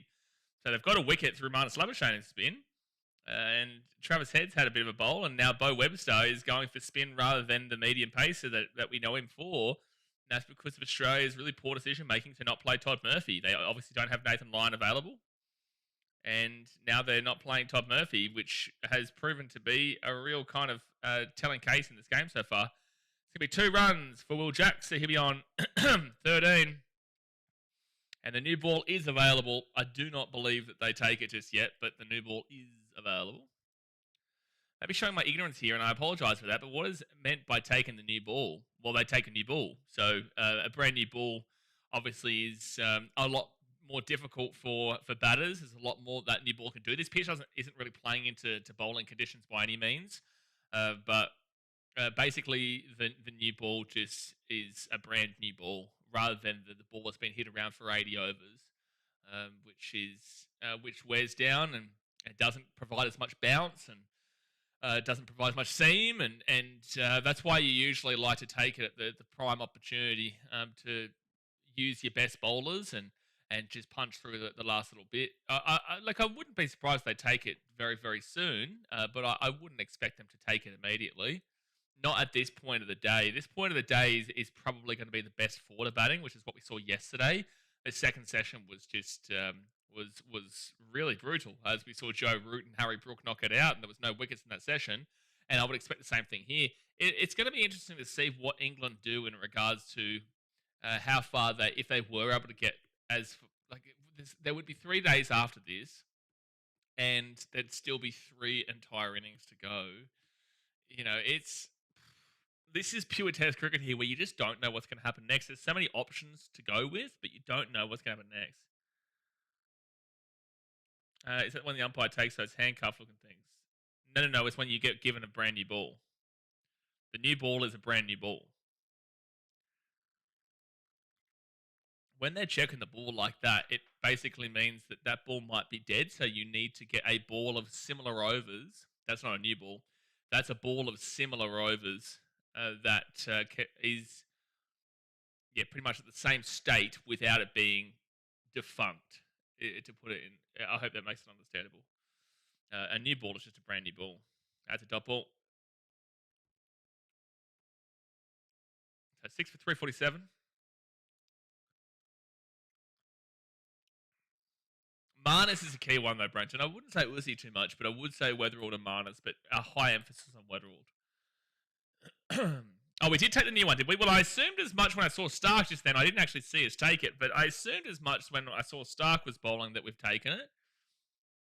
Because we were bowling spin. Maybe they were just bowling spin just to get through to the new ball. So Mitchell Stark on his 3rd ball of the over. Come on, Starky. And dot ball. Just need to get through one of these guys, and then we're into their big-time bowlers. And then we're into Bryden Cast, who can have a little bit of a whack. He's nothing special, but he can have a little bit of a whack. I'm going to move past Zach Crawley so you can see the rest of the batters there. You can still see Duckett's score. And then that Josh Tongue is their final one.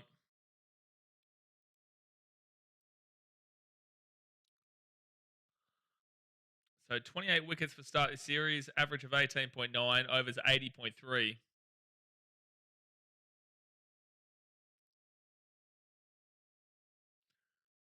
And that'll be a dot ball. I've got draw written all over this, lads. Look at the pitch, bro. Look at the pitch. Some of the wickets England have been taken out with as well have been. Hey, look how beautiful the day is, though. How beautiful. There's not many clouds in the sky.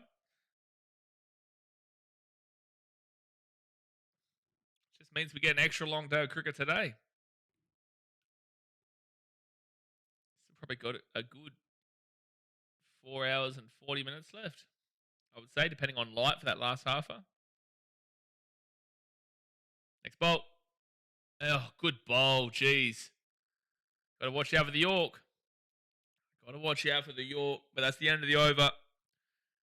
Is it the end of the over? No, actually, no. Sorry, that was 5 balls. There's one more ball to go. That is a great bowl there from Stark. Oh, not York, sorry, but it was that was very much full swing.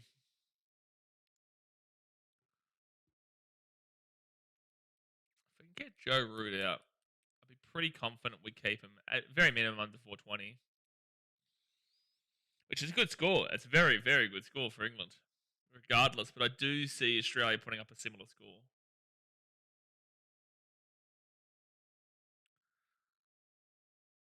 And that's going to be a single. No, it's going to be two. That's going to be four. A four from Joe Root. It's going to be on 143. And that ends the over. So 350 up for the English. 350 up. Root not going to get out. Yeah, no, he's playing really well.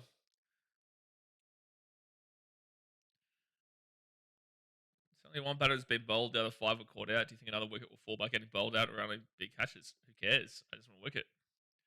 Sean says on the toes, Starkey. Yeah, unfortunately, gives up a four there. Yeah, see, how good's this? I got it for Christmas. How cool is it? I love it. I love it. Nice little coffee mug. Oh my God, Santa. Such a good mug. I don't know where my Manchester City one's gone. I got my Fiji Drill one, but it's smaller than that. Get big coffee in. That's Scotty Boland. He loves the SCG. He's got 2 wickets so far. 21 overs bowled for 1 maiden, 3.6 economy. That's really good. 75 runs. Need more Scotty Boland versus Root. Well, you're about to see Scotty Boland. 2 slips in the gully. Come on, Scotty. Break through him. Top ball.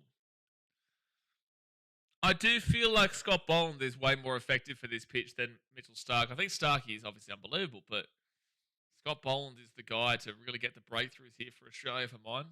Obviously, we got real lucky with Marn getting a wicket. Got real unlucky with Cameron Green being Cameron Green. But Scotty Boland, 2 wickets, and I feel like he could be on for it. I feel like he'll get 4. I'm going to back in Scotty Boland for 4 wickets in this first innings. Oh, dude, that was so close to being his third. That just drew him in. The swing was there. The swing was there.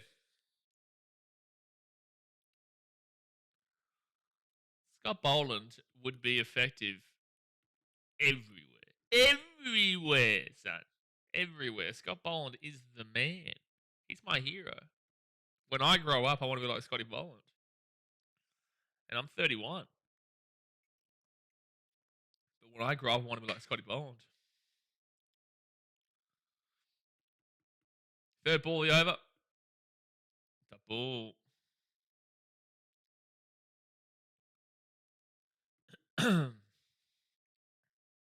81.3 overs bowled. When do you reckon we take the third, the next new ball? When do you reckon we take that? Maybe day 4. When England's still batting with Joe Root. This is his highest score in Australia. Again, I don't believe he gets here, and I did not believe he gets to 100 if Paddy Cummins was bowling either this game or Brisbane game, because he always gets out to Paddy Cummins. He just has his number for some reason. Next ball. Oh, big in-swinger there. Big in-swinger. Harris says, well, England chose to one day have an SHU to play a good test match. That's worth watching. Yeah, I think they've done this deliberately, Harrison, due to your takes earlier on today saying that Harry Brook is the top 2 Englishman of all time and that saying Ben Stokes is the top 15 all-time cricket player, which I feel like England have done deliberately to avoid you as much as they possibly can. Pat Cummins and Todd Murphy in England are all out by now. I wouldn't disagree. I think that's a good shout. But around this score, though, I think they'd probably more so around this. They're still probably getting this score on this pitch, but if they had have gotten through Joe Root earlier, if they had like a Paddy Cummins and he gets through them early, you know, there's no telling what could have happened here. It could have been more so 253, but I'm okay to still give them this with this pitch. Yeah, because everything starts to fit around here. Maybe that's a sign, Harrison. I think I will see a bit of nuance in your top 10 and refuse to read your list. No, the thing is that did you notice that everybody else who was commenting before, I read their top 10s out or I read their conversational points out? Do you know why? Because they didn't have Harry Brook in the top 2 English players of all time, and they didn't have Ben Stokes in the top 15 players of all time, and didn't have Alex Cook in the top 10 of all time. That's the difference. Their conversational points were, say, like Dravid over Tendulkar, great conversation, or Gillespie underrated, or these kind of guys. Your conversation had Harry Brook in 2, and the rest of the list was not worth even looking at. Clifton Boys says, no spinners, no result, dead rubber. I agree, Clifton Boys. I genuinely believe this is going to be a draw. I think this pitch is absolutely perfectly set up for a draw. Unless Australia shit the bed. And that's entirely possible. I don't think it happens. I think Australia will be fine here. But there's just so many things that work in favour of a draw here. Australia don't have the intention or the motivation. You've got the coach coming out and saying, like, we don't really give a shit at the moment. They just don't. It's just WTC points that you're playing for. Australia have already done the series. They've won the series. That's the main thing that counted. That's the coach coming out and saying that. So if the coach is coming out and saying that, that means the boys are pretty much falling in line. That is very close. Falling in line and having a similar mindset. I don't feel like that's necessarily the right mentality to have, but at the end of the day, that is the mentality that they do have, and I think that's what's showing here that that Australia and look, they don't have Paddy Cummins, they're not using Todd Murphy, but they can't use that as an example. They don't have Paddy Cummins, they don't have Nathan Lyon, they don't have Josh Hazelwood. Like there's a whole lot of reason here for the Australians to not give a shit. It's like you still want them to win for sure, but it doesn't really matter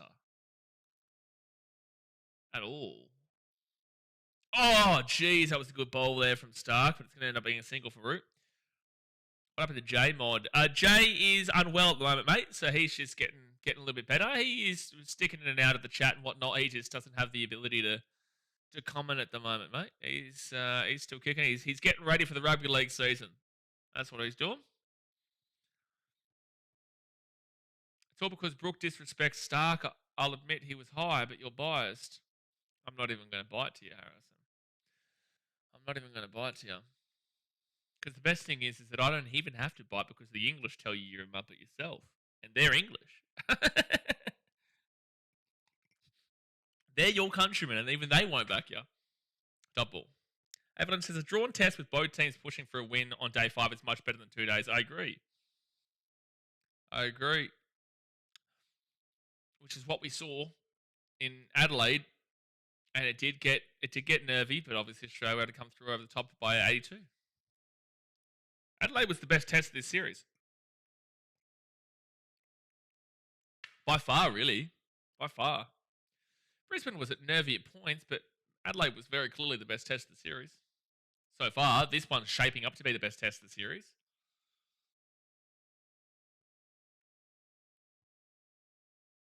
If this goes day 5, I think this is clearly going to be... Oh my gosh, he's close. I'm just saying the guy's a prodigy. Who's saying anything about his potential? No one's disrespecting his potential, and no one's saying that he can't be great. He's still very, very young. What we're saying and what we find is a really awful take is you putting him in the conversation for a top 10 of all time. If you want to suggest that by the end of his career he could be there, then people would listen to it because that's not a bad take. You can suggest that. You could say that about anybody really, though. But you can have that belief in Harry Brook. No one cares about your love for Harry Brook in that sense. But what people are saying is that it's just ridiculous on a very high standard. And also for you to say that I'm biased when you've got the English agreeing with my take, or the English are disagreeing with your take and calling you silly, should tell you a lot about who the biased one actually is. I tell you, there are better English players throughout history by far than Ben Stokes. There is so many that you didn't even mention. You never mentioned Ian Botham once. And the kicker was that you then also said that you're not educated enough to conversate about the world. Well, I think you may know about English players, but I don't think you have an unbelievable knowledge about the English team as much as you do think as well.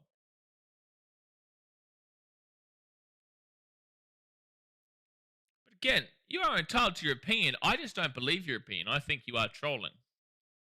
Because I don't think that anyone who actually knows the game would have the takes that you do. So I do feel like you're just part of the banter and trolling and stuff like that, which is fine. But you will get the response that you are asking for. Adelaide always got the best pitch. Adelaide was a good pitch. Adelaide was good. Because it was weird. It benefited the bowlers, but it also benefited the batters. It was mainly a batter's pitch, but it also did have its moments for the bowlers. Stump on the ground. I'm saying, I've read that. Joe Root is always the main wicket. Ben Stokes sometimes, but Joe Root for the most part is usually.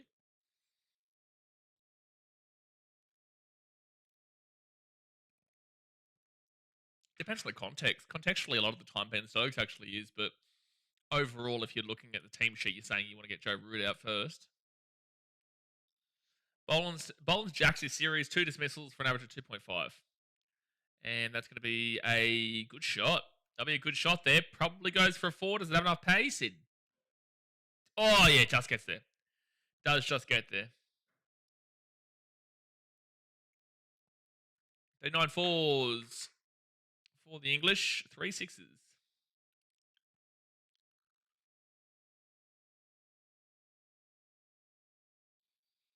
I notice you play this victim card a little bit, Harrison. It's not a victim card, sir. It's that you say wild things and then expect people to agree with your wild takes. If you admittedly say, I'm speaking based off of my own opinion, and you say that it probably is biased, people would respect it way more. But unfortunately, that's not how you operate. Next bowl. Oh, good bowl, though. Good bowl.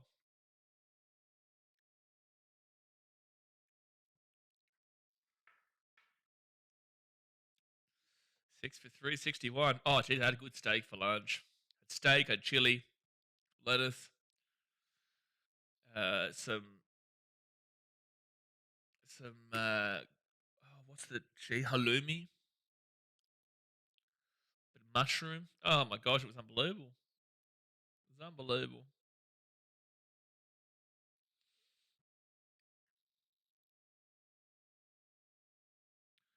All right, Scotty B. Double.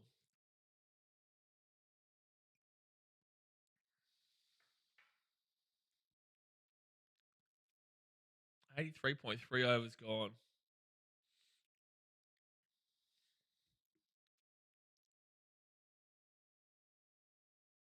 Shatiz says Root is definitely going to surpass Tendulkar for the most test runs. I agree. Doesn't necessarily mean that I would take Joe Root over Tendulkar, but with that being said, yeah, I believe by the end of his career that Root will be above him in regards to the runs.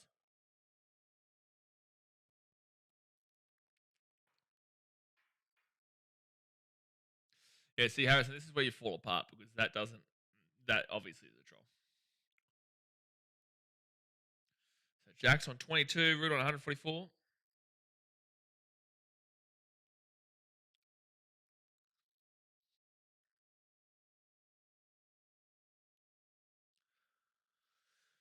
Six for 361.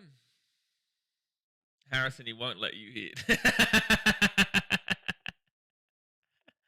Look, that is facts, Johnny. He won't. So Scott Boland, next ball. And top ball. The only player who isn't spoiled by this Bazball shit is Root. Well, the interesting thing with Root is that he hasn't been spoiled by it. He's played his own way of it, and you've seen it at times. Like, for example, in Brisbane, he struggled because they did come in with a game plan of being that high aggressive team, and you saw he struggled originally. And then you saw that he adjusted himself for Brisbane and then killed it. He can come a gutser at times with Paddy Cummins specifically. But overall, Joe Root was able to, good bowl. Joe Root was able to adapt better than the rest of his team. And then you saw by test 3, Ben Stokes really started to change. Oh, no, sorry. Second innings at Brisbane, Ben Stokes came around to it. So Joe Root originally did play it and then just said, nah, screw this shit. And then in test 2 obviously killed it. But then test 3 is when Stokes kind of came along and now you've seen the rest of the team fall back into line in regards to playing cricket the cricket way, and that's why they're being a lot more successful. He's stuck to basics. Yeah, he learnt very quickly not to play that stupid style. At lunch, England were 6 for 360, 336. Now they're 6 for 361. So apparently there was a bit of snicko controversy regarding Stokes' dismissal. I wasn't here when that happened. Was it very egregious? No, it was blatantly out. The only controversy was that it took so long for them to call it. It was blatantly out. I don't know who's complaining about that. Are the English complaining about it?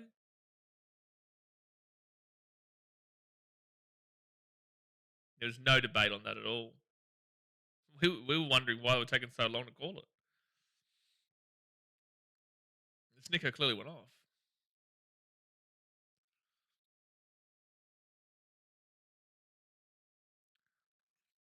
Stark 2 for 87.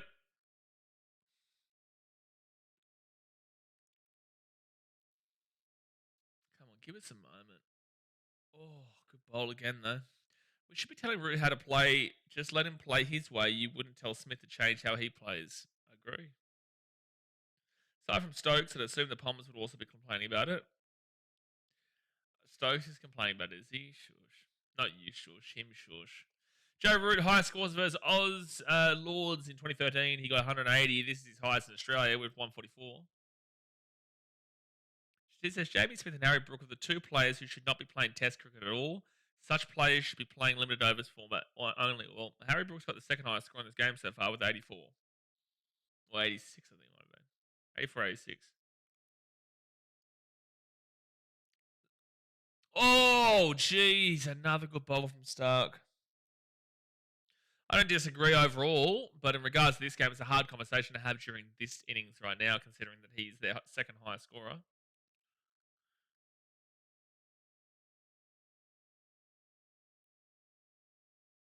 Stokes complaining about that. Stokes complaining about that. He's a muppet.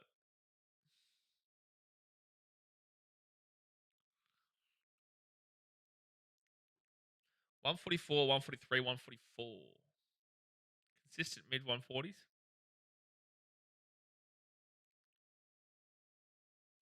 And that's going to be a single. From an Englishman, Carl says, the only complaint I had about Stokes' wicket was how long it took to give him out. It took so long. It was so obvious. I don't know how. What are people complaining about? Like, I'm going to go on to Twitter and see what people are saying. Usually Twitter's the best for like live response to moments. If you ask Smith and Brook to bat out for a day to secure a draw, they won't survive. I agree with you. I'm just saying it's a hard conversation to have right this very second, considering that Harry Brook is the top 2. Ben Stokes. I need to see this. 14 times, which will start. Seeing Stark get Ben Stokes, that made me feel so proud of Starkey. That was cinema. I love that Mitch celebrated after, not yesterday. What? Ben Stokes is a frontline bowler, a genuine all-rounder who, if fit, can play in each discipline. I'm not seeing many people complain. I'm not seeing anyone complain at the moment.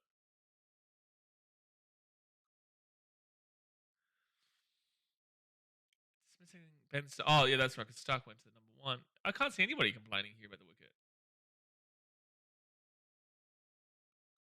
Who's complaining? I just read on the site that it was a bit of controversy and Stokes was fuming, so I wanted to see what everyone else thought. Yeah, whatever site you looked at, don't ever look at it again. Don't even bother with them.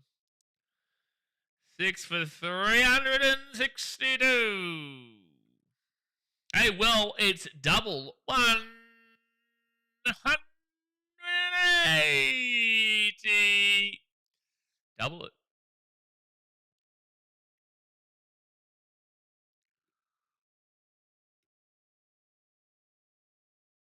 They keep beating them. They just can't get the nick. Can't get the wicket right now. Scotty Boland come back in for another bowl.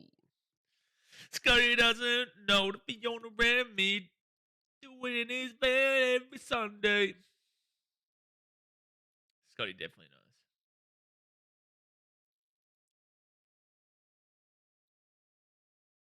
See what I mean? This is the point of the game where it's like, it's not.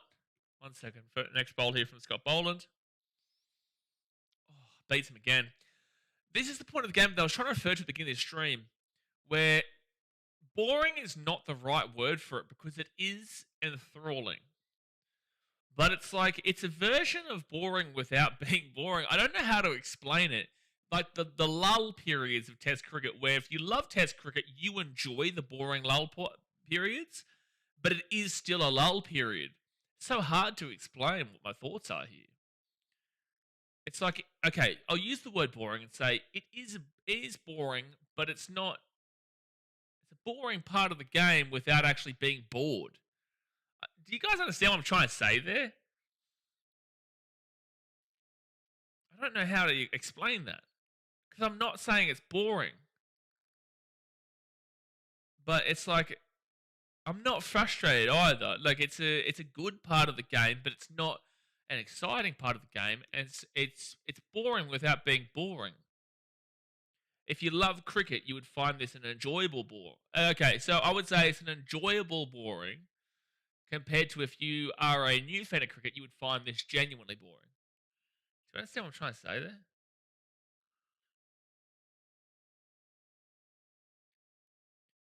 Partnership of 40 between these two at the moment. Scotty B. Oh, into the gonads of Will Jacks. Hello. Hello. The beauty of the lull period is when a wicket inevitably falls and generates a better reaction. No, I agree. I say this all the time. That's what the beauty of Test cricket is, that you wait, you go through those frustrating periods, you go through that long wait, and that breakthrough happens, and it's awesome. You know, I prefer a wicket like that than a bang-bang wicket kind of. Oh, bang-bang wicket's pretty good. But like a wicket then, and then 5 overs later, a wicket then. I like going through the overs and overs and overs of nothing happening and that lull for that wicket. I agree. But it is still... It does feel longer than it actually is a lot of the time. Next ball. Top ball.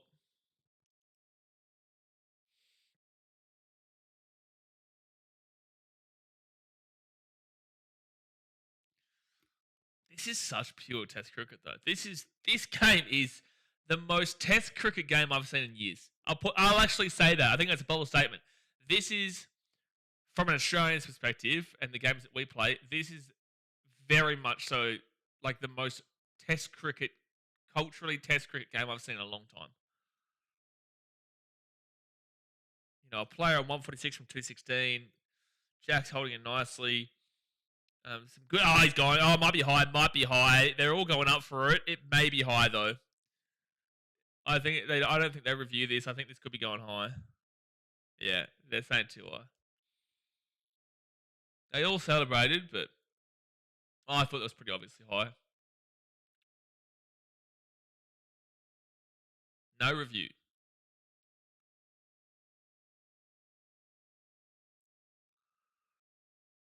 And yeah, it's gone well high. Oh, yeah, it's gone well high.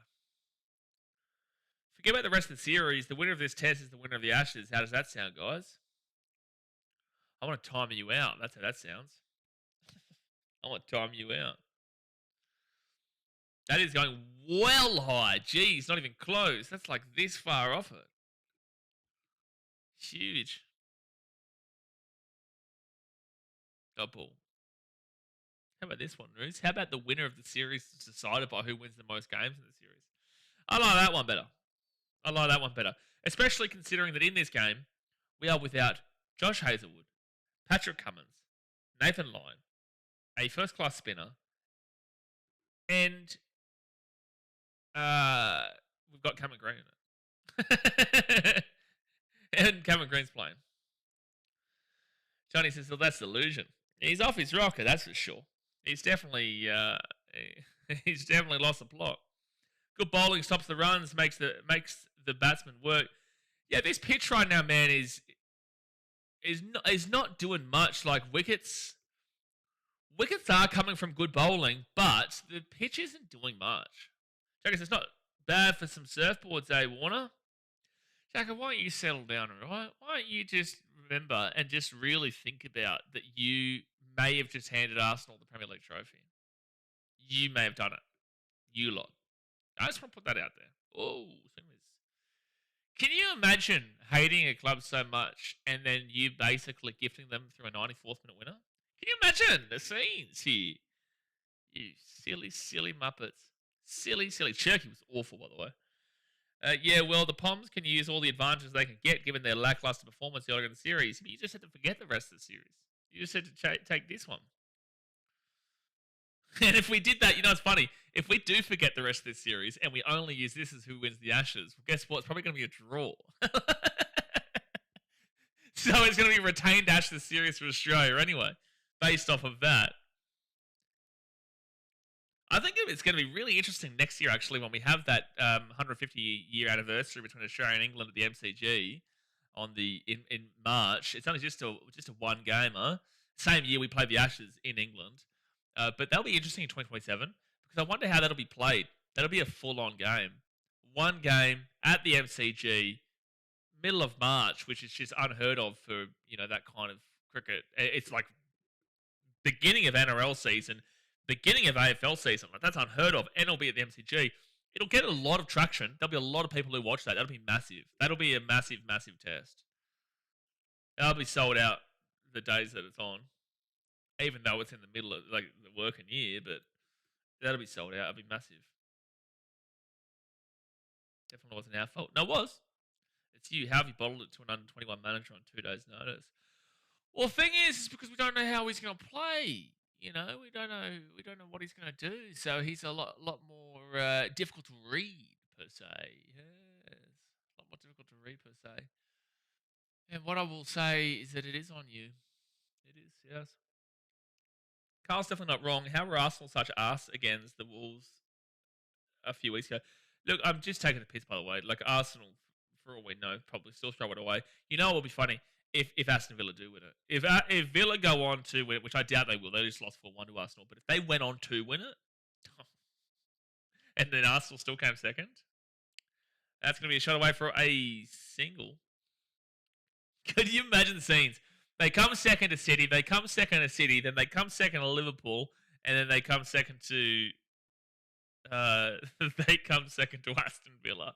It'd be very similar and akin to Tottenham in 2016, where they finally had a chance to win the Premier League, and they came third in a 2-horse race. Tottenham, they were fighting Leicester City for the Premier League. Leicester City, a team that had never won it before. They were relegated a couple of years ago. Like they came out of nowhere. Tottenham still found a way to lose to them in a 2-horse race, and then finish below Arsenal. I think it was Arsenal who finished second that year, and Tottenham finished third, maybe. I think it was. Mitchy Stark, next ball. And that'll go for a single. Arsenal won't win the title. They always find a way to lose. No, I agree, Carl. I agree. Just let me insult Jacko, Carl. Come on. He's a Chelsea fan. Let me insult him. I'm going to make him feel bad for winning. No, he didn't win. Sorry, he drew. But make him feel bad for not letting us win, scoring a last-minute goal. So I give him one Premier League. It's like tossing a dog a bone, give them some success. No. That'd be a shit thing to happen again. It'd be very funny. It'd be very funny. Very funny. Partnership 42. Who is going to be the guy to get this score for Australia? And Doppel. England probably still be batting after tea. I would say so. Tea is in about an hour and 10 minutes. I would say so. I think tea's an hour and 10 minutes. 3 p.m. local? Yeah.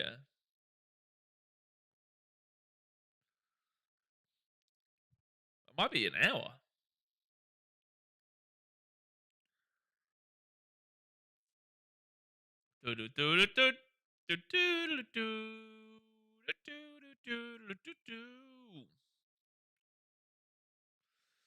I would assume so. I think England was still batting after tea. Unless Joe Root goes. If Joe Root goes, then anything can happen.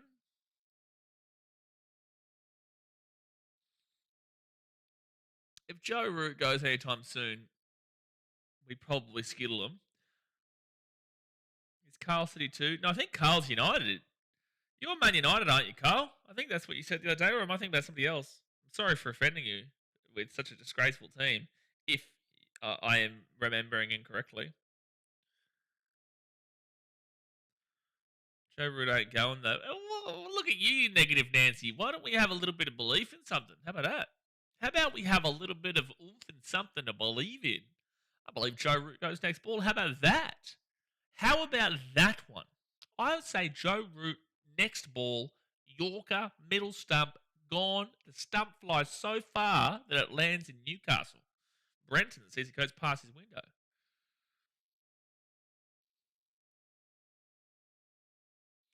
Most wickets, Australia home Ashes series. He is currently 6th behind McDermott, Thompson, Lawson, Mitch Johnson, and Hogg.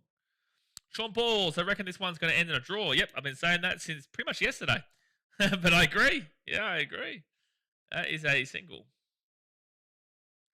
I'm pretty certain he is United, Jacko. And that's why he's not mentioning it. He said no Jacko to the city. He doesn't want to mention that he's United. He doesn't want to talk. He doesn't want to bring it up. He doesn't want to mention it. I'm pretty certain I'm right. I usually have a pretty good memory with who people support in the channel. Like with our rugby league base, I know who pretty much everybody supports in rugby league. Next bolt. It's single. Carl, am I right or am I wrong? I usually have a pretty good memory, mate. He said, I support teams so bad that you wouldn't even take the time to insult me for it. I think we're still going down the United path here. We are.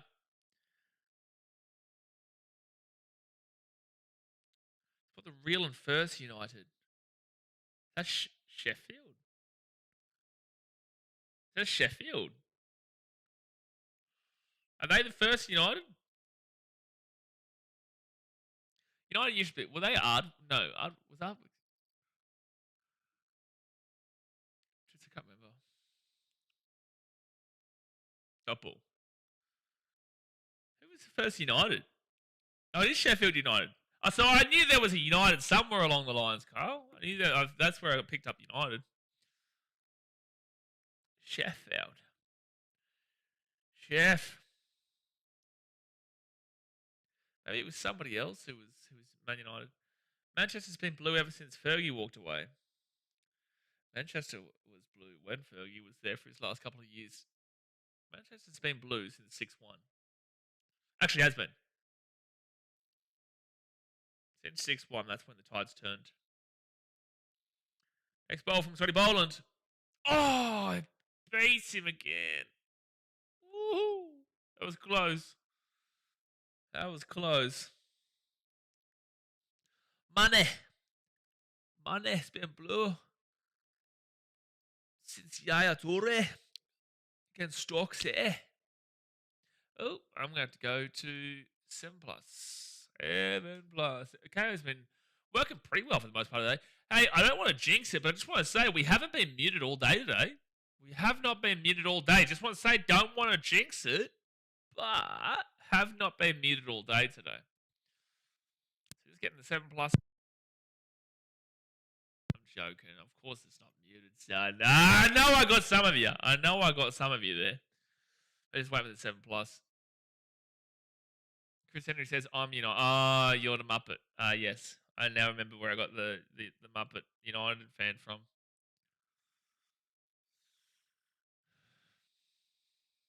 It was a good bowl there from Scotty B, though.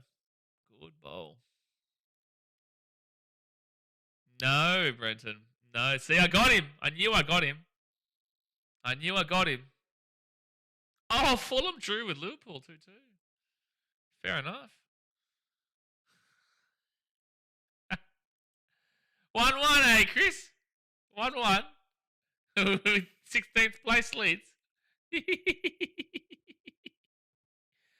Oh, dearie me, Man United. Dearie me. Dearie me. 18 games to go and you're already 11 points behind. You're already 11 points behind Aston Villa and City. How many points are you above the relegation zone? Only 17. Still doable. Still doable. I wonder how it's working out for Tottenham post-Ange at 13th. They said they'd start winning now. Carl, I know you said that I have. I don't think I've been muted today, son. I don't think I've been muted today.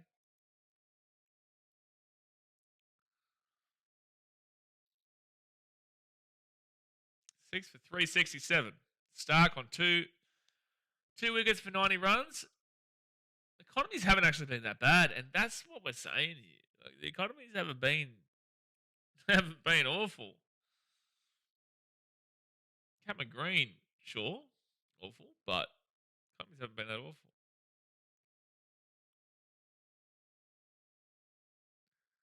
Oh, someone said come on Starky. I thought someone said come on the Sharkies. I was like, we're getting rugby league now? And double. Oh, we're not in the title race, that's for sure. Definitely not in the title race, Chris. Just trying to figure out the last time you were in it. You know it was funny, actually. A couple of years ago when Man City and Liverpool were at our prime, when we were all going prime City Pool era, where it was just us two going at each other. I remember United won a few games in a row when we were third. They were like 8 points, 7 points below Man City and Liverpool. And there was it was a good 18 games to go. It was halfway through the season. I remember Man United fans saying, "Oh yeah, we're in this race." There was all these memes and memes going around, reels going around of them saying we're in a title race and all that kind of stuff. It was so funny. And then they went and lost 3-0 to, I think it might have been a Sheffield or something at the time. It was someone who wasn't good, but it was in the Premier League. And then all their fans came back to reality. I think this might have been in the season of 22, maybe 21, 22. Yeah, because Liverpool won, I think. Liverpool won 2019, 2020, and then City won a couple. It might have been that first one after the Liverpool year, and during COVID. Same like United's midfield got ran through like Bonnie Blue on a Tuesday by Wolves and Leeds. 1-1, eh? Unbelievable. Then again, when you talk about Wolves, I can't believe they won. Not only did they win a game, but they won 3-0 against West Ham. And Everton and Grimsby. Grimsby was a great result. That wasn't the same year, but that was great times. What do you reckon about Australia's group at the FIFA Soccer World Cup? I will be streaming the World Cup. Do you think we'll finish on top of the USA and Turkey? Did Turkey make it today? Did Turkey qualify? I think that group is a mixed bag. You just don't know what's going to happen because Australia have been awful qualifying, but we have qualified. We usually turn up at World Cups. We usually go through stages of we turn up and then we don't turn up and then we turn up and then we don't turn up. That's going to be a double. We turn up and then don't turn up. If you look back over the years, 2006 we turned up. 2010 we didn't turn up. 2014 we got in an awful group. We had Spain and the Netherlands and all this ridiculousness. It was just awful. But we gave it a crack, but unfortunately we just weren't good enough. I think 2014 was the year we lost 3-2 to Netherlands, but Tim Cahill scored that absolute worldie of goal. It was amazing, but our group was too difficult. We did turn up in 2014. 2018 we didn't turn up at all. 2022 we turned up. The only teams we lost to were France and Argentina, the two teams who made the World Cup final. We led 1-0 against France, and we obviously lost 2-1 Argentina, but it was a great game, and we nearly scored an equaliser in the last seconds through goal. So this would be our turn to not turn up, so I wouldn't be surprised if we struggle. He was talking about this year when a 10-man Everton for 80 minutes, beat them 2-1. Mate, Everton are world beaters, mate. Unbelievable stuff. I used to hate travelling to Goodison. Our bogey team has always been Middlesbrough and Everton at Goodison. Not now Everton, but Everton at Goodison always used to beat us. And obviously Middlesbrough. Middlesbrough, even if we played them in the FA Cup or a League Cup now, I'd still be nervous. Next bolt. And Joe Root will get to the 150. What a player. What an innings from Joe Root. He gets to the 150 bomb. Slap up.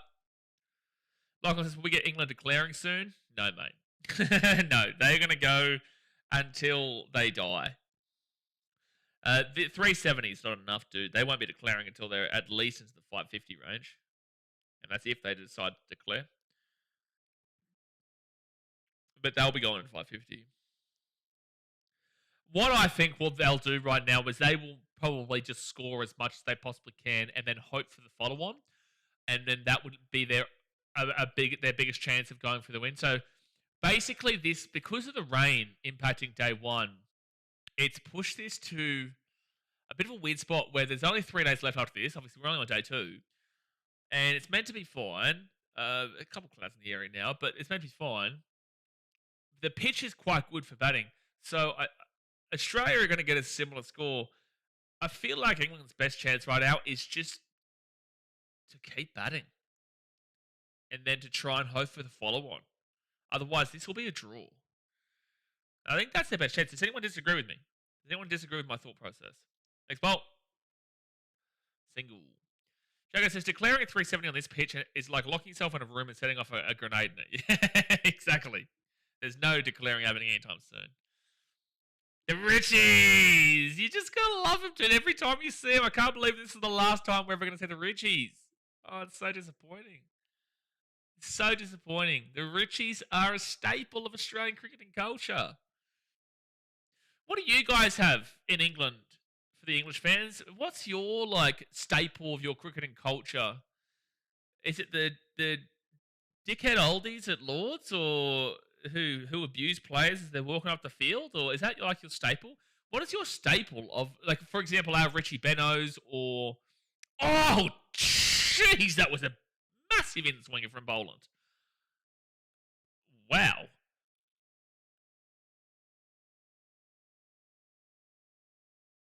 They're saying the mail they've had is that this is the final year of the Richies. I really hope that mail is incorrect, eh? Rain. Yeah, rain is your cultural staple of English cricket. That's a great point. That is a great point. That is a spectacular point. Geez, -1 degrees in England right now. It's meant to be raining all week in England. Lovely. Lovely stuff. Hope Turkey's 12th man doesn't come with good bowl again from Scotty B. With Galatasaray ref on field. I have no idea what we're referring to there, but so Turkey did qualify. Fair enough. Losing. Clouds. Yeah, no, there's some great ones here. I'm just trying to say in regards to the Richie damn well Benos, lads. I'm asking about Richie Benos. Darkness, losing, clouds, rain. These are all valid things, but we are asking about Richie Benos, lads.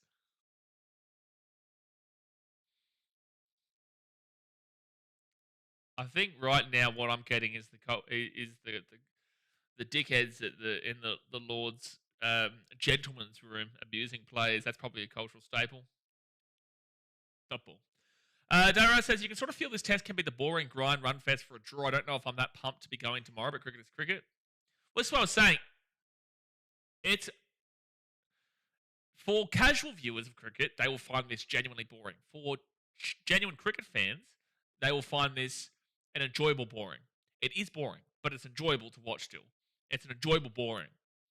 Whilst casual fans find it boring. We got a lot of Phil Tufnells because he's such a dude. He's just such a dude. But is he Richie Benos though? You know, is he Richie Benos? And that's a dot ball. Who would they bring in? Who will they do next year if they're not doing Richie Benos?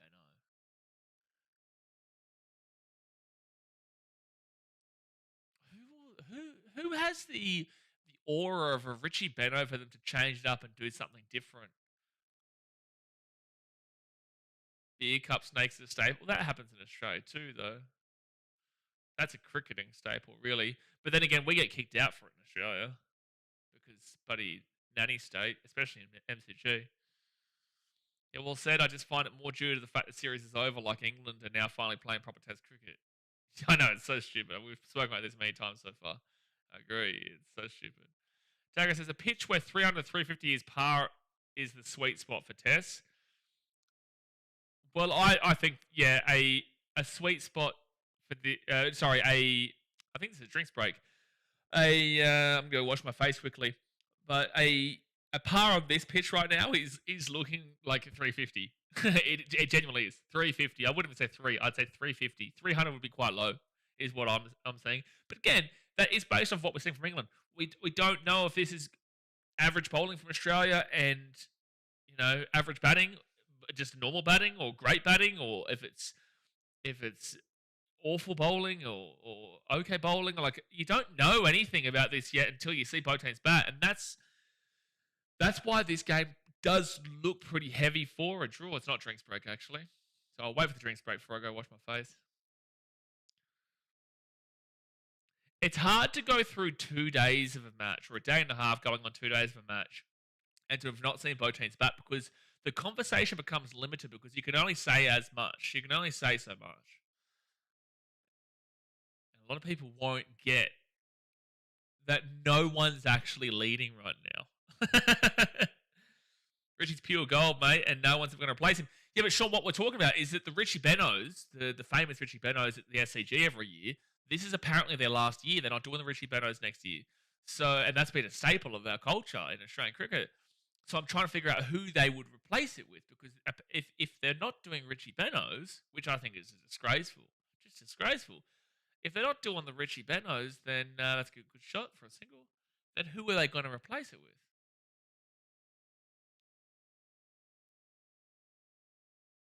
Who are they going to replace him with? Like, I don't think Kerry O'Keefe has enough aura there for that to be the case, even though everyone loves his laugh. I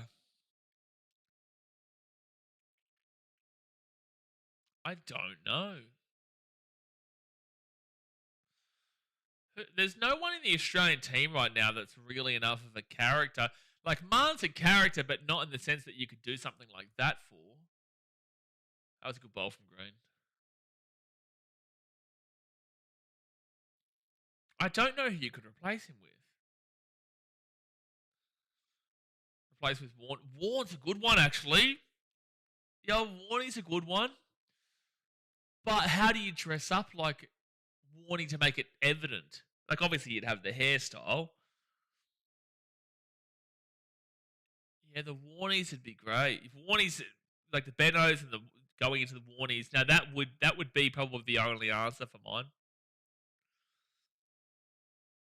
I guarantee you there'd be some people who dress up like Liz Hurley. There'd be, what would be jokes? If they have like half a section or a section of Shane Warnes and then they have a section of Liz Hurley's. That would be pure Australian shithousery. That would be pure Australian shithousery of the highest level, and I'm here for it. Liz Hurley's and the Shane Warnes. The Warnies and the Hurleys. They do the tip of the cap for Warne. Yeah, I know.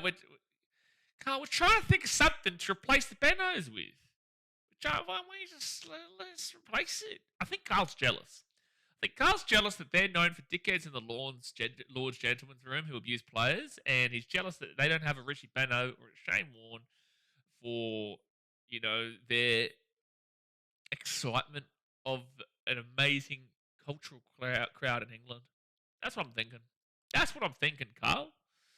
Worn hat with a wide brim and the zinc across the nose. Yeah, you do. That's the way. Yeah.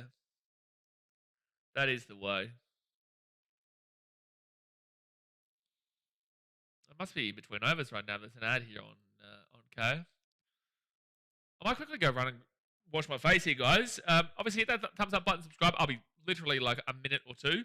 I'll be back in a moment.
Oh, it's drinks break anyway. Beautiful. They had the drinks break 1 over later, and I took it at the perfect time. Very jealous. No, I know, Carl. I know. You've always said you've wanted to be an Australian citizen. I get it. Unfortunately, your ancestors weren't thieves enough. Derez says, Lords of MCG. Lords. I'm referring to the Bairstow dismissal and the way that the old men, the old wanker men reacted, who are meant to be gentlemen. That is meant to be a really professional section. You're not meant to be like they were. So I refer to them being absolute clowns. And you had old men foaming out of the mouth and shit. Like, it's just immaturity. That's what that the private room will always be remembered for now. There's meant to be real. It's meant to be elegance, and that's what it was known for. And then you get those absolute idiots doing that. Chris says, is our in-house spy with us today, by the way? Shatish is here. I don't know if he's still here, but he has been here. Shatish, are you here, son? See, I'm telling you, the English even know you're an in-house spy. So Michael Nisa, the Niche Show, he's back on. A wig with bleach blonde hair as well. Yeah, you need to have the bleach blonde wig. Australia has the cricket royalty, ironically enough, and that's just the way it will always be. Absolutely.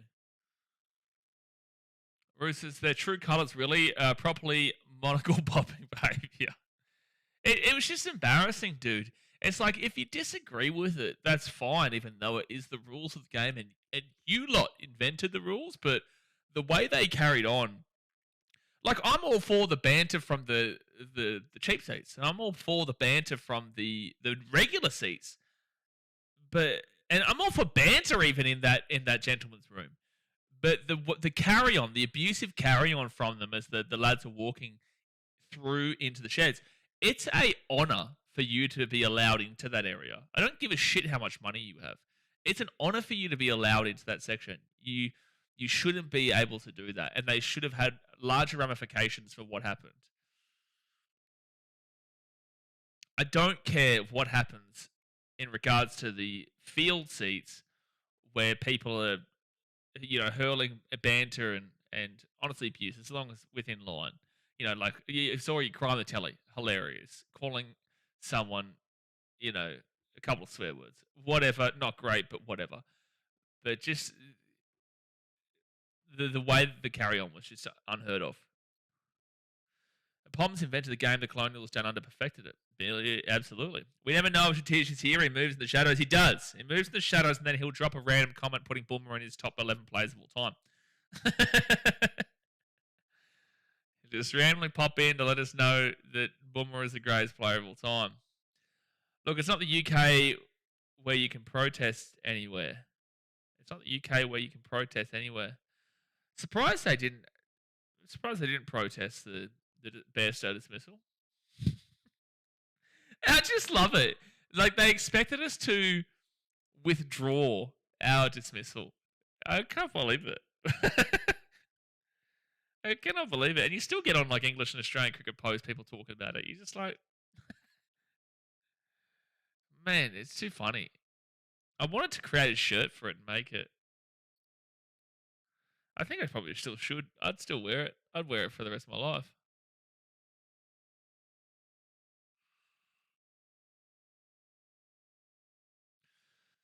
Six for 375. They were 6 for 336 after 78 overs. Now 91.4 overs. They've slowed it down a tab, but they're still getting runs. UK is cooked. UK is pretty cooked, but so is a lot of countries around the world, man. Let's go do what we can to keep enjoying. You know, Australia's going down a pretty rough path. Obviously, America's cooked, but they're trying to bring it back to not cooked. Arnab says, hey, mate, it depends on what political side you lean on, though. Arnab says, hey, mate, Root turn up when Series is dead rubber. Yeah, but he did also turn up in Brisbane. But I'm not going to also disagree with it, but he did turn up in Brisbane. The only time he has turned up is when Paddy Cummins isn't bowling, who always gets him. Have we ever seen Harrison and Shatij in the same room? Just saying. So I actually know Shatij. So Shatij is, the reason why he knows his channel is, oh, he's gone! Bang! Jackson's gone. 7 for 375. Huge. Green gets the catch. And Michael Nisa gets the wicket. Jack's gone for 27. Huge. All right, we're well into their bowlers now. We've got Bryden Cast coming up. Got him. Got him. Regular catch there for Cameron Green. Did his job. Not going to complain about it. Booshka. Exactly right. Booshka. But yeah, no, I know Satish. So he lives in Jaipur in India. When I was in India last year, I actually stayed in the Airbnb he runs. So he has an Airbnb in Jaipur. Good Airbnb near the Hawa Mahal, which is cool. Very busy area, very full-on area. But yeah, no, it was a good time. I was really sick actually when I was staying there, and he really helped me out. He's a good dude. He's a good dude. So if you're ever in Jaipur, definitely go check out Shatij Plays. He's a great dude. And then he helped me out with my train from Jaipur to Udaipur. Rolling out the Poms below 400 would be a win-win for me. I think, considering where we've been, I would say that's a successful amount of runs to keep him at, considering where we've been. Is a test match that peters out for an inevitable draw the most boring spectacle in sports? Is it up there with NASCAR and power walking?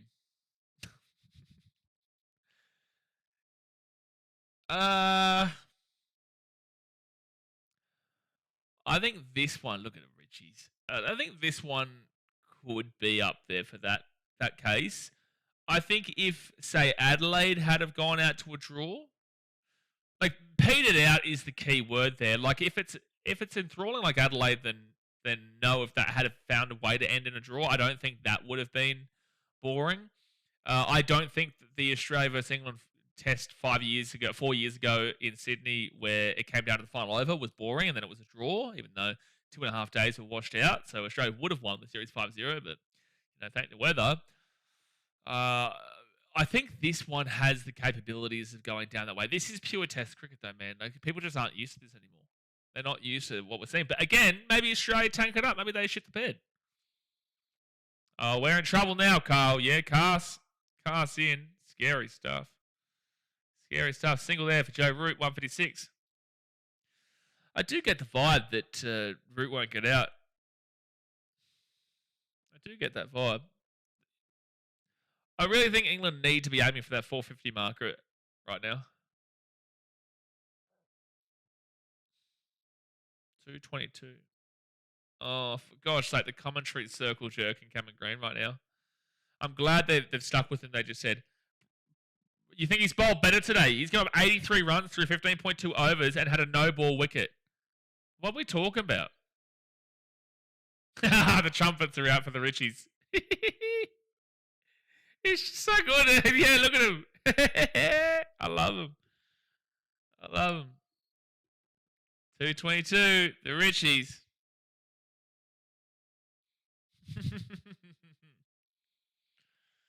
I was actually wondering what you're referring to, AFL Legend, with the 222, and then how good is it? How good is it?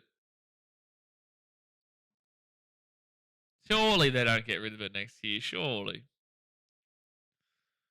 That's going to be double. Alex Carey has been amazing this over, has to be said. Alex Carey, for mine, actually has been our best player through the series. I think he's been our best player through the series, to be honest with you. Stark's been incredible, but I do think across all 5 games, I'd say Alex Carey for mine has been our best. Bold take.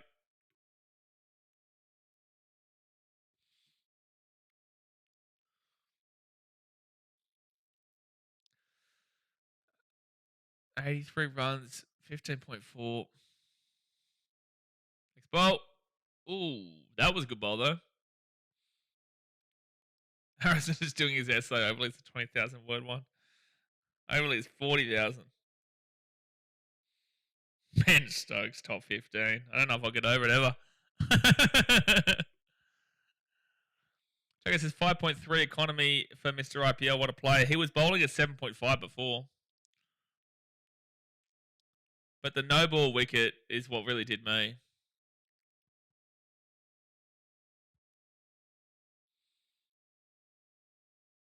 Next ball to Cast and just tucks inside. Didn't even see that one really.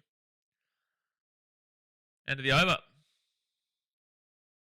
Oh, Waltzing Matilda, get her out in the crowd. Waltzing Matilda, you come a waltzing Matilda with me. He sang and he washed and he waited for the Billy Boyle. You come a waltzing Matilda with me. Could that be the most Australian song of all time?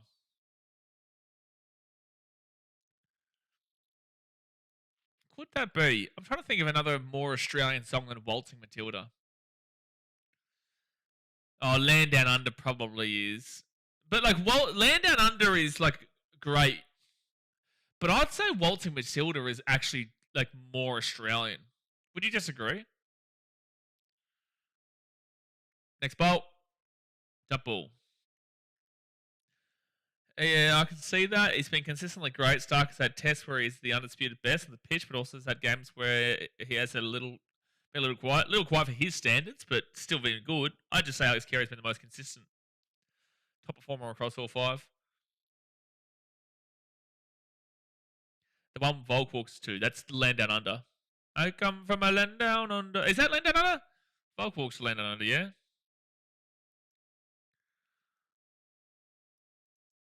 I'm pretty certain it is. Yeah, Land Down Under. I come from a land down under. Women go, women blunder. Get you hear the thunder. You better run, you better take cover. Got 2 wickets here, the Nisha. Which cricket commentator do you reckon would go right in an NRL commentary box? What a random comparison. They're 2 very different sports. That's going to be 2 runs there for Jaru. Gets 158. In Oz, what major choc brands, own USA or GB, would you say for everyday choc? Cadbury is where it's at. I'd say Cadbury is probably our most popular. I don't even know. I'm not a really massive chocolate eater, to be fair. So I'm not probably the right person to ask about that. When I hear Vegemite sandwich, I assume Australia. I couldn't guess the other song. Well, no. So the song that you're referring to is the biggest Australian song internationally, but I would say domestically, like internally in Australia, Waltzing Matilda really does. It gives me more of an actual pure Australian community vibe than Land Down Under. Love Land Down Under. We'll sing that at anybody karaoke around the world. Did it in Jaipur? Did it? No, not Jaipur. Yeah, did it in Jaipur? Did it in Udaipur, Thailand. I love it. And it's definitely more of a karaoke song. But Waltzing Matilda for me just gets the emotions flowing about what Australia truly is. Cherry ripe, beautiful, beautiful chocolate cherry ripe. And that's going to be a single for Cass. He gets off the duck egg, more than Stokes. Love Volk, met him in person once in Wollongong, top bloke. He loves his dragons. Loves his dragons.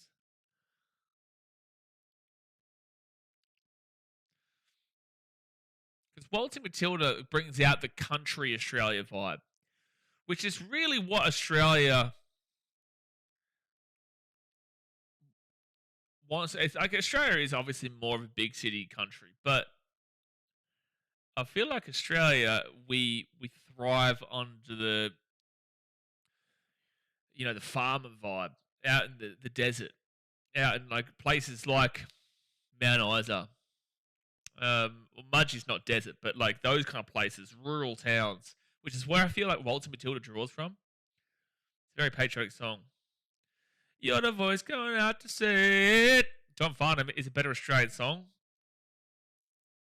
It's a great Australian song, but I don't think it brings the same emotions out that Waltzing Matilda does.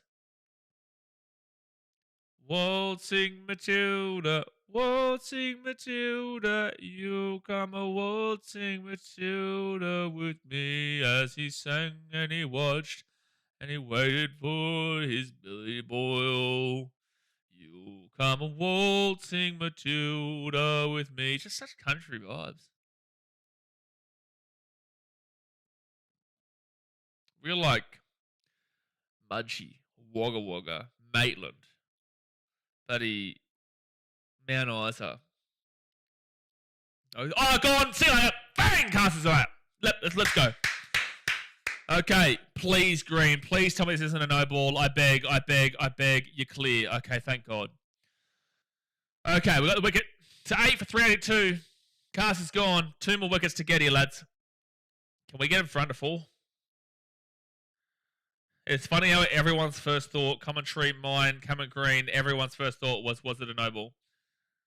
Got him.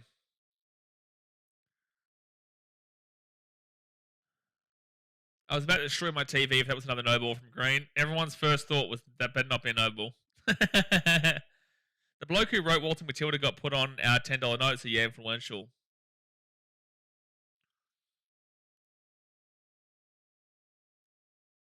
Oh, that Qantas song was always really good too. Do do do do do do do do do.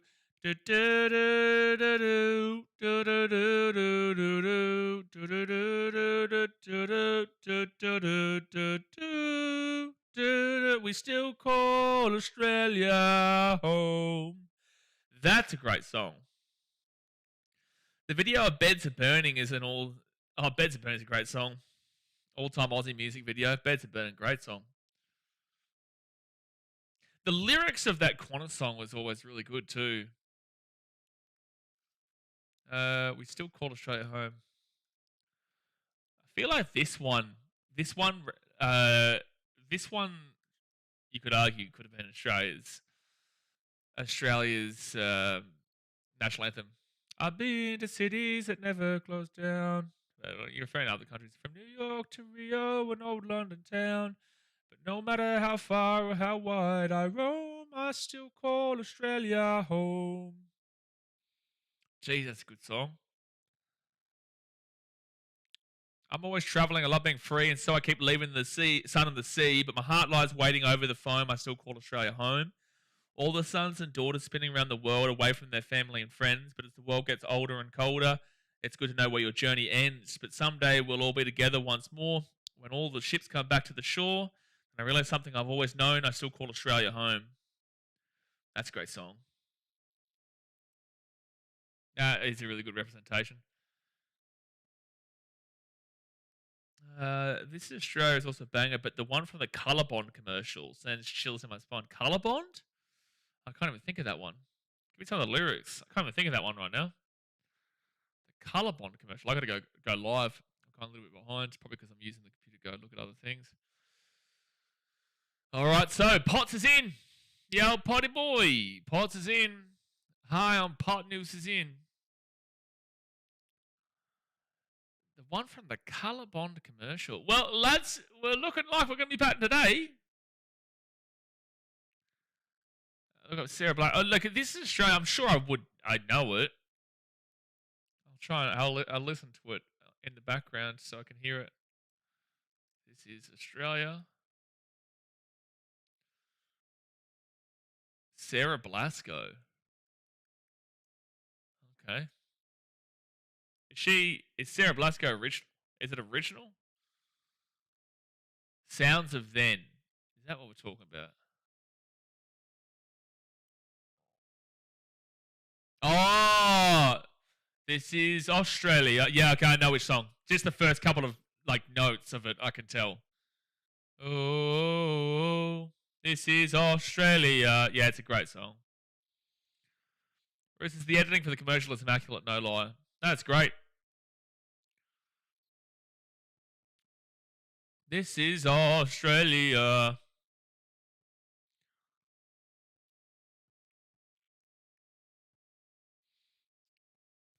I'm getting chills just thinking about it. It's a cover, but her version is far superior. I think that cover is the one most people know. So that's going to be a single. Potts gets to 1. Joe Root's got some confidence in Potts if he's taking a single there with 159.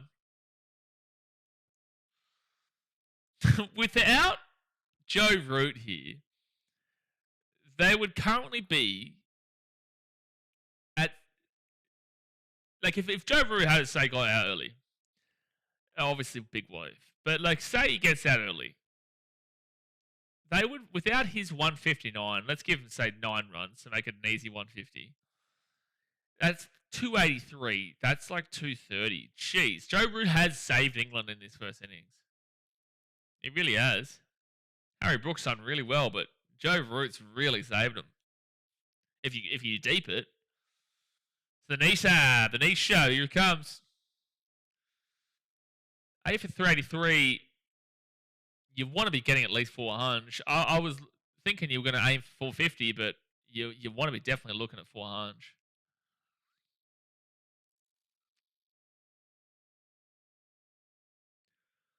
Into SARS, what's your name, please? My name is Blaze, my guy. My name is Blaze. Who are you supporting? To say you Australian? You English? Indian, Pakistani? Maybe even a Kiwi? Or maybe you could be a Sheffield United fan. We've got a lot of them here. Maybe Sheffield. Jimmy Barnes, working class man. That is a pure Australian. That is Australian. Oh, whoa, and a working class man. Great song. That BKR bloke loves his ifs. Well, how about this? How about this for a big if? If England had have competed from game 1, do you reckon they could have won the series? It's a big if. Massive if. That's probably the biggest if I've ever said in my life. Maybe the biggest if I've ever ifed that ever did if. If. Oh my gosh, the scene back from Nisa. Jeez. Nisa has been so good this series when he's played. He has been so good. Brisbane, he was incredible. Here in Sydney, he's got 2 wickets and he's bowling well. Very close to another wicket there. A few years ago, I was coming back from Honolulu on a 19-day Trans-Pacific cruise, and when we finally got into the mobile data range, I was playing This Is Australia as we were going past the heads. Sounds good. I think when I come back to Australia eventually, don't know when, but when I eventually come back to Australia, when I'm leaving the plane or when I'm on the plane coming down, I might listen to. It might be we still call Australia home. To be fair, it might be. I love that song. Sheffield United fan saving England on the pitch at the moment. Oh, is Joe Root Sheffield United fan, is he? I didn't even know that. Oh, Jack, are there fighting words? Carl, he just said Sheffield Wednesday, clear United. Wow, oh, good bowl. Extra bounce in the Nice show.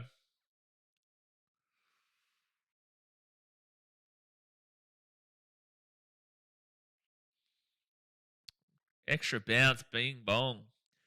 Will you be flying with Qantas? That would make it even better. I could discount Qantas, but probably, I don't know, maybe. Depends. They do, Chaka, they are massive. Sheffield Wednesday, massive.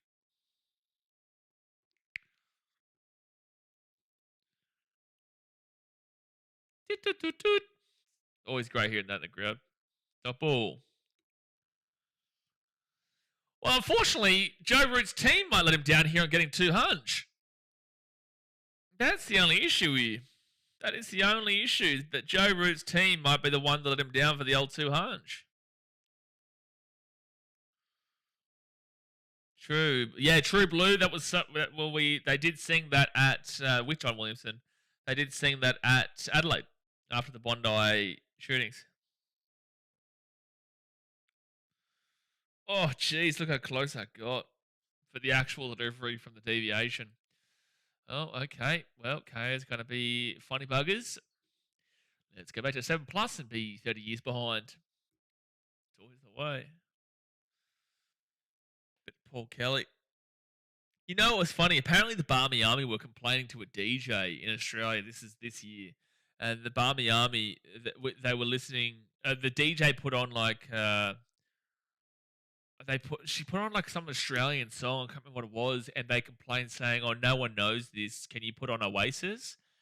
Man, fuck off. Like, Oasis is a great band, but like for you, he came and like was disrespectful towards the Australian artists in Australia in an Australian pub, and was like, "No one knows this. Play this." And it's like, man, if you don't know this is your problem, not a me problem. Everybody else here enjoying it, you just don't know it. England were competitive after the first session on day 2 in the first test, so that's a big if.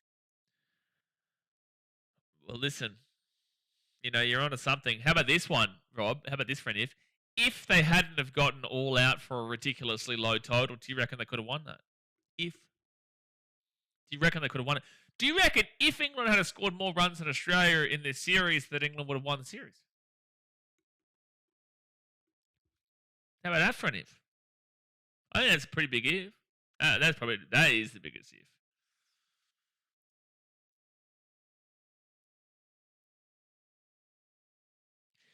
Do you reckon if we had a full team in this series that it wouldn't be currently 5-0, even though we're only into the 5th test right now? I think it would already be 5-0 and would be in the 5th test. Might even be 7-0 if we had a full team. I think it was like a pure Australian song. If Travis Head didn't get 170, 124, would have lost the series.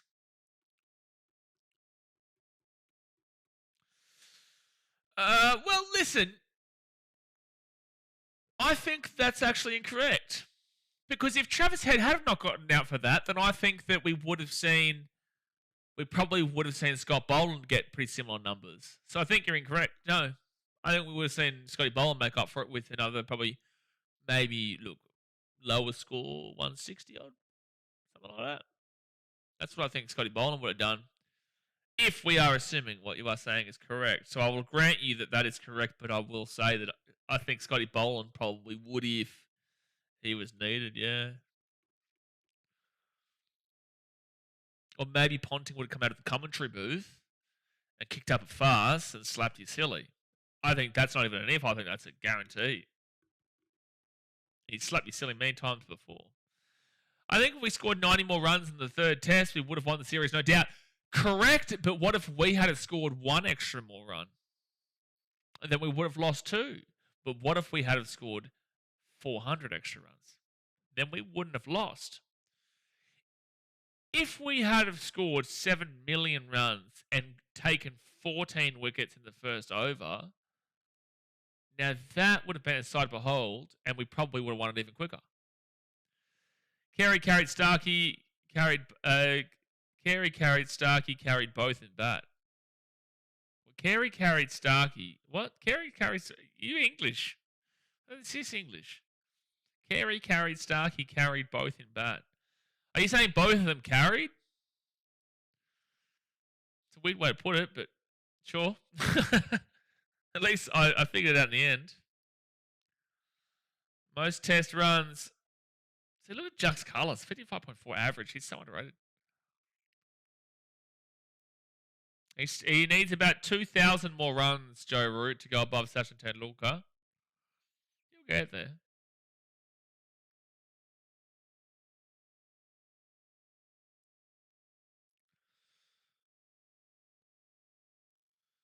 I think he's trying to say they both carried. Yeah, had a stroke reading it too.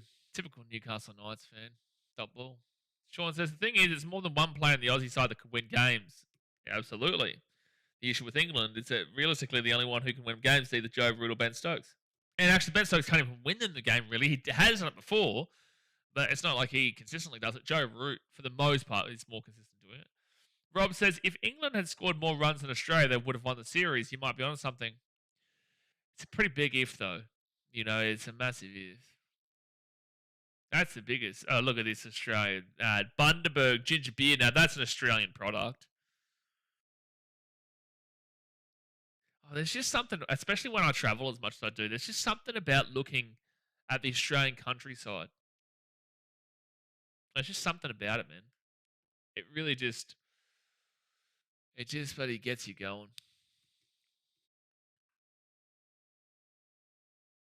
The most countryside I've ever been is Mudgee. I haven't been much country. I'd love to get out there.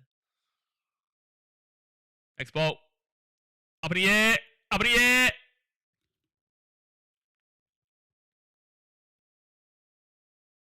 Ah! Oh boy. Oh boy. Oh boy. Oh boy. Oh boy. Joe Root is gone. Joe Root. He goes. What a fantastic knock from Joe Root. But he is gone. The old Scooty Rudy. What a great knock from him. But he is out for a measly total of 160. And England now looking like they're going to struggle to get to 400, which is very reminiscent of many times here with this English team. But, you know, hats off to Scooty Rudy. You know, fantastic performance from him. You know, he had a really good knock there. And the niche show. Nisa again, baby. The niche show again. He's been so good in this series. You know, people are going to talk about Alex Carey. They're going to talk about Mitchell Stark. They're going to talk about Scotty Boland. But people aren't really going to refer to Nisa as much as he should be referred to. He was incredible in Brisbane. He's so good here in Sydney. You know, when Starkey needs to wrestle, Cummins isn't there, or Hazelwood is injured. You know, we need someone. Michael Nisa is really pulling through. Pulling through, baby. C&B, what's that? Caught and bowled. That is a great catch there from the Nisha.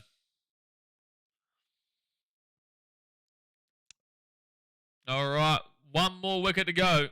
Look at Nisa telling Root to get off the field. What have you done in your career, mate? I didn't even see that. Oh, he's got 4 wickets today. That's what he's got. Boom, boom, boom, boom, boom. That's what he's done. I didn't even see that from Nice. It froze up for me. I didn't even see that, but 4 wickets. That's another wicket right there, and they didn't go to the 400. Wow-wee. Can you imagine if they didn't have Joe Root? Wow, could you imagine? Because if you take off of Root's score was 160. They didn't even get to 250 with the 9 other players. Yikes, Joe Root carried them massively, but quack in the chat. Well, that's the end of the English innings. They didn't get to 400, so that's something. It is actually something, considering where we were at one stage. Considering where we were, dude, like, that's pretty good considering. Like, we were looking like we might have been giving up 500, but it's 600 at one stage. That's the innings break. I'm going to go back and have a quick little look here at that Joe Root. I want to see the send-off. Did he actually send him off?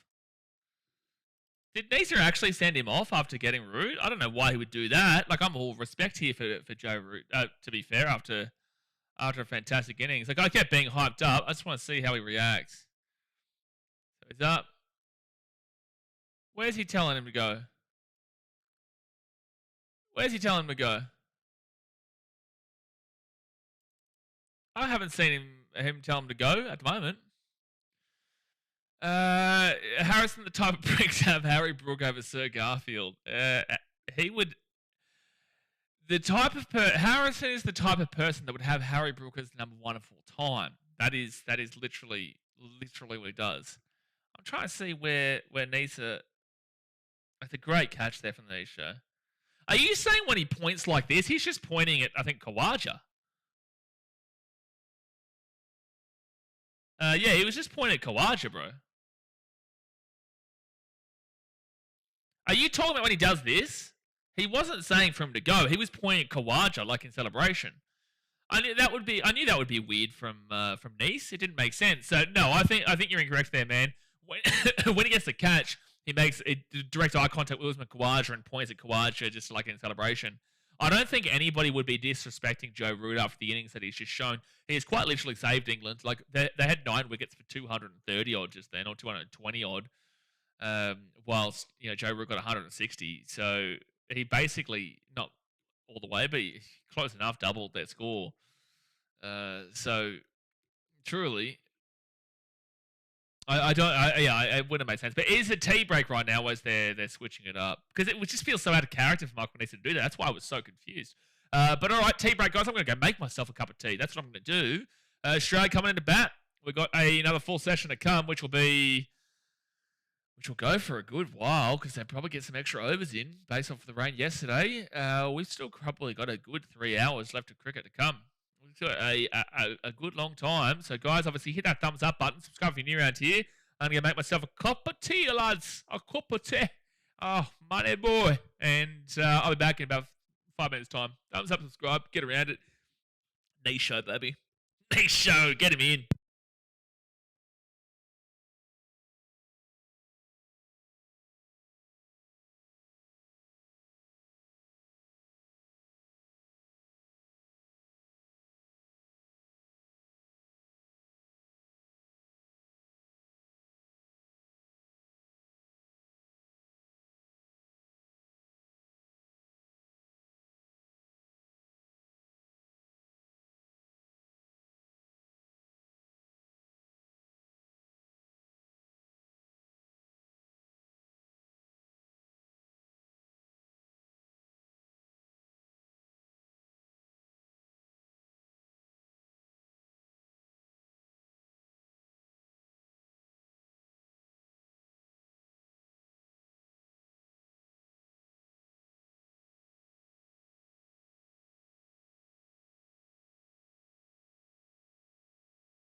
All right. Well, well. We have seen a couple of Duckaroos. I'm actually spewing that Joe Root got out. I think he deserved to knock it out. I do think he deserved to knock it out. Like, it's great to see him, us get a wicket, but I think the way that he played, he deserved to knock it out. Tigers fan says Michael Neese didn't want to raise the ball after a 5 for in Brisbane. I highly doubt he gave Root a send off. Yeah, no, I agree. It's definitely not something that would make sense for Michael Neese. That's why I knew when he did this, it wasn't him telling him to get off the field. It was him pointing at Kawaja in celebration. Rob says Joe Root 42% of total, but then England were 57 for 3, so they've got to be happy with that. They've got to be very happy with Joe Root. Joe Root saved him. Harry Brook, fantastic, but Joe Root saved him. Absolutely saved him. I just think the Green Noble, Brenton, it really pissed us all off. That especially with how he's performed in this series and the criticism that he's faced coming into this game.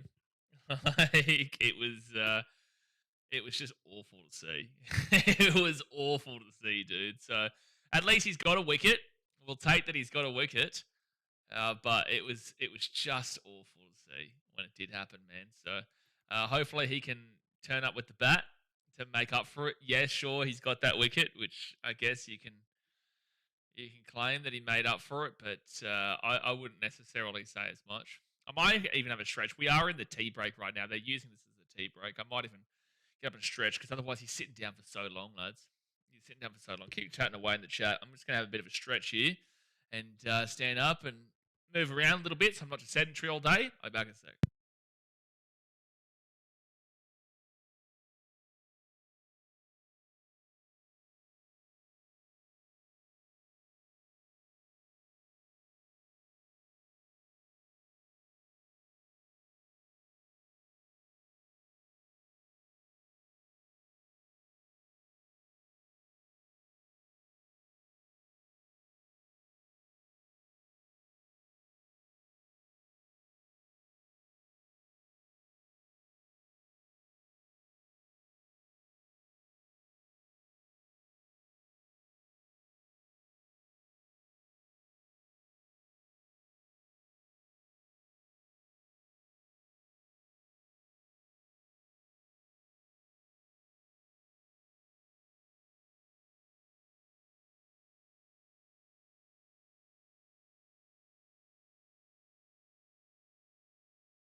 We'll see if this one works.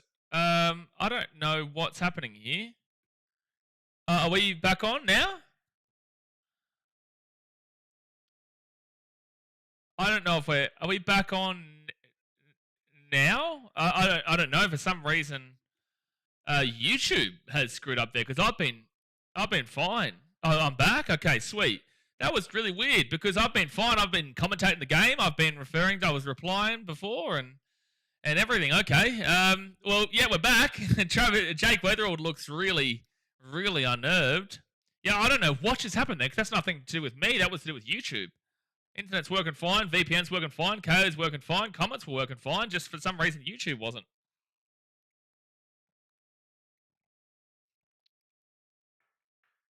All right. Well, a couple of runs there for Travis Head on 3.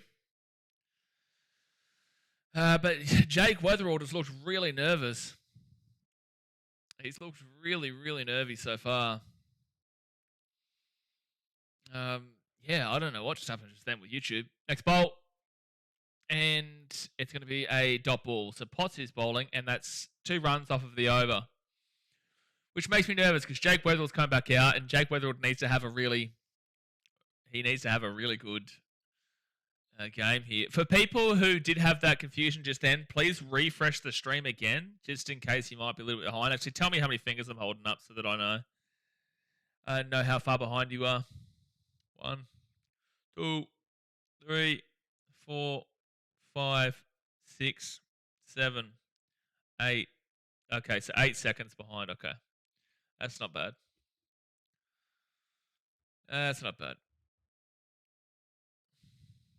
So 2 overs down. Next bowl. And let's go. Well, he's opened up that time there, Jakey Weatherald. He gets a 4. Beautiful. There's the Richies. He's opened up for a boundary that time, Jakey. Need him to have a big one. He's looked real nerve-wracking, but we've needed him to have a big one. He looked really poor in that first over. Wicket? What do you mean wicket, Chris? He got a boundary there. What do you mean wicket? What planet are you living on? I celebrated. Why would I celebrate a wicket?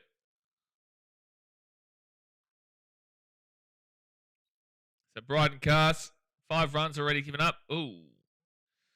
Dot ball in the body.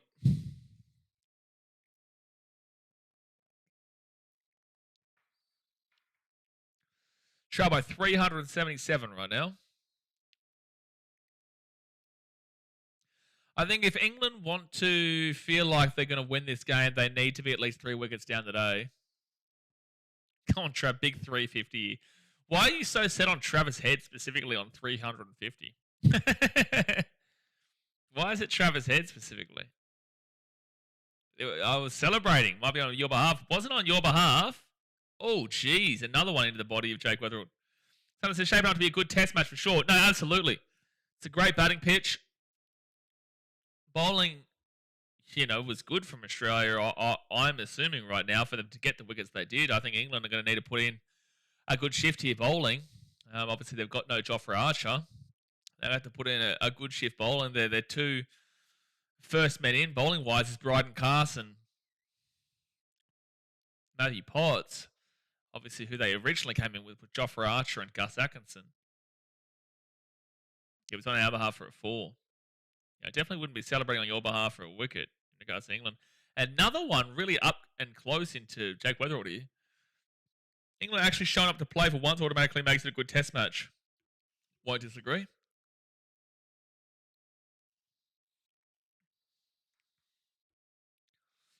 Cast to Weatherald the series, 2 dismissals for an average of 26.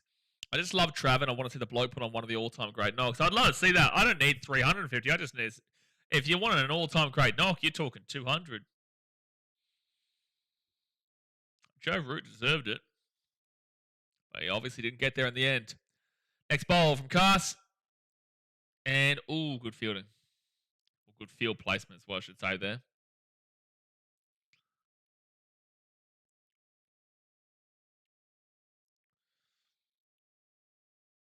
Yeah, he looks so nervous right now, man. I just need to get through these first 5 overs, Jake Weatherald. That 4 means absolutely nothing until he gets to 20. Get to 20 and then push from there. So what were they? 3 for 55 was what England were at before Joe Root came in? Is that what they were at? It's a marker to take notice of. I think it was 3 for 55. Next ball from Cass. Final ball here of the over, and that is wide as.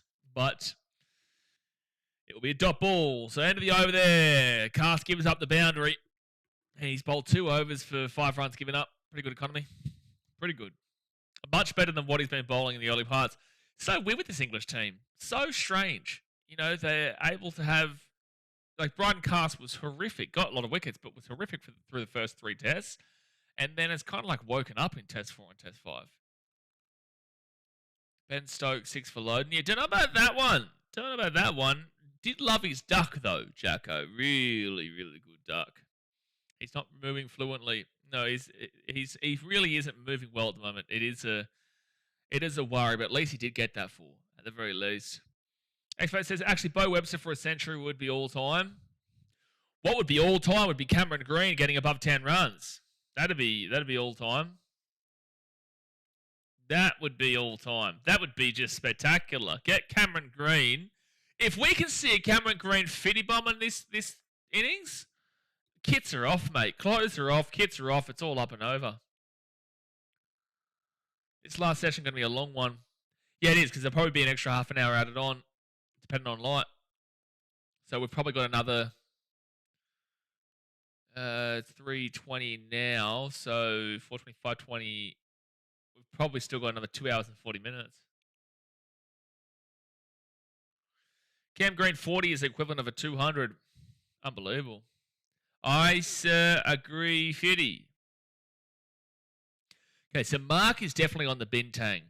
Yeah, he's had plenty of bintang today, the old Mark. I, sir, agree 50. Plenty of bintangs in the Mark household. Oh, I see a green 50. See, that's I thought you were saying like I didn't even know really what you were saying, to be fair. And shot, Travis. That's a boundary. Beautiful. Beautiful 4 there for Travis Head. Shh. Listen, look, I'm just jealous that you're getting the bintangs and I'm not. But I will have bintangs soon. I will have bintangs just round to my birthday, actually. If Cam Green gets 40, lock us in for 550. If Cam Green gets 40, lock us in for 1,000. Cameron Green 50 would be sexy. It really would be. It would be a sexy thing to see.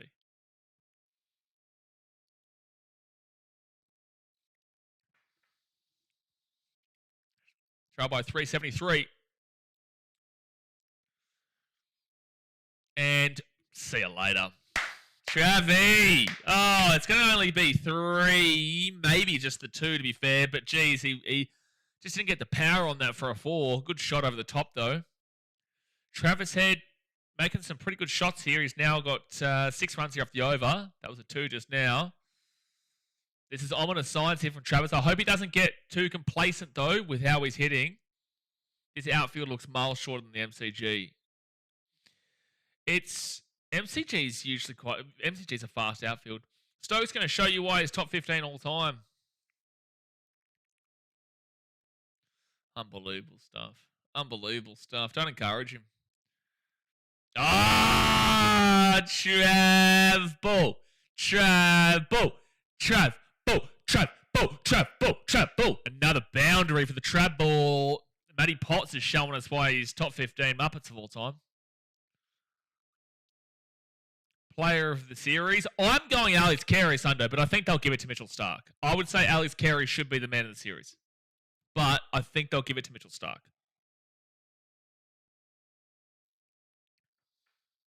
I think Alex Carey has had one of the most underrated best players in the series of all time. I think he's been incredible.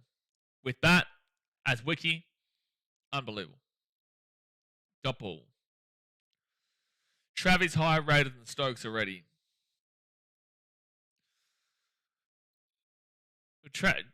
Trav is definitely higher rated than Stokes. Like, are we talking batting? If we're talking all rounder, then obviously Stokes. But if we're talking batting, then Travis Head is definitely above Ben Stokes.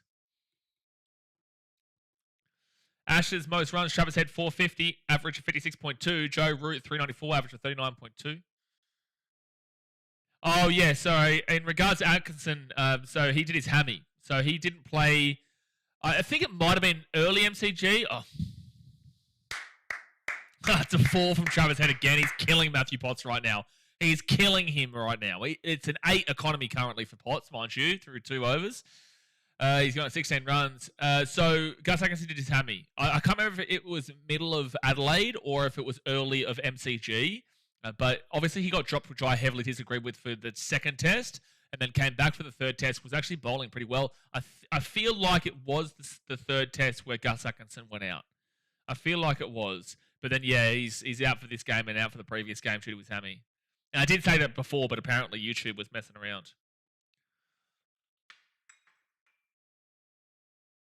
It was Adelaide. Thank you, Ruth. Yeah. This is an ominous start for England with Travis Head getting some good runs early doors. This is an early onslaught from Travi. I just don't want him to get complacent and think that it's just going to be easy. I need him to really focus in, and Weatherall, just play your part right now, mate. I just need Jake Weatherall to do what he did in this. Just need him to do what he did in Perth while Travi Head was going crazy. Just get that going, mate. That's all we need to see you to do. That's all we need to see right now. 17 runs from Travis Head, 5 runs from Weatherall. That's right, because he didn't bat the second innings at the MCG either. No, yeah, he did that. Did his hammy, which was unfortunate. If Travis Head didn't get these early 4s, Australia would be on 5. You're an idiot, Jacko. You are an idiot. You are an idiot. Why don't we leave that if conversation for once we've seen 9 batters? Why don't we do that? Because the conversation we had was when 9 other batters had bat, right? We are currently, if you're taking Travis Head out of the equation, there is only 1 other batter who is batting. So what if are you trying to get at? I know what you're doing, and I know you're a muppet. I know that, but not similar as we currently speak. You're a clown. How about this? If you weren't a clown, would you still wear the red nose? Travis Head on 21. Oh, he's got another 4 off of the over. Oh my gosh, sorry, I had to switch back to KO. Oh my gosh, Travis Head is killing him. If he kills it again with another, I'm not even gonna say it. Even at 20, I'm not even gonna say it. But if he killed it again and really put Australia really right back into this game, you would say he has to be player. You would say actually he would overtake and go player of the series. Brenton, he's taking the piss out of me. Don't say great IQ, Jacko. He's taking the piss out of me because he knows that I said that if you take off Joe Root's score, they only got 220 odd or whatever. So he's taking a piss and saying, well, if you take off from Travis Head 21, you've only got 5. But see, I made my comment when 9 wickets had already fallen. He's making his comment when 0 wickets have fallen. So there's a bit of a difference here, right? But I know he's going to come back. Whoever gets a big score on this, he's going to be like, oh, well, if this person didn't score, then we're in the mama. Gee whiz. Yeah, and that's how he sounds. That's actually how Jacko sounds in real life. I don't know if you guys know this. You got to put an English twang into it, but that is actually how he sounds. So next bowl from Cars, and it will be double. Trav in Perth was such a great performance on that pitch. No, that was incredible. Yeah, what Trav did in Perth was incredible. What he also did in Adelaide was spectacular. Hopefully he can do it again here. He's had some really good, amazing moments. He's had some pretty poor moments too, where he got dropped on 3 in the first innings of Adelaide, but then still got to 33. I'm not disappointed with it. Like at one point, you were saying like Trav Head's opening was somewhat debatable, but as soon as that conversation started to rattle in, that's when he got that 170 in Adelaide, which is his home ground. Well, Jacko, if the Poms came into play in the first 3 tests, maybe it would have been a competitive series. That's a great if. That's a fantastic if. That is a spot-on if, that. So Matthew Potts, next ball. And dot ball. I want Head going up against Potts right now because Head is seeing Potts easy. Jacko says, hey, I've got one for you. I don't want to hear it. If you take away 40 points from Arsenal, they'd be behind Wolves on the table. That is true. That is true. But they're going to bottle it anyway. So let's not do that. Let's actually give them an extra 10 points just for fun, shits and gigs. They'll still find a way to bottle the title. They'll still find a way.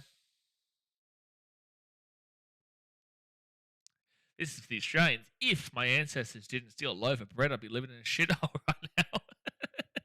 Dot ball. That's a good if. If my ancestors didn't steal a loaf of bread, I'd be living in probably Norwich right now. I wouldn't be from the beautiful beaches of the Gold Coast. I'd be from the beautiful beaches of Brighton.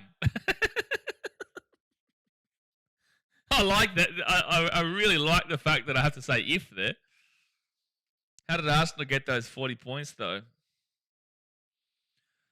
Oh, my gosh. That's a good bowl. It's a dot ball, though.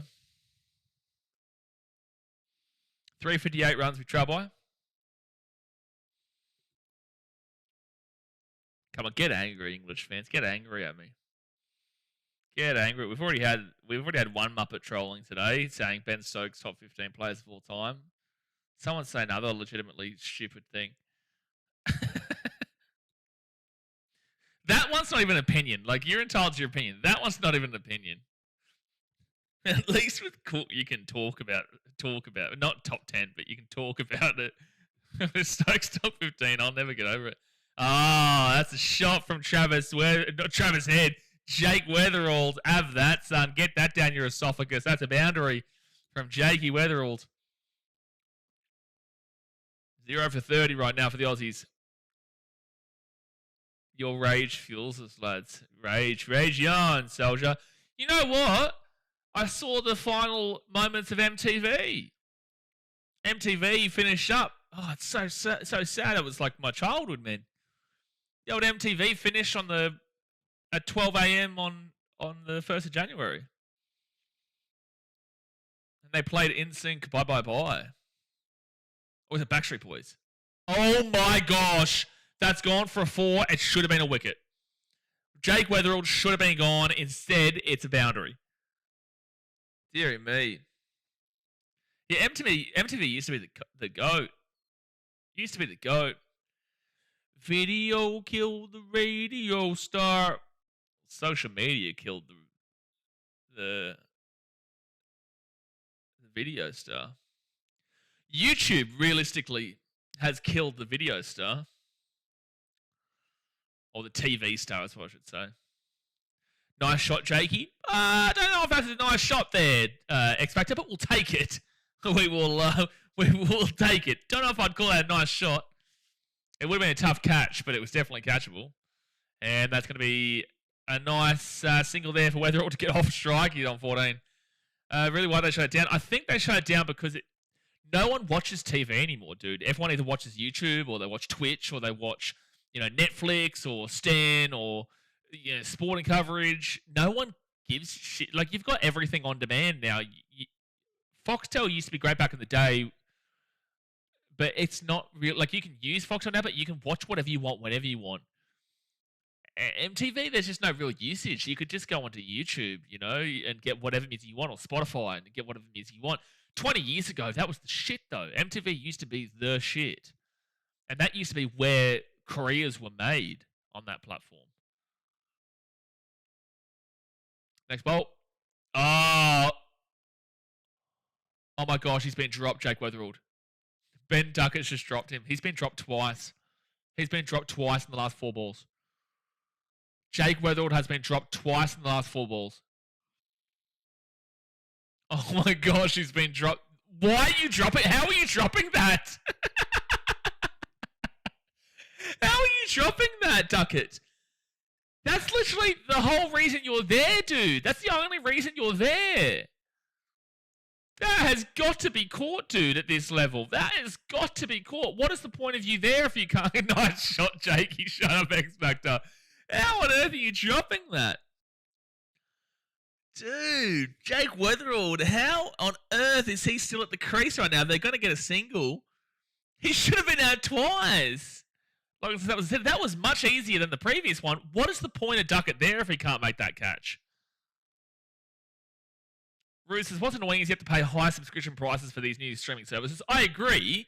And it's like back in the day, we speak about this all the time on here, Foxtel or Austar, whatever, back in the day, used to have the rights to every sport. So you could watch rugby union, you could watch rugby league, you could watch the Premier League, you could watch the Champions League, you could watch the Europa League, you could watch the NFL, the NBA, the hockey, everything. You could watch it all on there. Now, everything is differentiated. You know, now you can't watch, like, you'd still have the tennis and stuff on free-to-air, and you'd have rugby league on Channel 9 and rugby union on Channel 10, and Channel 7 would have the AFL. Oh, double. But now it's everywhere, and you have to pay different services. So you have to pay if you're like a Champions League. If you're a football fan, so you're having to watch. Say you're a Man City fan, you have to buy. I'm not in Australia anymore, so I don't know if it's still Optus or whatnot. I know Stan has Champions League. I don't know if Optus still has. I think Optus might still have Premier League rights. Either way, you have to get a subscription. Let's assume Optus. You have to get a subscription to Stan for Champions League. You have to get a subscription to Optus for Premier League. And then you have to get KO if you're a rugby league / AFL fan / cricket. If you're a rugby union fan, I guess you can still watch it on Stan. If you're an NFL fan, well, you can watch some games on KO, but you're realistically going to have to pay for an NFL watch pass. Same thing goes for the NBA kind of deal. There's so much money everywhere. Optus is gone. So who is it now? Sorry. I'd rather Crawley over Prime Matty Aiden. You know what, Jacko? I'll tell you how you did. How about this one? I'll give you a minute time out so you can have a think about what you just said. Oh, he's Stan now. Okay. So you don't know. They change all the time.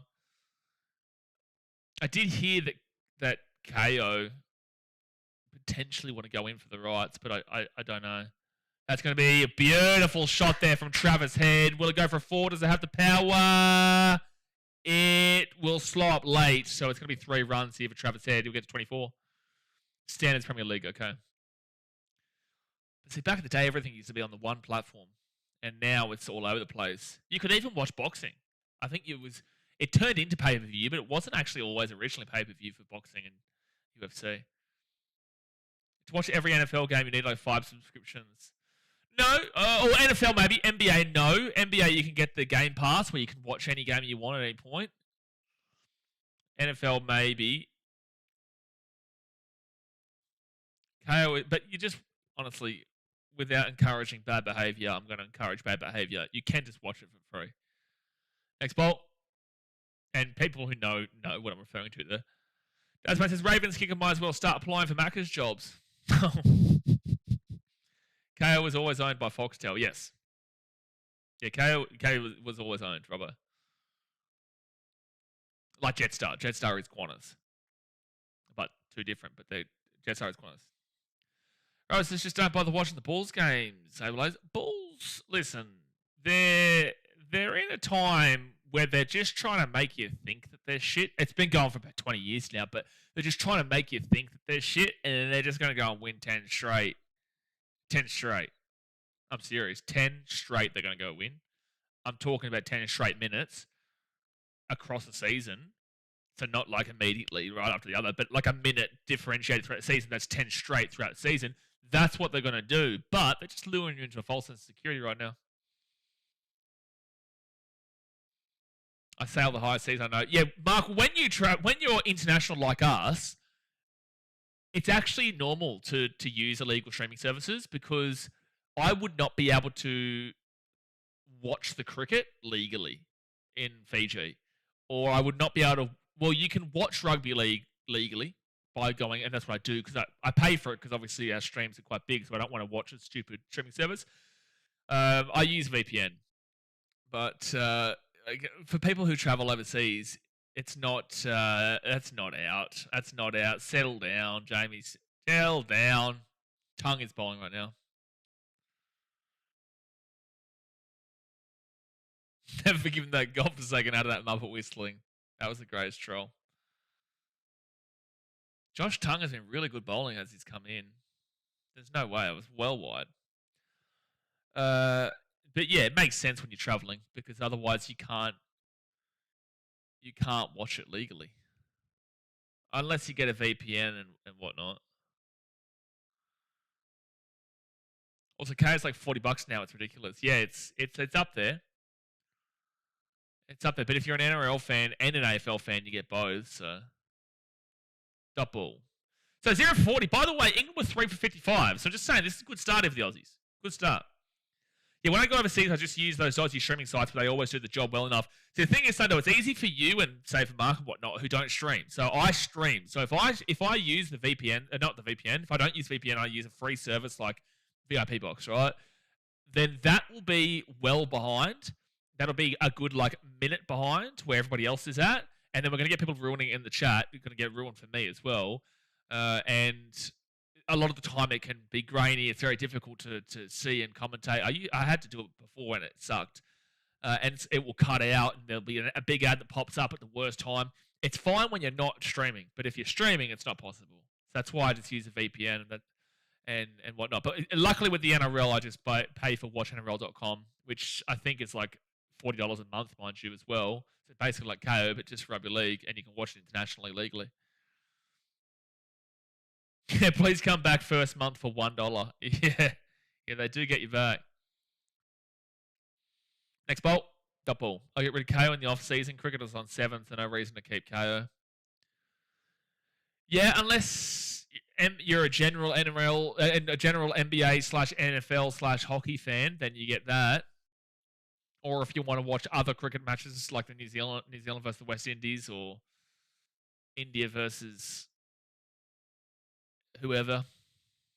I'm lazy. I keep paying for KO in the off season of footy. Well, you can still watch cricket. If you want to watch is the BBL always on 7?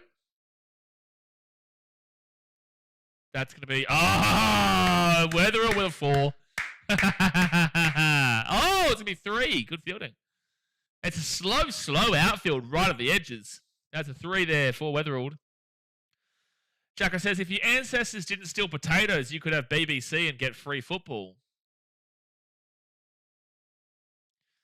Yeah, but then if that was the case, we would be losers when it comes to the Ashes, and we would be... Oh, this is going to be a 4. This is going to be a 4. He's touching the rope when he's touching the ball. It's going to be a 4. Ball in contact with the hand and foot in contact with the boundary. That is going to be a 4. You see, the thing is that the catch-22 is that you may get free football with the BBC, but the biggest issue is that then we would have to support England in the Ashes, and yep, there's a boundary. Hey! Ho-ho-ho! Woo! Woo! Woo! 0-44. Yoo-hoo! Oh, good bowl from Tongue. Chapo.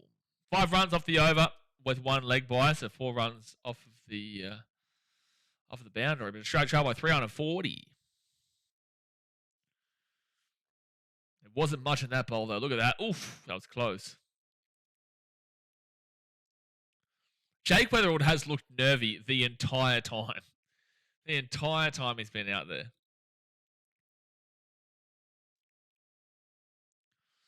Yeah, I'd prefer the potato stealing, to be fair, Jacko. You've got to wait up. Potato stealing, living in a beautiful country, on the beach, waltzing Matilda, or get free football and be disappointed the last couple of years, but also had a very successful run. I'd rather pay you for that and be successful as a sporting nation. Mark says, does Tongue bowl with his tongue out? Who is the player that's always been known to have his tongue out? Oh, that's right. Greg Bird. Bit of Greg Bird action from the Titans. But no, unfortunately, he doesn't. So 0, 75, 77, 37, 33, 8, 27, 22, and 44. It's okay. Good couple of 77s there. Good couple of 77, 75. Why have they got opening partnerships? So for a second I thought that was what they were saying Jake Weatherall's got. I was like, I didn't think so, but it's good numbers. Oh, it's currently an opening partnership of 44, so you take that. Wait. Oh, yeah. Jackers, we win the Ashes all the time when I play cricket 26. Yeah, well, you know what? I've seen Accrington Stanley win the FIFA World, not the FIFA World Cup, the Champions League before, mate. So anything is possible. Trails by 340. Still got another I reckon about 2 hours 15 left to play. I do think they extend. Next bowl. No run. No run. No run. 10 days until rugby league content returns, but I'm excited. I actually am excited. Yeah, Bo Webster didn't even see that ball. They're showing that missed catch from Webster. Oh no. Oh no, lads. There are a few storms in the western suburbs. Oh no, they're talking about the weather. Shit. No, Sydney. Don't do it, Sydney. Sydney, don't do it. Don't do it to us. It doesn't look like it's meant to rain, but it is saying that there is... The commentary is saying there are storms in the area, and you can see there's dark, ominous clouds over there. Someone says, no, it's fine. Well, commentary's talking about it, and you can see over there's some relatively dark clouds. It may not even necessarily be due to rain. It could even be due to the light. That could be a problem. Reckon you'll make a power ranking for the 2026 NRL season? Power ranking, do you mean like the individual players?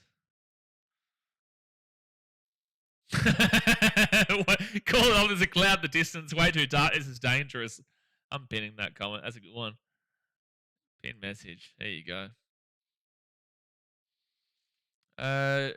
Jack says, I was doing a career mode with Watford and Arsenal won the UCL for the trophy lift graphic. There was no trophy. It glitched out. Well, that is very reminiscent of Arsenal historically.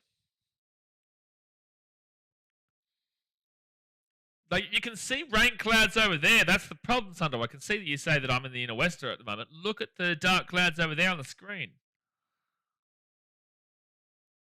I'm not saying you're wrong. You're obviously there and you know more than me. I'm just saying, if you look at the clouds, if anything, light could be a problem based off what they're saying. Travis Head, up and under. See you later. Woo-hoo-hoo-hoo. Knock, knock. Who's there? It's the Trap Ball Show with a 4. Woohoo!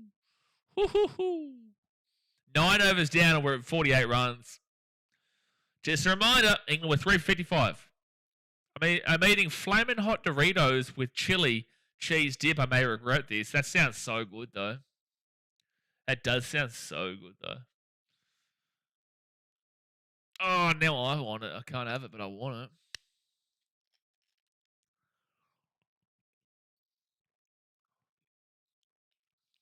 True, the umpires might overreact again. That is a very umpiry thing to do. We saw it with Brisbane last year against India. Between overs, jeez, the shot clock's just ticking away. They have 60 seconds to do the next bowl. Josh Tongue, shot. See you later, that's single. And whether we'll hit the 20. Well, I did say I want to see him at least get to 20. Well, he's got the 20s. So England just received their first warning for a slow over rate. You dogs. Good night, India, Ben Stokes. Lucky my toilet comes with a bum gun. That is a variation thing. Bum gun. You know what's crazy, though? Sometimes they can be too powerful. Sometimes they can be good. Sometimes they can be too powerful. There was one in India that I think blasted me back to yesteryear. Massive inside edge there for a single. Jeez, that was close hitting the stumps. Currently 0. It feels like -3. May as well call it summer. Steal those potatoes twice. Steal the potatoes twice. 50-run partnership for the Aussies. Eat your heart out, Joe Root. Eat your heart out. Who needs a Root when you got head? Right, ready, rock and rolling. The lights are coming on. I'm telling you, lads. I'm telling you. The lighting could prove a problem. The umpires could have reacted Sunday said, and just throwing one out there. And that's going to be fielding, but for a single, I don't even think they went for a single.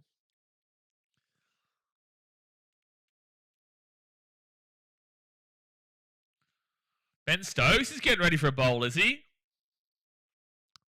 We're going to hit 6 sixes off him in the first over, Jacko. There's his 6-fer. Turn the lights off. Stop overreacting. I reckon let's just call it quits. I reckon just call it quits. Series is done 3-1 because that's the way it's heading anyway. Good bowl that from Tongue. Great combo here, Tongue to head. Weatherald is batting here, but what a combo. Bum gun, that's classic. Yeah, you've been to Asia before. You know what he's referring to, yeah? I thought you were going to say massive inside edge from the bum gun. Look, it's an option.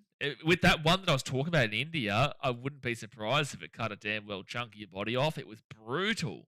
If you press it too much, it just the water's coming out your mouth. Jeez, it was just ruthless. If they go off a bad light, I wouldn't be surprised, AFL legend. I would not be surprised. I don't want it. I don't think it'll happen, but I would not be surprised. Should it happen? The answer is no, but I'm just saying.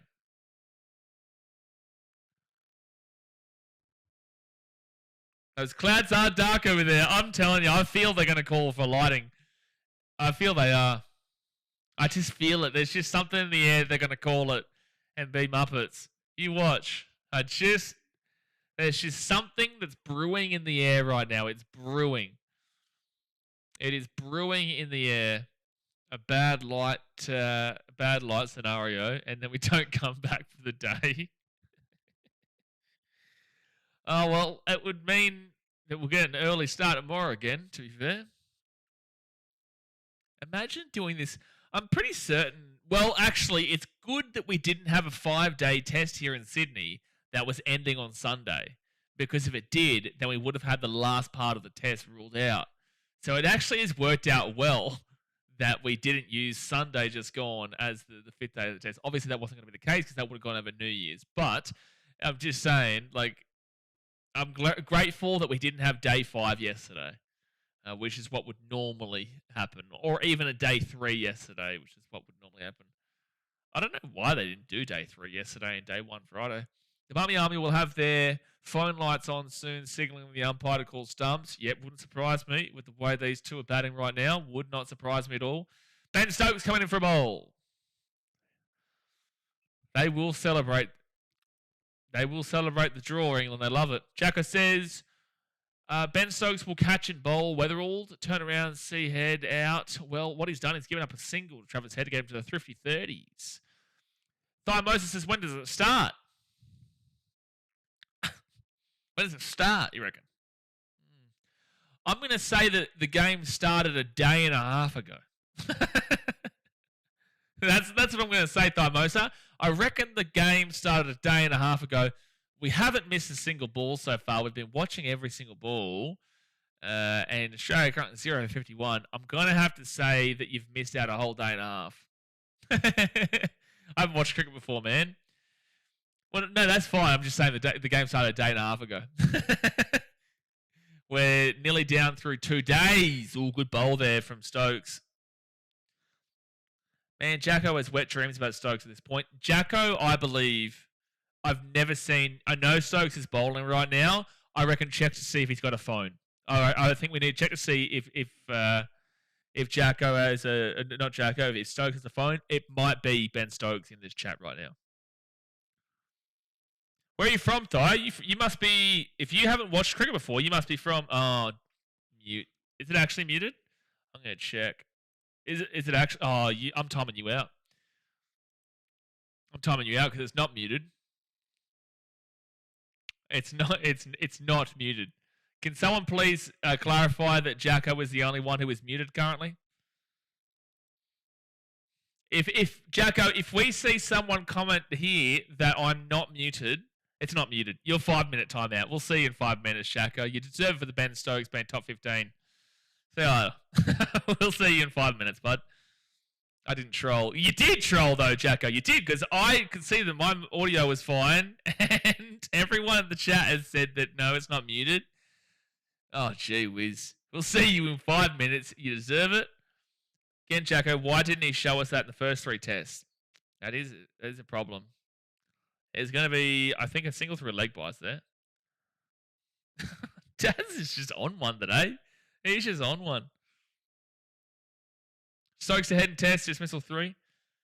So what I was saying, Thymosa, where are you from? Are you from America, maybe? Because how have you not watched cricket if you're Australian or English? I would assume maybe you're American, which we're getting quite a few people from America tuning in for their first dose of cricket recently. I was hoping for him to answer my question as well. Well, he can answer your question when he's back in about 4 minutes' time. Ben Stokes, he knows it's a well-earned one. He knows it's well-earned. Daz is in here firing uppercuts. He does it throughout the NRL season, mate. You don't want to piss off Daz. He'll slap you during the NRL season. It's because he said Stokes is top 15 of all time. Look, valid. That's a valid response. But he is taking the piss based off of Harrison's comment. But it's also a fair call from you, Daz. Very fair call. So Australia trailed by 331 runs. Jake Weatherall on 21. Travis Head on 30.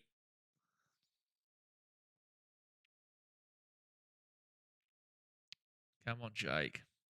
Slap him silly, Jake. Slap him silly. Oh, my gosh. He slapped the air pretty silly there. Big swing and a big miss. Ben Stokes only gives up the 2 runs. Number 53. 2 runs away from where England were 3 for 55.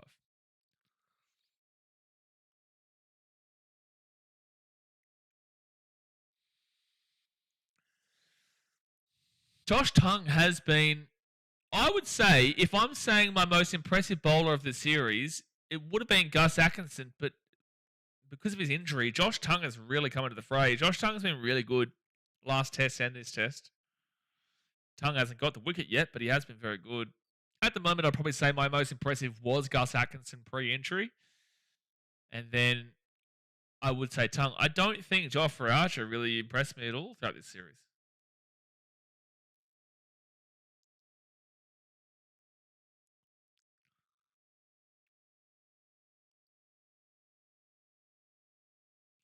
Next bowl.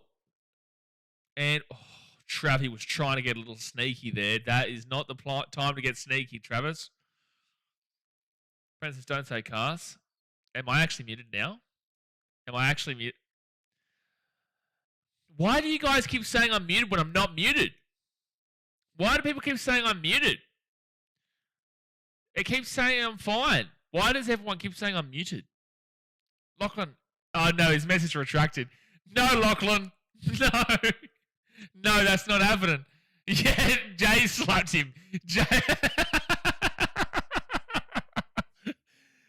Dead set. Guys, stop saying it.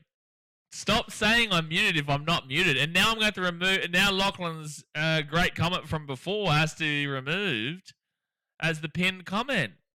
Oh, my gosh. We had such a good pinned comment. Now you're going to ruin it, Lachlan. Dad slaps him too. The Tongue 545 and 244 versus Australia in MCG 2025.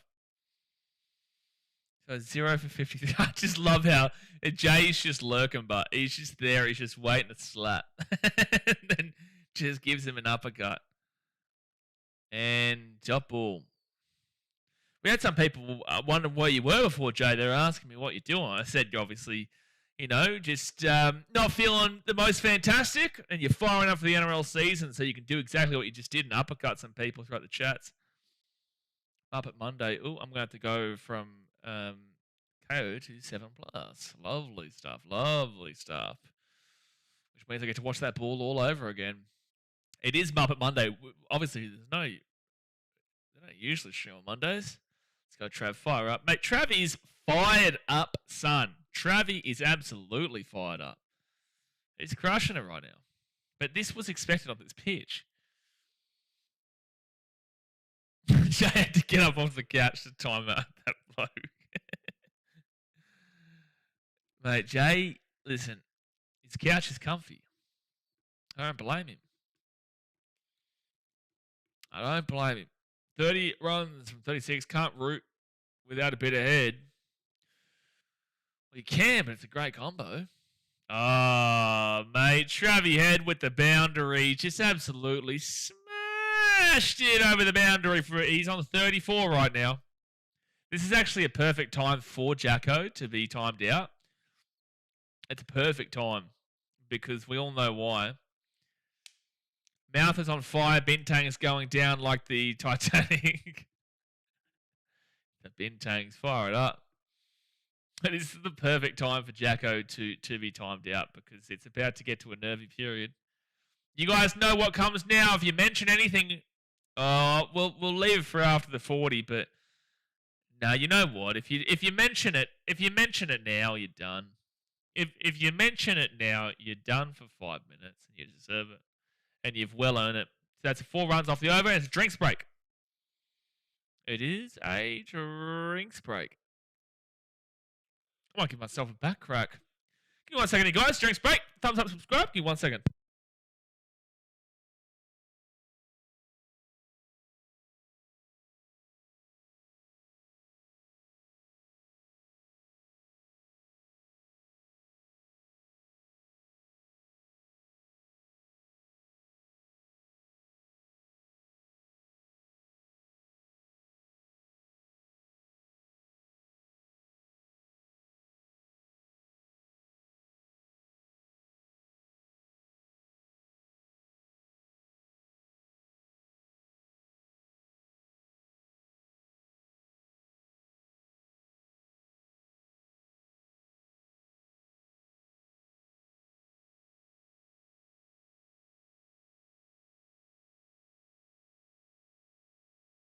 All right, we're back.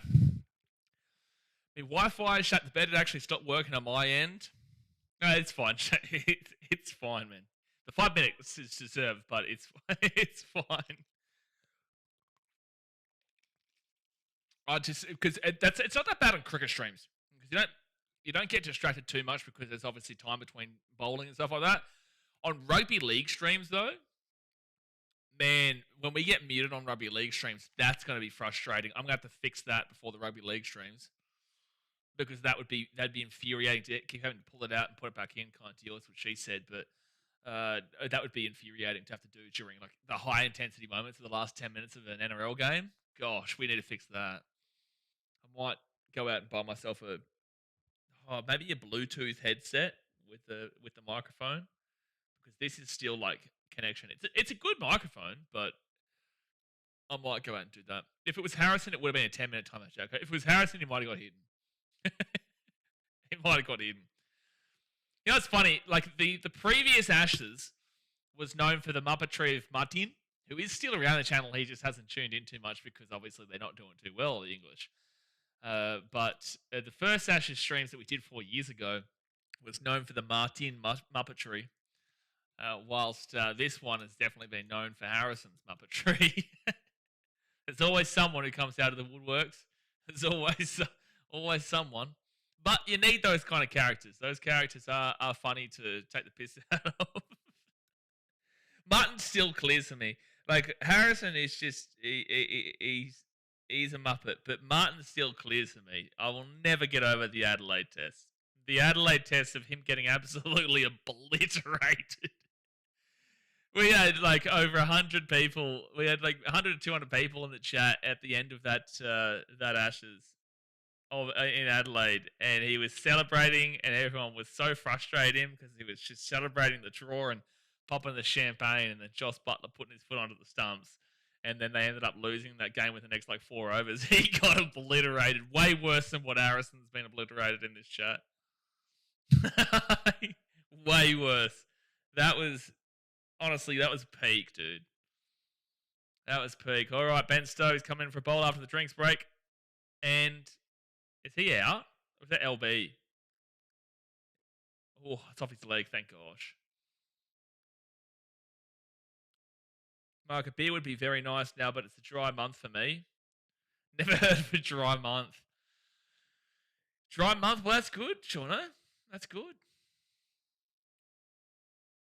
Oh, because you went hard on New Year's Eve, so you have a bit of a rest period in January, do you?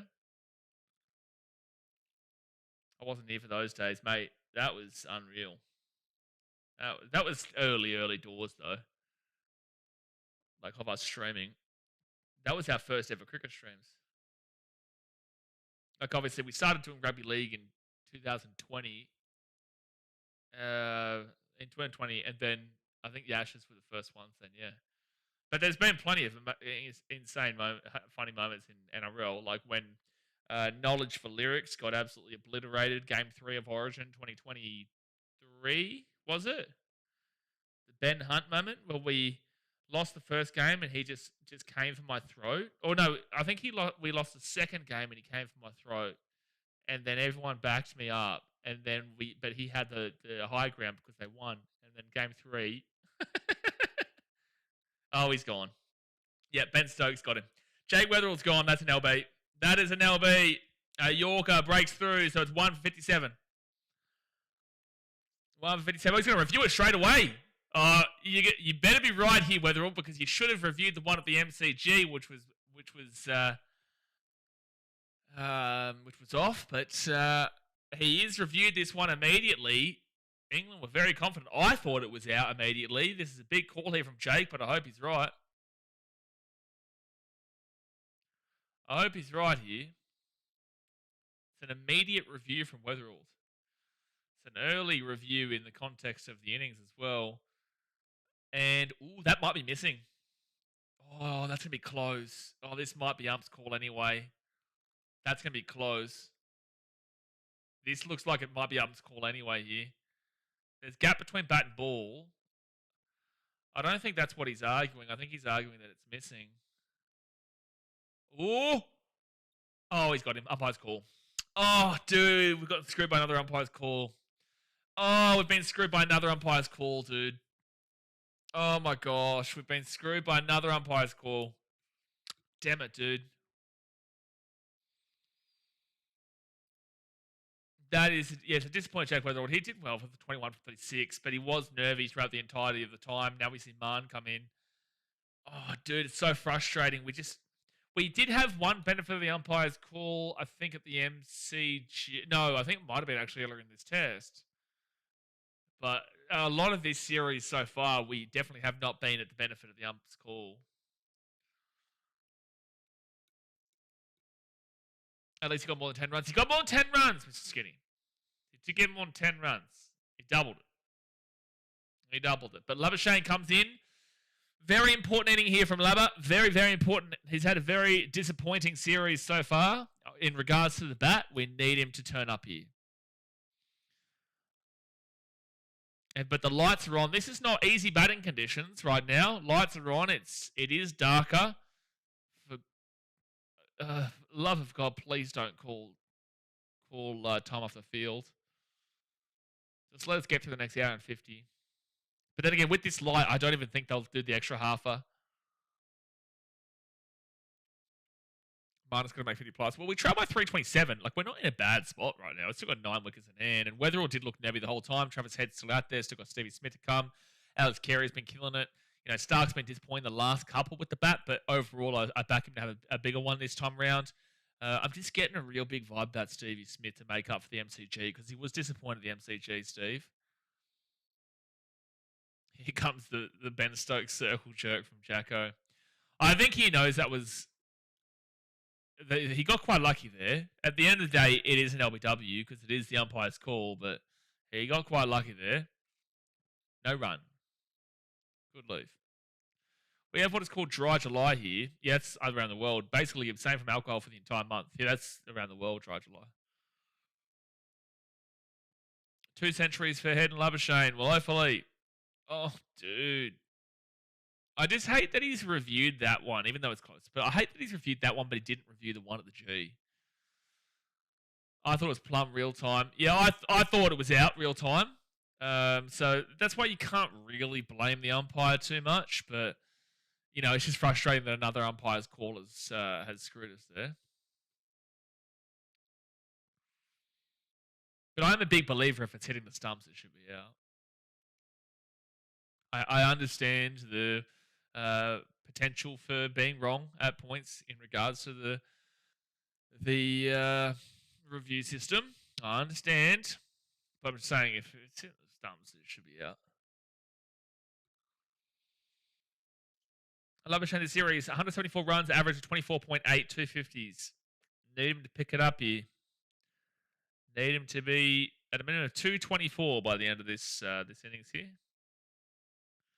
I am looking for 50 plus.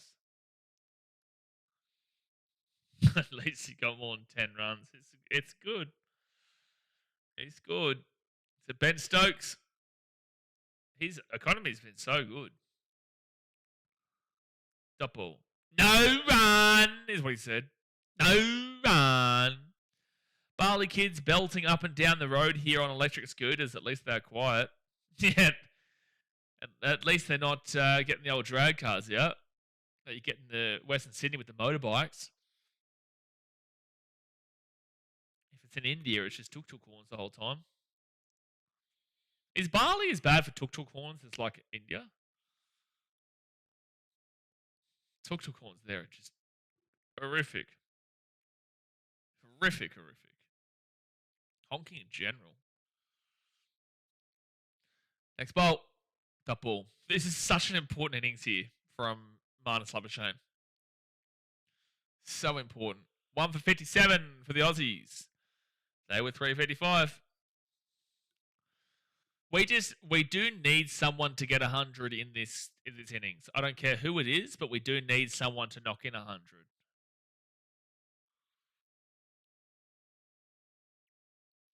Bali is more scooters, yeah.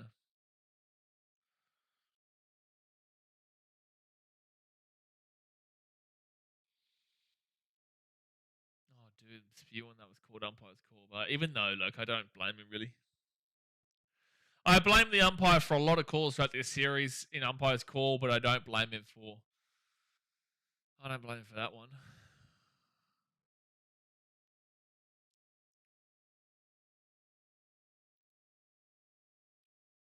Double.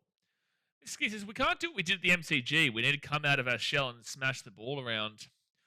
Well, this is a very different pitch to the MCG, so it's like we can't really compare the two.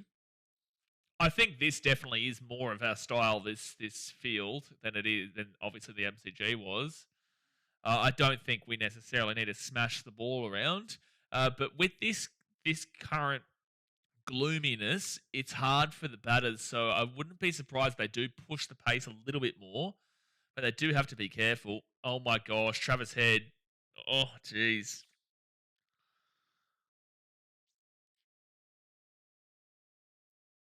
It's hard because they're very different pitches, man. This is a lot better of a batting pitch than the MCG was.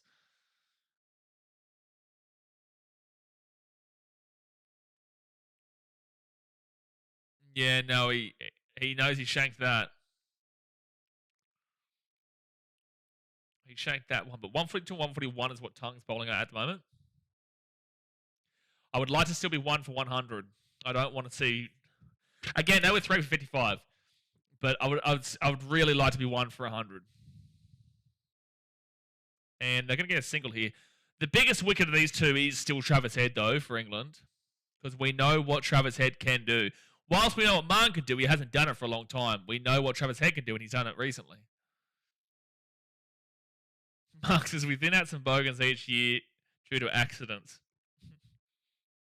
I do hear, though, Mark, and you'll be able to be a good teller for this, that Bali is very the expats, Australians and whoever lives there that is not actually from Bali but live in Bali, are very protective of the freshies that come in and the tourists who come in. They're very protective of Bali from these people.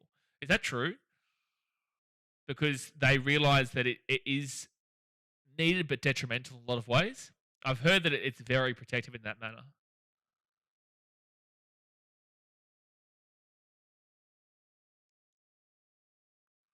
Next ball. Good shot. Good shot. Go for 4. Go for 4. Go for 4. Let's go, Labber. He's on a boundary. Beautiful. Yes. So, like, what do local expats do that makes it protected? Because I have heard this. I just don't know too much about it. But what do they do to, like, protect it from these idiots? Because there is a lot of idiots. I know all about these idiots. Thailand is the same. The old blow-ins.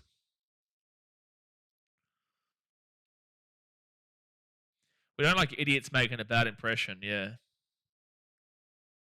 Because Bali is like one of those places. I don't think Thailand doesn't like. Thailand has a lot of idiots, but oh geez, that's going to go through the slips there. That should be 2 runs. Thailand has a reputation for idiots, but it's not like a.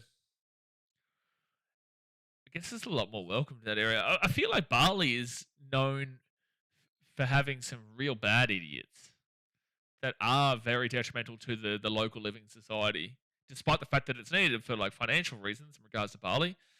Fox win currently has Australia 41% to win, England 37% to win, and draw 22%. That makes sense. I like that.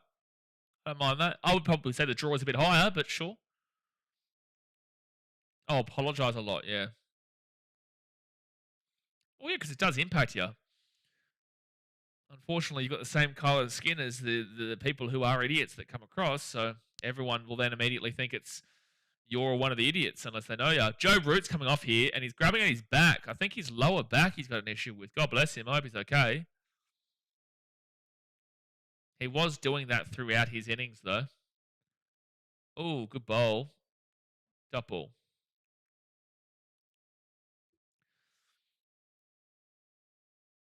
Yeah, especially with people who don't know how to drive or don't know how to jump on the scooters, the bikes, and then jump on it.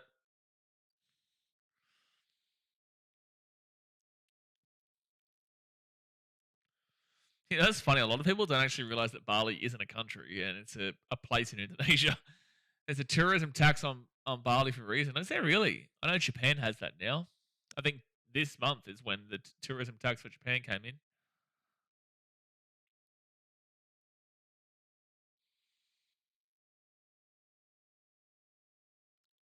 Yeah, I hope Root's okay, man. I do want to see him come out for the second innings, but he is grabbing at his lower back, which is a problem. He's only got 1 more innings to put in. Head has already hit 6 boundaries, and he's at 35 right now. He's doing well, the old Travie. Oh, give it a rest, Stokes. Give it a rest, Stokes. Bowl the ball, clown. Bowl the ball. Bowl the ball, clown. Did he just shush him? Did Ben Stokes just shush Travis Head? No way. I don't believe it. I don't believe it. I don't believe I just saw that. Aussies have a superiority complex when abroad because they've saved a couple of $1,000s and think the locals are desperate for their money when it's far more important to save face. Americans are worse for that, but Australians can be part of that for sure. I agree. Absolutely. It's the West. It's not Australia. It's the Western culture, Smitzer. It's definitely Western. Dot ball.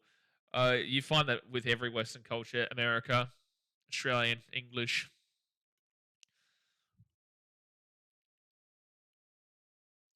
And it's like, it's true, they do have more money than the locals, but that doesn't mean that the locals are less of a person than you because they have less money, which is how they act. I saw it many a time in Thailand. Didn't see it too much in India, which was good. The tourists who go to India, for the most part, there are a lot of clowns, but for the most part, the tourists who go to India, as long as you're not going for the slum tours, I feel like a lot more mature in a lot of senses because it takes a lot for you to decide mentally that you're going to go to India. It takes a lot to decide, despite the bad reputation, that I'm going to go to India and I'm going to experience it. So I feel like it's a lot better tourism-wise there. And also, it's not a party culture in India too, to be fair. Mark says, what amazes me, they jump on a bike, no experience, no helmet, piss and have a major crash, and then start a GoFundMe if they live and end up in hospital. So stupid, dude. So stupid. Next bowl here from Ben Stokes. But it's because most people think that if you can drive a car, you can drive a bike. Not necessarily true. I found this out in India. I was going to hire a scooter and whatnot, but obviously I wanted to test it out first. And I'd never ridden a scooter before, so I decided against it. And I didn't want to do it in India, of all places, because it was very busy. But a lot of people don't realise that just because you can drive a car doesn't mean you can drive a scooter. Reckon we could get a Kookaburra ball that swings around like a proper English Dukes in every corner? Would be great to watch. Not right now. I don't want it swinging around right now when England's bowling. No, settle down. It's not even close. Why are they celebrating everything? Celebrating everything. I used to ride a Harley in Oz. I don't ride here. Harley sounds awesome.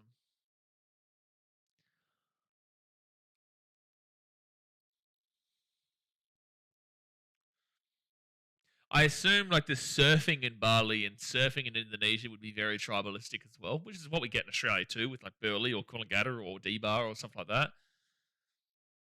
The locals always claim superiority, but I feel like in Bali, where people go to surf and to get out in the waves, is very locally tribal as well. I feel like from what I would gather. It's not as dark as yesterday, which is good. It's still like threatening for light to be called, but I don't think it happens. Australia trapped by 320 runs. Next bolt. Dot ball. Bit of a lull right now. England probably have a little bit of the advantage bowling wise, but Australia just getting through a bit of the lull. Mossel Bay in Cape Town, South Africa is a fantastic place to visit. It's in my bucket list. Fair enough. I assume it probably is pretty great, but a bit random of a comment, but sure. Sure. I get on the back of my bird, but I don't ride myself. Traffic is insane. The streets are like narrow mazes. Oh, yeah, no. When I'm in Vietnam or whatever, I would have no interest. Why doesn't Stokes open the bowling? Well, Carson's got their most wickets of the series.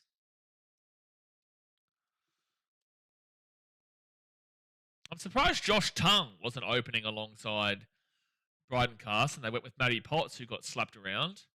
Because Josh Tongue has been really solid throughout these two games that he's played.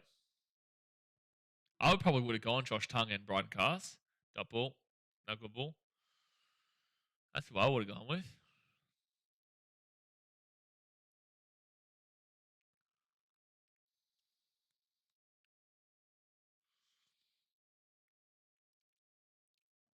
Should I try it by 320?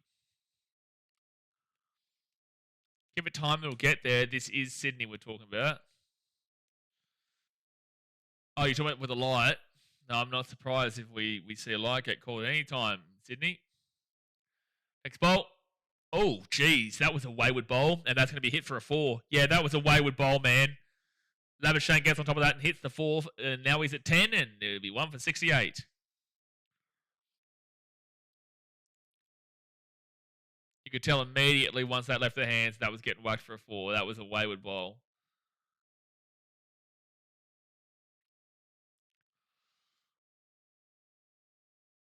Too easy there for the Labber. So I reckon this will be a draw. I think right now it's in the... I think Australia has a slight advantage with the fact that England were 3 for 55 and it took a miracle. It took a big score from Joe Root to get them over the line, and Harry Brook. We've got Travis Head doing a good number right now. I wouldn't be willing to go that far just yet, but if Australia is still like... If we don't have a wicket today, if we get to 1 for 100, and we don't have a wicket in the next hour and 40 or an hour and 10, whatever we go to, if it's extra innings or not... Extra overs, sorry, or not, then I would say that we still have a chance of potentially winning the game. But It is probably a draw. It probably is. It would take a monumental effort. Like, Australia's best option, realistically, if there was any chance of win, would just be to bat through. Just to bat through and get a huge score. That's really the only way. I couldn't, unless England just tank in that second innings, and then Australia get the final day to try and chase 100 or 200 kind of deal, which they would do. That would be the only case scenario there where I could see a world, but it's more than likely a draw. They've got draw on the Fox Viz, the Fox win thing as 21%. They had Australia at 41% and England at 36% or something like that. I think that's quite fair, but I would have to draw higher. Sean says, I've been blackballed by my wife from motorbikes last year after a little accident. It happens to the best of us. Says, Ribbon Siox would open the bowling if he was in the top 15. What the hell? What the hell just happened? Ribbon Siox. Are you trying to say something about Stokes? Oh, geez. They get a single there, but geez, that was close to a run out. Are you trying to say something about Stokes, or am I just not remembering a play here? I seem to be not able to spell today. Yeah, I don't know about your spelling today, mate. But, it is what it is. It's the cricket. Get some bintangs in. Again, cricket's not bad for it. Rugby league is where it gets frustrating when people can't spell or get the grammar wrong and stuff like that, because obviously I have to read it out directly. Cricket's fine though, because you've got so much time. Bintang hitting different, fair enough. Hurricane, Scorchers, Stars, Heat, Sixers, Strikers, Renegades, Thunder is the table. Interesting that the Thunder have only got that one win through the season. That was early doors. Double. Stokes not in top 15. Unbelievable. Pretty sure Ribbon Siox plays for South Africa. Siox. That would make sense. Similar to Bryden Cast. I think you meant Ruben Wiki, opening batsman. Fair enough. That's not how you spell Wiki, but thank you, Brenton. You're correcting his spelling error with another spelling error. Wiki is just W-I-K-I. So Labuschagne on strike. Stokes is bowling. And, good field placement. Now, Ribbon Siox was born in South Africa, but he is currently the captain for England. That's the way they do it here. That is the way they do it here. And that was a no ball, by the way. So 1 for 70 for Australia. They trailed by 314.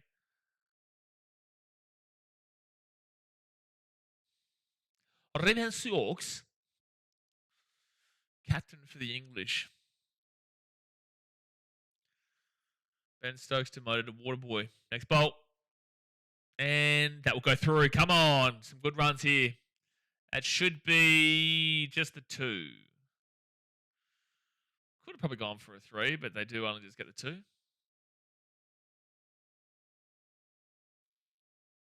With circle jerking going on in the chat right now. Why don't you guys get a room?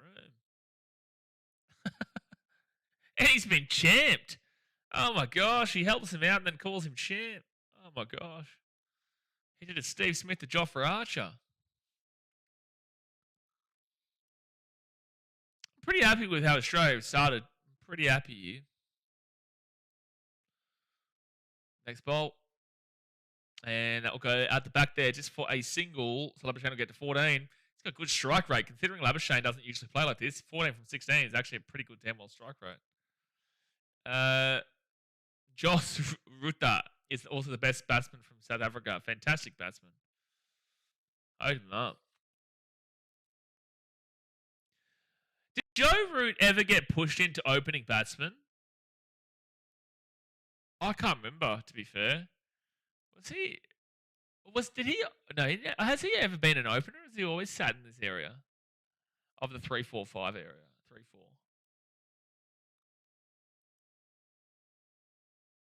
Next bowl from Stokes. And Travis Head. Beautiful shot for a boundary, baby. Bang! 39 for Travis Head. Comment fast when there's nothing going on, champion.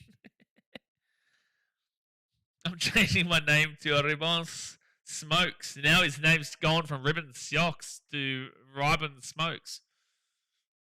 Why is it disrespectful for calling someone champ? Champ in jail terminology in Australia. This is what I actually found out from that show. I can't remember what it's called, but it's an Australian show. I found this out. In Australia, in jail, I think it refers to like cocksucker, which is what champ is. So I think that's why. But it's just a part of our. That's a good shove there from Travi Head. Could it go for 4? Does it have the power? Does it have the power? No, but it will get 3. Get 3 there. Travi Head on 42. That's what I believe it is. They spoke about on the in-between or something. No. Champion is not really on its own pure word. It's actually a positive compliment. But champ in like Australian culture, champ usually is a bad thing. No one uses it in that terminology, the bad terminology like that. It's used in a sarcastic way, like just sarcastically calling someone champ. But in Australian jail, they do talk like that. But Australians, when they use the word champ, it's usually a bad connotation on being sarcastic and not actually calling you a champ, but saying champ. It's hard to explain sarcastic usage of words. Australia is complex. Okay, Trabbo, 304 runs. Travi Head on 42, Labuschagne on 14. 1 for 80 for the Aussies. 17 overs bowled. And those dark clouds over there are getting closer, but they're still over there. They are still over there. Now, you can tell when someone means it like that, when someone doesn't. Josh Tongue is coming off the field here as well. Wow, a couple of the English boys get injured. God bless them. Hope I'm all right. So Bryden Cast back in for a bowl. Scott says, Happy New Year. Got my Titans membership today. Very excited. Do you think we will have a better season under Hannay? I think that we'll be better long term under Hannay. I don't think we have a massive season this year, but I do think we'll have a better long term future under Hannay is what I can give you. But I don't think on the immediate future we're going to be doing anything. Our team doesn't look anywhere near good enough to make a top 8 appearance this year. But look, I hope that we can see improvement. I hope that we can finish better than second last, but I don't think we'll be too far higher than that area. But I do have high hopes and positive future in my mindset for the team, which I'm trying to. It's like calling a small dude muscles. If you get that, yeah, that's a great way actually. Yeah, muscles. I don't think I'll use it again if it can be confused that way. Sorry for any confusion. Bruce, we understand you weren't actually calling him a cocksucker. We understand you weren't actually saying that about the guy. Otherwise, he probably would have had a bigger complaint about you saying that. That's going to be a single. 43. Pick up a soap for me, will you, champ? Sounds like a jail expression. Yeah, apparently it is used in that way in Australian jails. I think the Titans will win this year, the wooden spoon, though. Oh, this is Rich coming from a Dragons fan. It's real rich. That's real rich. Mate, you must be really excited about Kyle Flanagan this year. Your club is in such a boring state. It's like you're not going to win the spoon, but you're not going to win the comp. You're probably not going to make the finals. And if you do make the finals, you're out week 1. And you could finish bottom 4, which you did last year. It's a beautiful shot there from Labuschagne. Will that go for the 4? It's a slow outfield, dude. Slow outfield. It will be 3. Too easy, champ.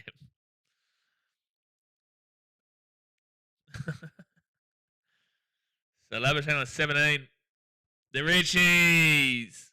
Come on, don't get rid of the Richies, mate. You got to keep them permanently. I don't ever want to see an SCG without the Richies. I don't ever want to see it. It's a great chase there, though. Is that who chases that? It's not Cars. Who is that? I don't even know who that was. Next ball. Top ball. Too easy for your team to get its ass kicked, champ. Robbo, he's right. The Dragons do get their ass kicked pretty well. Expert says, when is the early NRL season video prediction coming out? The early NRL season. You know I don't put my NRL season prediction video, ladder prediction out until the week of. But NRL content will resume on the 15th of January. 10 days. 10 days. And then that's when things start firing up. Next ball from Cass. Shot. Oh, fielding placement, but damn, I thought that was just going to get through.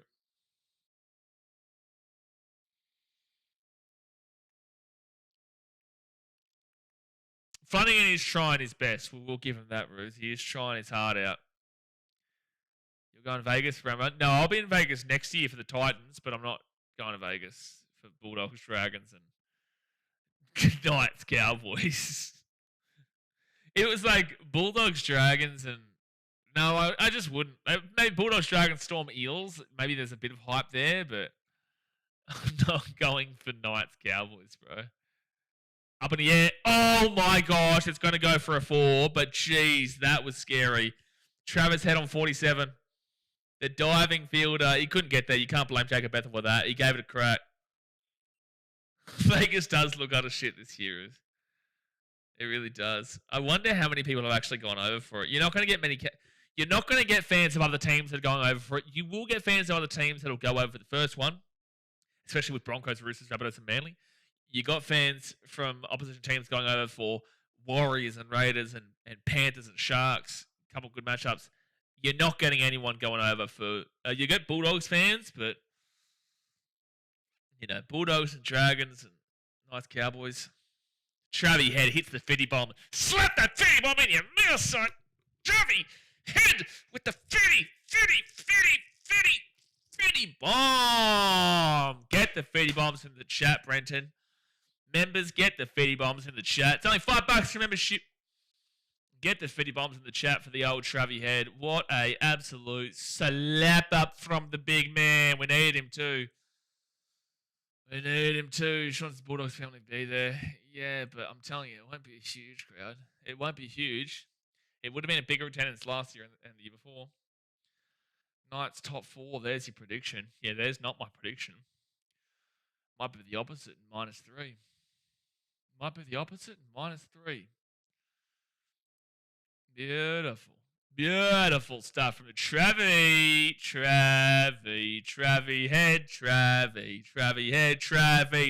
Head, 50 bomb in your mouth. Bang! 1 for 88. Just anyone can score runs nowadays at wicket ball now, boys. Hey, Harrison, what about you just don't talk for one moment in your life? How about that? That's a pretty good idea. So this Travis Head guy that you're saying can just score runs nowadays, well, he's scored the most runs across the Test series against you.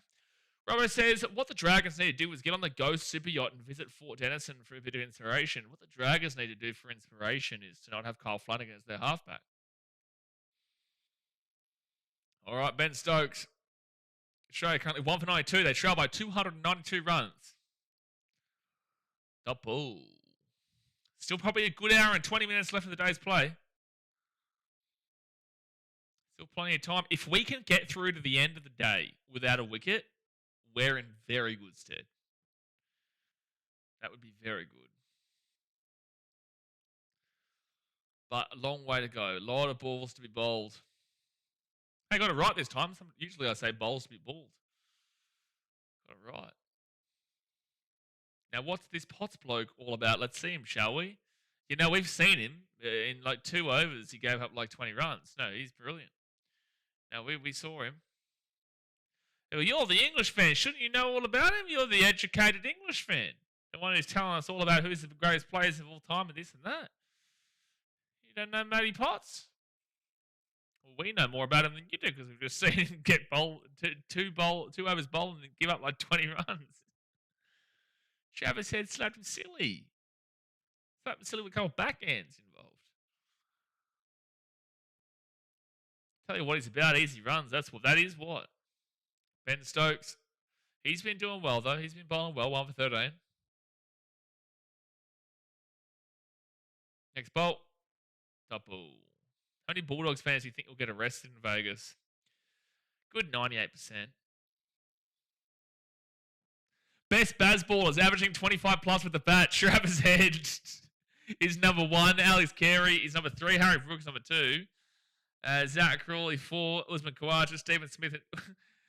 Mitchell Stark is above Joe Root.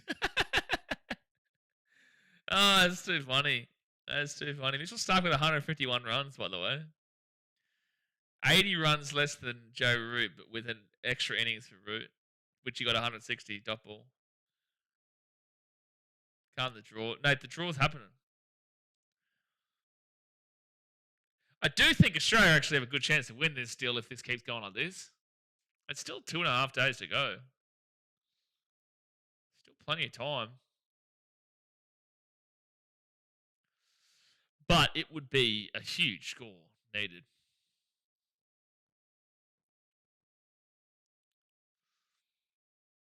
But this was expected with this pitch. Good crowd there for a Monday, though. People haven't gone back to work yet. Next ball. Oh, settle down. They celebrate everything, dude. They celebrate everything. 292 runs. Labuschagne 17. Travis Head 51. I'm just saying, if Head was able to get above Hunch, like you'd have to say he's probably player of the series.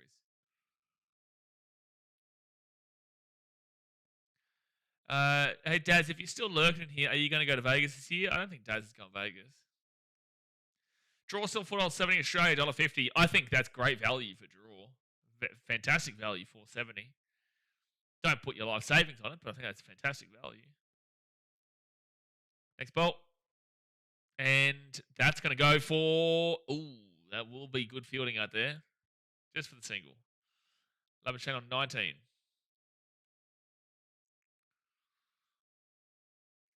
1 for 90. Oh, that was... Yeah, that was Labuschagne. $1.50 is short odds, considering that we are chasing a score of 384. I keep going to say 400. I can't believe they didn't get 400.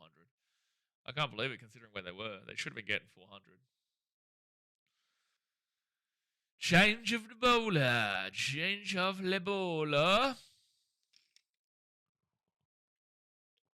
But at the very minimum, we are going to be seeing day 5. It's all down to you, really, England, if we see day 5. At this point, with Australia putting in with the bat now, it is, for mine, currently down to England, unless Australia collapse, which is always possible in cricket. But currently speaking, it really does come down to England's second innings to see if we do reach the day 5, which I do think we will. I think I'd still be backing in a draw. I think it's just unless it could be an incredible chase. It could be an awesome day 5 if anything. Oh my gosh, he's been dropped, has he? Did Brian Casters drop Labuschagne? Fancy naming your daughter Harris. I don't know. Was that on for Cast to catch just then? That's up in the air. It's up in the air. It's up in the air. Nah, it wasn't close.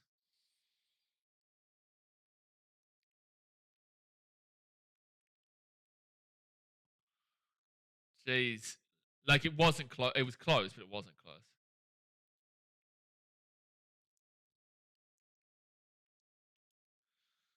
All right, Cast to Labuschagne on 18.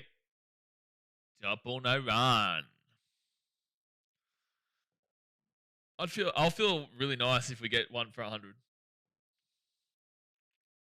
Just wanted 7 more runs. I haven't had the Barmy Army in a while. Finally heard them just now. They've been super quiet this test comparatively. They have not been anywhere near as loud. In a test that they've been doing well in, they have not been doing anywhere near as loud as they were in, say, Perth, or they were in the MCG or Adelaide. Brisbane was okay, but they've been quiet here at the SCG.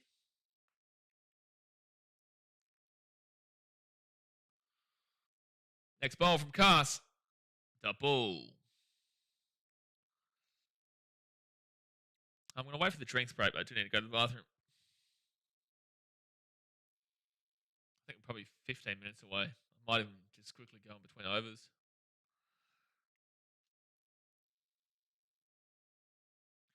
He is leaving them well at the moment, Marnus, which is good.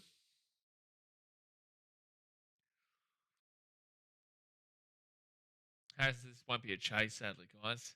Hi, Harrison. The chase is currently happening. You mean to say this isn't a successful chase? A chase is currently happening, so there definitely is a chase. There definitely is a chase. I don't think 384 was as high as you needed to get. 350 looked like par. 384 looks fine. But you were on target at one stage to be looking towards 550. And you ended up not even getting to 400. So Nate says just got a bit of rain here, so maybe it hits the SCG shortly. Oh, no. Nate, you do this to us. Oh, my gosh, you Mount Druitt folk. I blame you. It does look quite dark out there, though. It does look gloomy. I would back in that $4.70 odds, hey. I really would. That's pretty good odds. And straight to the fielder. This is dangerous times at bat. 550. You were. Harrison, if you're laughing at that, my guy, look, I don't know if you're trolling or not. I got to put you a little bit in your play. It looks like there's rain coming, by the way. I got to put you in your place a little bit here. If you think that 550 was laughable, I don't think, one, you watched the game of cricket enough. We've already found that out today earlier on. I really do struggle to understand if you're being legitimate or not. If you're laughing at 550, at one stage, you absolutely were on target for it. Oh, here might be rain. Oh, the umpires are talking. Oh, no. No. No. No. No. That's okay. It's okay. It's okay. Okay, it's okay. They were thinking about it, though. Harrison, man, there comes a point where it's not even an opinion, it's just ridiculousness. And I don't think you understand cricket as much as you think you understand cricket. Some of the comments you make is just ridiculous. Like 500, 550 was absolutely in range for England at one stage, especially with Joe Root doing what he was doing. And the way that England were playing. But then they did fall apart towards that back end and that middle to back end. And that's going to be a 4. From Travis Head, we'll get to 55. We did well, I think. Again, do you understand what par means? Par is what you expect. 350 is expected on this pitch. You got 384. It's fine. But 384 at the MCG pitch would have been incredible. It would have been the best thing you'd ever did see. But, say, 130 or 111 on this pitch, which we saw at the MCG, would be absolutely horrific. I don't think you understand pitches and the way they play out. 350 is a regulation. That's what you should be expecting here. That's why you're seeing these guys bat well right now. Jake Weatherald, whilst he, unlucky in regards to when umpire score got out, he still got to 20. Labuschagne's at 18. Travis Head's at 55. Could England win this game? Absolutely. Anything can happen, but that's a good shot there from Travis Head that probably goes for about 3 or maybe just the 2. Just the 2. But the point is that you've got to look at so many different factors. You don't just look at a score and say, okay, that's good. It's decent, but it's not spectacular. On this pitch, 5 to 550 is doable. Like, for example, let's go and have a look at Australia in Brisbane, where a par was probably around where England got a 330, but yet they went and got 500. Was that laughable? It wasn't laughable because that pitch was there for the taking in regards to getting that amount of runs. So whilst you're not wrong in regards to this being a decent score here for England, contextually, it's okay in regards to the way it plays out. And it's not about opinion, it's about the way that the pitch is on a consistent basis. We know how these play out. And especially with Australians, we see the SCG every single year. So we kind of know what you're aiming towards. Australia's got 1 for 100. I'm happy with that. I'm happy with that.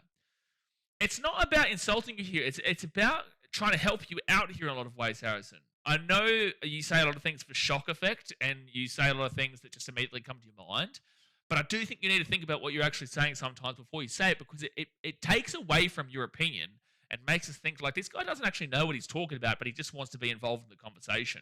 And I want you to be involved in the conversation. I want to be able to have a genuine conversation with you where you're making me think, and we're getting involved. I appreciate you here. I appreciate you getting involved in the conversation, but 550 is not a laughable total for this pitch. Does that mean Australia get there? Not necessarily, but England absolutely could have got there, and Australia could absolutely get there.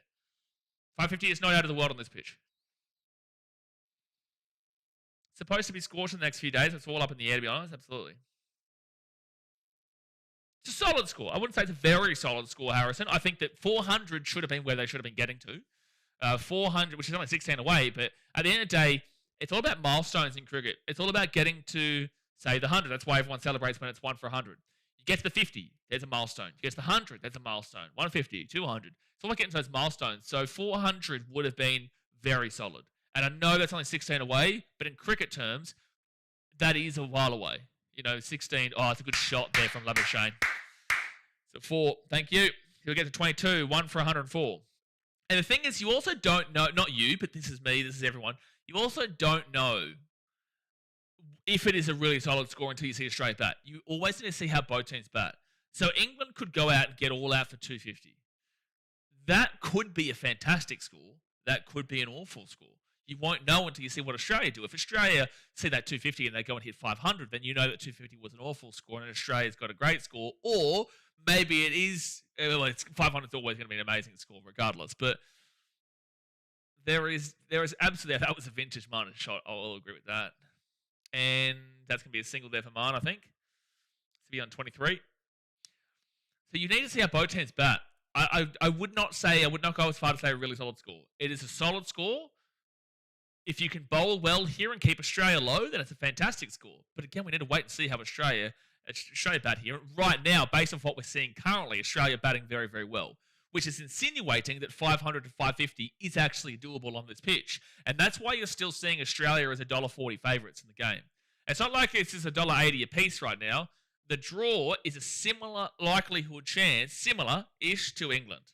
Right? England are down around the 32% or something like that now. Australia at the 43% or something like that. And the draw is a mid-20s. Right? So it's not too far off. So the advantage is still with Australia here because of what we're seeing currently as we speak. So whilst it looks like an extremely good score, wait to see how this batting innings plays out. Ooh, that was nervy. Wait to see how this plays out to actually understand what's happening here. Again, trying to help you out here. Don't really want to just use a punching bag all the time. Sometimes you say things, though, that need to be rectified. X Factor says, let's go, Trav, fire up, crack on, Travie. Sean says, at least Harrison is learning about the game. Again, I don't like him being the punching bag all the time, and he is learning about the game. Not all the time with what I say or what you guys say are you going to be correct or am I going to be correct. But in regards to these kind of things, it is correct in the way of thought. Doesn't mean it's going to play out that way, but it is correct in the way of thought, which does help him to understand a lot more of what we're actually watching. Good shot there from Labuschagne, which will be 2 runs, which will get to 25 runs. It helps, and it's great to talk about because even people who do know it get that, I don't know if it's a reminder, but like it does. If someone who genuinely knows cricket and disagrees with what I'm saying, then feel free to do it if I'm incorrect. Might tuck into some dragon fruit and watermelon soon, bit of healthy stuff. Bintangs and watermelon dragon fruit. Mr. Laba Laba. No, that's a good song. We still love you, Harrison, but you bring it on yourself. That is a perfect way to put it. That is a perfect way to put it. We are gonna pin that comment. We are gonna do it.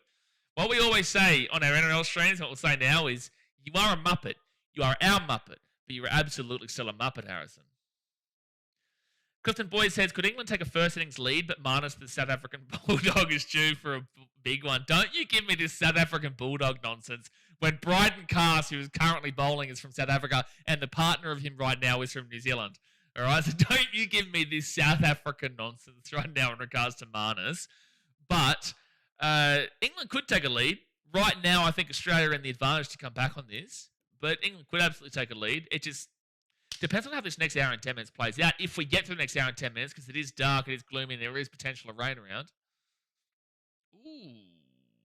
Ooh, that was a spicy shout. The umpire didn't want any bar of it. That is tight. It could be umpire's call. I probably wouldn't review that. Oh, they're going to review it?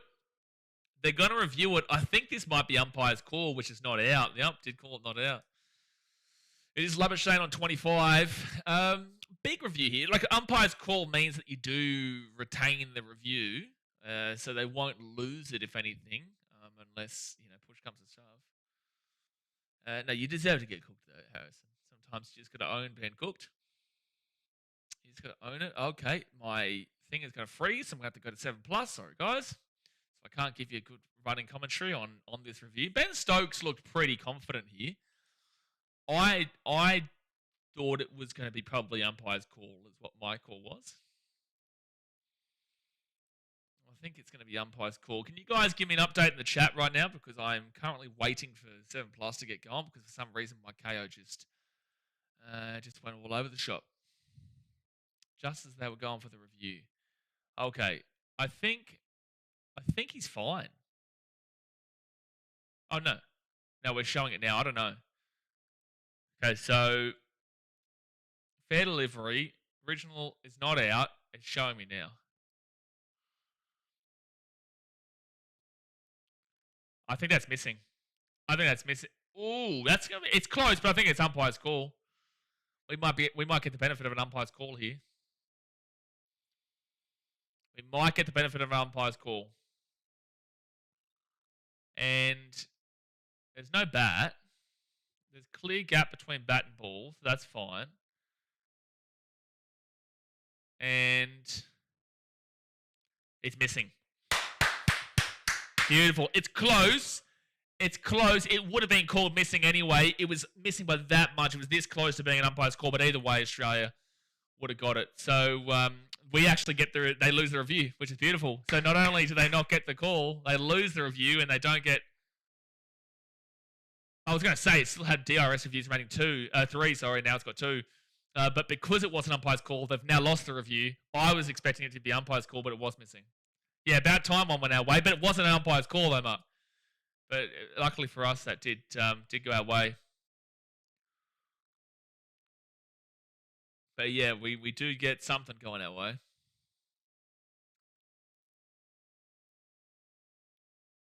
Actually, us criticising you just then, Harrison, had nothing to do with Brooke. Nothing at all. Batting second is match the score you were chasing, then some. Yep.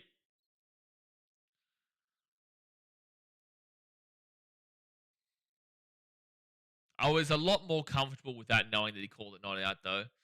I do think that Mom would have reviewed it. I do. Oh, geez, that's a risky shot from Travis Head, but he's going to get a 4. Let's go. Let's go. Travis Head with another boundary. 62 runs for Travis Head. He's into the 60 slammers. 60 slammers. Typical woeful pumming shout. I didn't think it was a bad shout, to be completely honest with you. Aaron says, God forbid I'm happy about my team's total. Now I'm getting cooked for no ball knowledge. It's because of a consistent run through. Just own it, man. Just own it, mate. It is what it is. It's all part of it. But, like, it's not about that. It's about a consistent kind of run through of comments. And I think that the thing that got me was when you laughed at me saying 550. And I was like, I don't think you know what you're talking about if you're laughing at 550. That's going to be a double. Nice says, Harrison, you're looking for punishment, mate. I think he is. It's like I don't think we're mean to him just then either. We're just trying to help him understand a little bit better. Yeah, Mark, he's living the life. Yeah, well, I'm going to be living a similar standard very soon. 17 days. 17 days, I'm going to have some Hong Kong dumplings, and I'm going to get some banh mi in Vietnam. Brenton says, "Would like to thank England for their fielding today. Great work." Yeah, no, they've had a couple of big drops. But all right, Potts to Labuschagne back on KO. And dot ball. Just embrace your ignorance.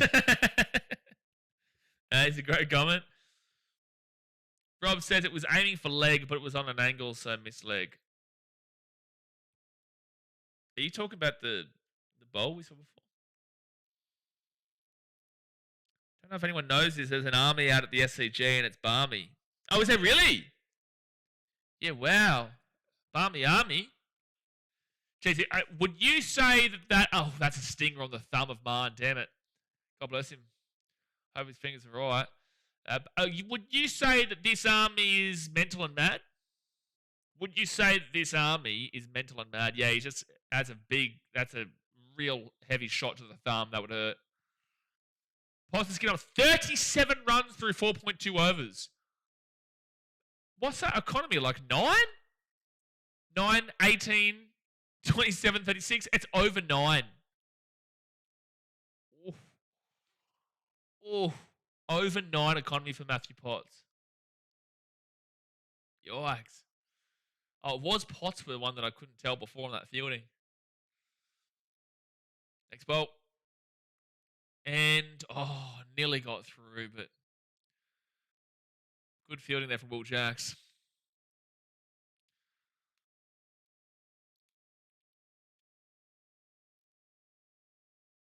No run.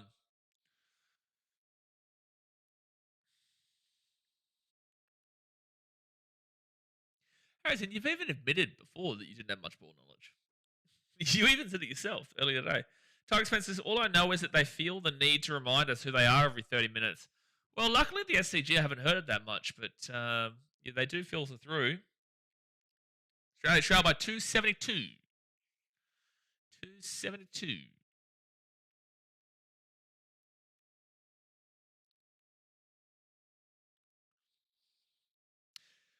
$384. Is that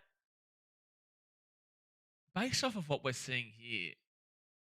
We still saw all three batters so far have got 20 plus, regardless. If Head can keep cracking on, and then we can see a big one out of Stevie Smith or Alex Carey or shot, but there's going to be someone back there. No, there's not. There's going to be a 4. Thank you. Beautiful. Boundary from Labuschagne to be on 29. 1 for 116. The Richies up and at him. 1 for 116.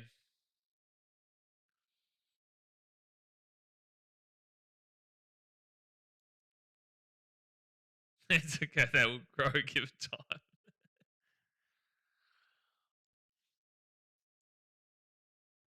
It's looking pretty calm at the moment for Australia. Just really got to hope there's no Cameron Green kind of moment. Hey, well, Mark, you said you thought that Cameron Green's going to get a 50. Well, it would be absolutely huge if he did. It'd be absolutely massive. That would mean that we're chasing 220 with the inclusive of his score. So, and I think that the rest of our team can hit the 220 there to get that. So that would be absolutely gigantic in the context of this one. Why is KO playing up so much at the moment? We'll try and refresh it. He's getting up a lot. 268. Yeah, 50 from Cameron Green would take it down to 58, 48, 38, 28, 18, 218. I think that'd be pretty good for Australia. Pretty good. Next couple of days, the scorchers, but a bit of rain in between the drawers and the cards, I reckon. Yeah, I've been saying since yesterday that the draw looks pretty likely for mine. Yeah, I think it does look pretty likely. But it would rely upon Australia just kind of staying in for ages. Or England just shit in the bed for under 200. Rob says, England fans were still chanting when they were losing, so one of the England commentators said they must be balmy. That's how the name came about. Oh, true. There you go. There you go. No, they're good value, man. Like, we'll take the piss out of them and criticise them and whatnot for all a bit of a laugh, but they're good value.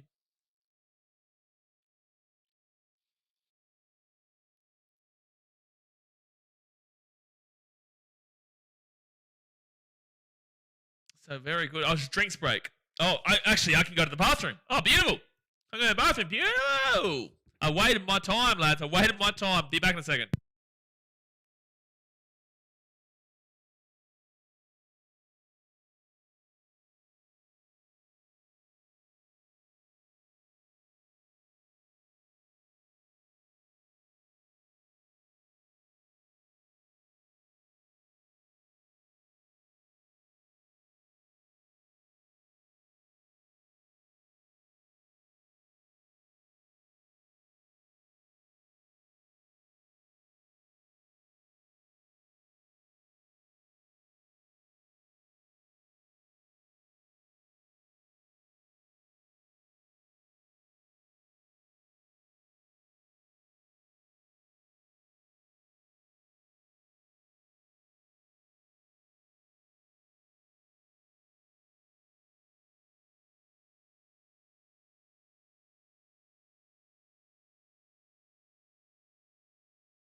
no. One day, bro's going to walk off with the headset still on. I have done that before. That was when I used to have a headless. I used to have a wireless, and then I think I broke that somehow, and then I ended up getting this one, which is good. But no, I tried to put it down on the table next to me, and then it nearly fell off. So that's why, and it kept nearly falling off. Anyway, next bowl here from Brighton Cast. And it's going to be a dot ball for Travis Head. 60 from 61 and Labuschagne on 29 from 43. That's a big strike rate from Labuschagne, man. That really is. He does not usually push the pace like this.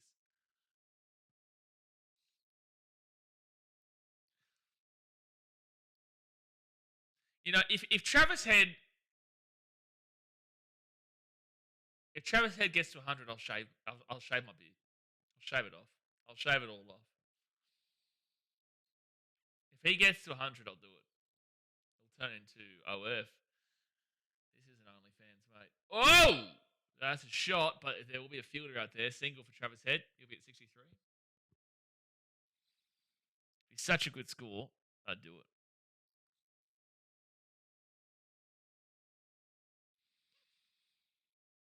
Head this series, 500 runs. Oh, he's hit the 500. 62.5 average, 200s twice. 500 runs in the series. That's huge, dude. Joe Root, 394. Harry Brook, 316. Alex Carey, 291. But Alex Carey is an innings behind Harry Brook and Joe Root. Get a cat to lick that beard off. Yeah, no, it's not big. I can't grow beards long, but I've never been able to. It's still like, this is actually quite like full on for me, to be fair. This is actually as full on as it gets. Well, it gets worse. It would get worse, but under here gets like full on, but the side's not really. Only reason I keep it is because my missus likes it, but like I don't. I'd prefer to actually get it off. I might even just do it, but like I'll see what happens with Travis Head, and then I can use that as an excuse. 1 for 117. 23.3 overs gone. What's Marnus on? He's on 29. 29 from 44. Oh, and some more runs there. Don't worry about that. He's going to get an extra 2 runs here to get to the thrifty 30s. 31. 31.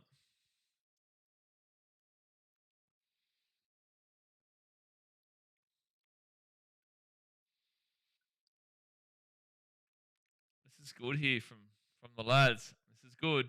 And it was also unlucky that Jake Weatherall went as well with the umpire's call.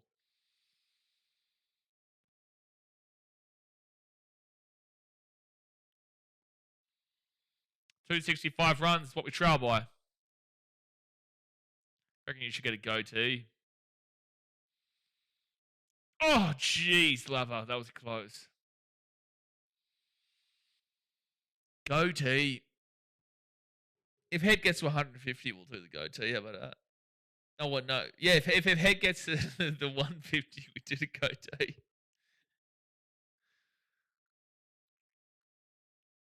If he gets to 100, we shave. If he gets to 150, we'll do a goatee. Nathan Harris is just punching on at the moment. They're just they're just going for a couple of swings. 5th round UFC title fight. Next bowl. And good shot. That should be a 4. That should have the distance. Should have the power. Should have the rhythm. And should have the rhyme. That's a 4 for Mr. Laba Laba. Mr. Laba Laba. Beautiful. 24s for the Australians right now. 1 for 123 after 24 overs. Good strike rate. Beautiful shot. This is some primetime Labba right now. This is reminding me of what Labba's done in the past. 200 runs, head shaved. No, it's not happening. I'm not shaving my head. I'm not doing that. I will not be doing that. Oh, guess what, guys? The army apparently is balmy, and they are mental and mad. If you've never heard of that before, just let you know. If Head gets 350, Sean will give Harrison Head. No, I think X Factor will, because X Factor's been the one call for the 350. Shauna, what are your thoughts about that?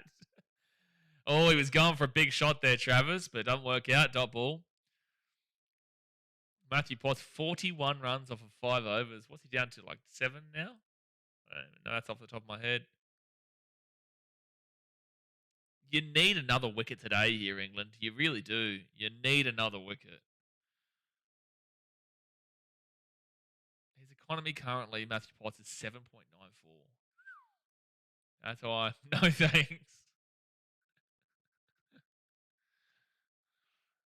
Next bolt. Oh, it's a big shot, but there's going to be a man out there. That's a single. He's still trying to push the scoreboard. Good to see there from Trav. This is where he plays his best.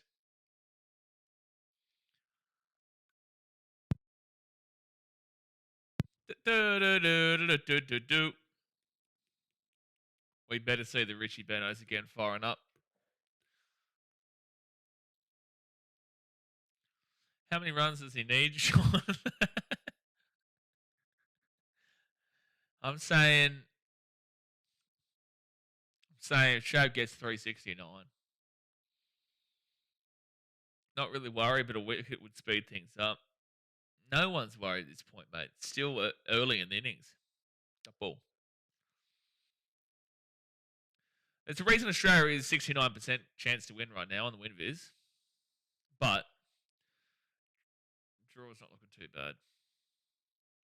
Draw is 15%. Australia is 69%. England is 16%. So you're down around the draw range currently, but things can change very quickly.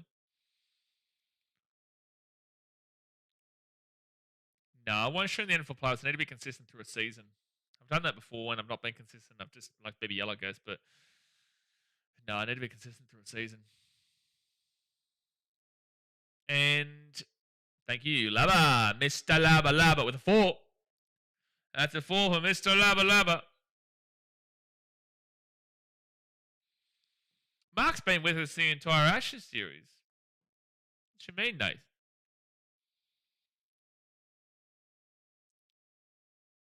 He's sipping bintangs in Bali. Dot ball. Not dot ball. It's a 4.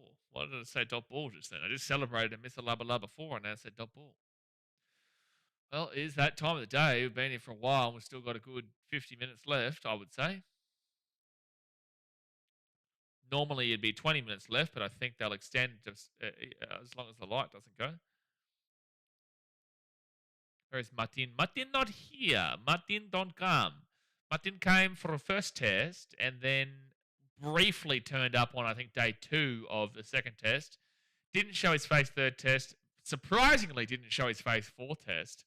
Hasn't shown his face just yet.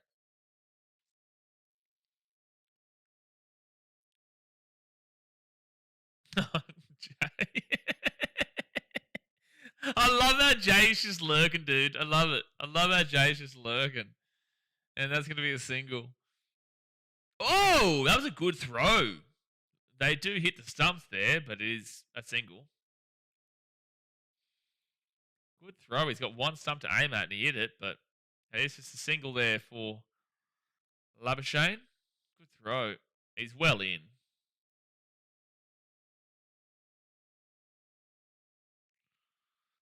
Yeah, Australia have got England massively on the back foot right now. You don't want to see this game get called for lights, which is what we saw the problem was with England yesterday. You do not want to see this game get called for lights. But with that being said, with the weather meant to be beautiful tomorrow, day 4 and day 5, it might set tomorrow up for a massive day for Australia too. But the light meter is out currently. It is out. They are having a look, the umps.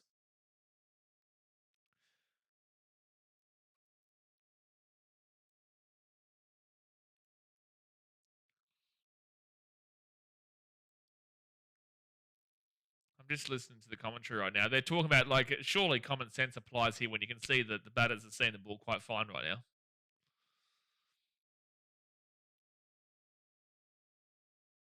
Yeah.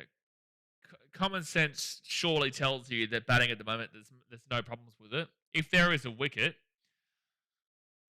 then look, maybe I will change my tune and say, because that means it's not favouring us. But currently speaking, I do think common sense shows that they're obvious. The lighting is down to the batters. It's not anything to do with the bowlers. Put your light meters away. Keep it in your pants. 255 is what Australia trail by. 1 for 129. What's this partnership at? It's a pretty good partnership. What, like 60 or something?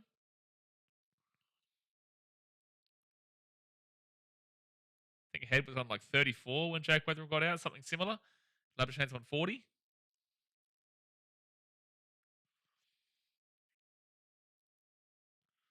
Oh no, Weatherall was out. Yeah, I think he was on like 24, 23.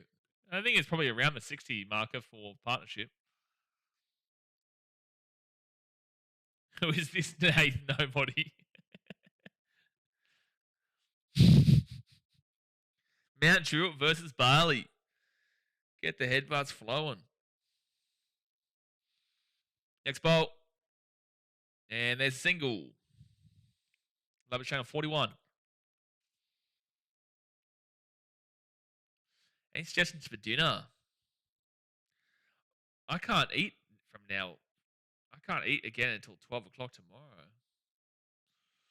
I had a good steak though today.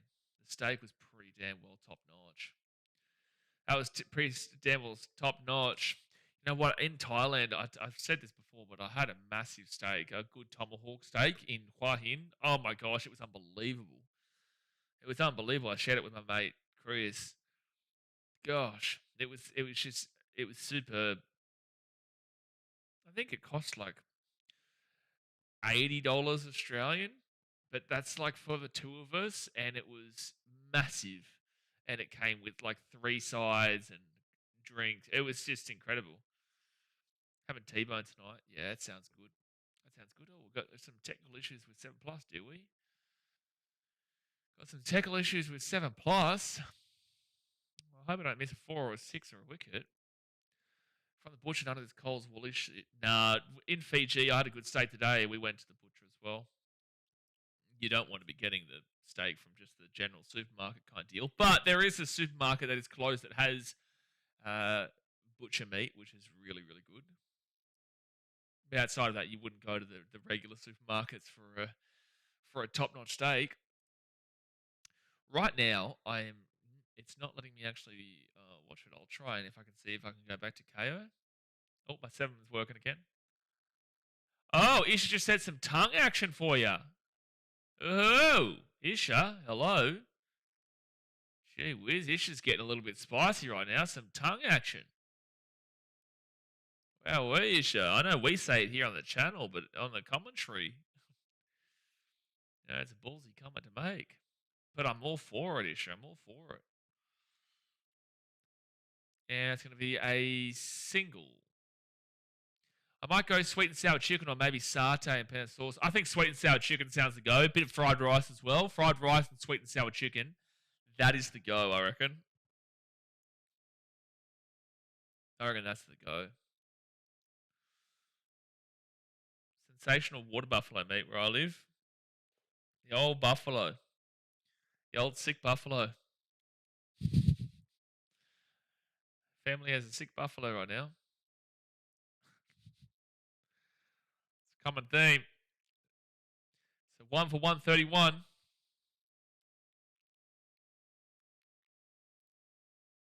Come on, Mr. Lubba Lubba. He's on 41 right now. Dot ball, no run.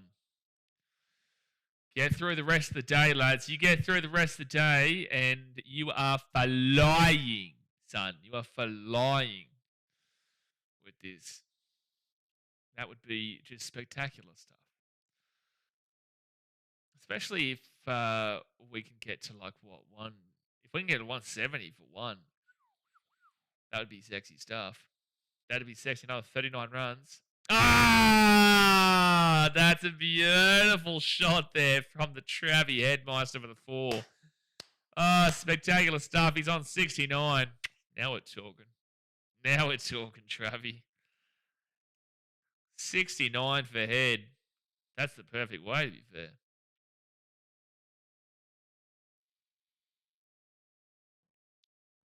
That is a perfect way. Travie Head hits the boundary. He's on absolute fire. He's on fire today. Keep it up, you son. Keep it up. Keep going. Punch it in. This is, yeah, I agree with Alyssa Healy. It's a big last 40 minutes here for the Richies, considering this is apparently the last time we're going to see him.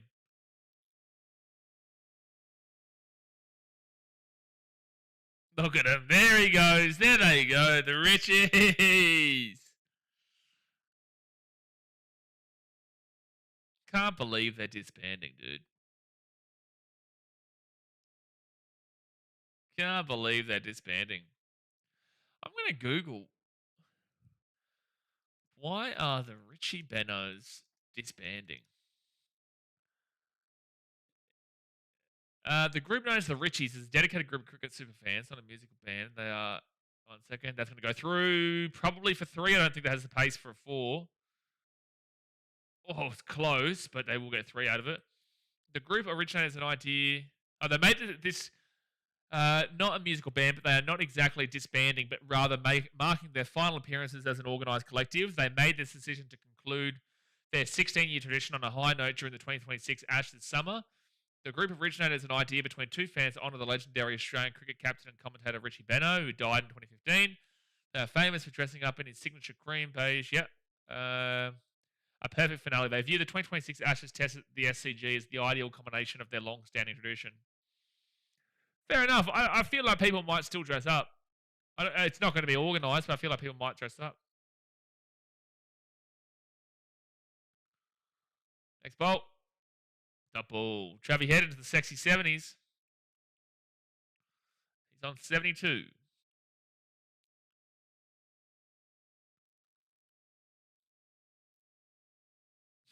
Every time it just kicks you on.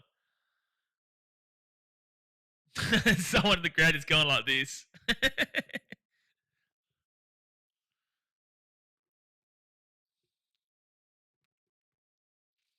Can't believe the legend is dying. Next ball from Potts. Double. 54 runs from 6.5. At least he slowed down that economy. It was horrific at one stage at 10 runs and over.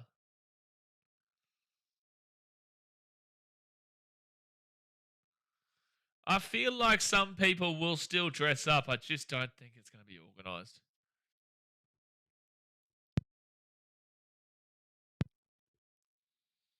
One for 138. 37 minutes. Can we get through the next 37 minutes? That would be massive, dude. If we can get through the next 37 minutes. Remember, they were 3 for 55. We are 1 for 138. We are 1 for 142. Beautiful. Mr. Lava Lava. Oh, Mr. Lava Lava. He's on 45. Lava Lava Lava Lava Lava Shane. Another 4 for Lava Shane. Go, you big bopper. Lava just, when he's on, dude, it's just incredible stuff. He leaves the ball. He earns the right to whack, and then he whacks. Mr. Lubba Lubba. 1 for 142. Trails by 2. 42. Oh my gosh, KO, you are infuriating right now. KO is infuriating as we currently speak. We'll try to go back to 7+. The back end of the day here is causing a few issues. Few little issues. We've still got 35 minutes left here, guys. Hit that thumbs up button. Subscribe if you are new around here. We'll be live all day tomorrow. As I don't think we're going to see... I don't think we'll see any extra time given tomorrow. Maybe some early morning, but I don't think so. Especially considering the early morning there's potential rain early morning. The tongue is bowling. There's a dot ball. Umpires are thinking about it, dude. They are. If they do think about this and they do stop it, then they will open early tomorrow. Ooh, that's going to be single. It's a 73 for Travis Head. It is dark, dude. It is. I don't think we'll get the half extra.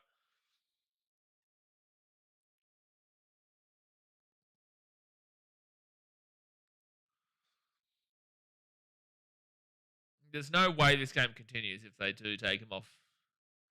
Hux, this is what the score. Well, the score's on the screen, bro. The score's literally on the screen in front of you. But Travis Head is on 73. The scores of the players over there. Travis Head on 73 from 71 balls. Labuschagne on 45 from 58 balls. Australia's 1 for 143. They trail by 241. Double. It's humid as here after that rain. The umpy's probably feeling it. I'll be listening in from the hospital on day 5, hopefully for the W. Sex change, Brenton? No, I'd be right. Trail by 241. God bless you. Tiny little bit of wind around. I don't think we get through the extra halfer. But the commentary does keep referring to the fact that it's not as dark as it was yesterday. And they will... Oh my gosh, dude. They called it. I don't know why Travis Head... Labba was calling it. He was calling it, and a heavy call, but Head didn't follow through. Head wasn't interested at all for a run.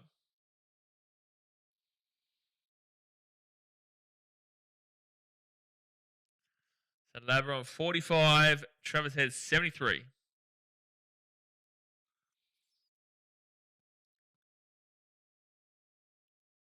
This is good stuff here from the Aussies. If there's a wicket, I'm blaming the umps for not calling day on the light. Dot ball. Dot ball.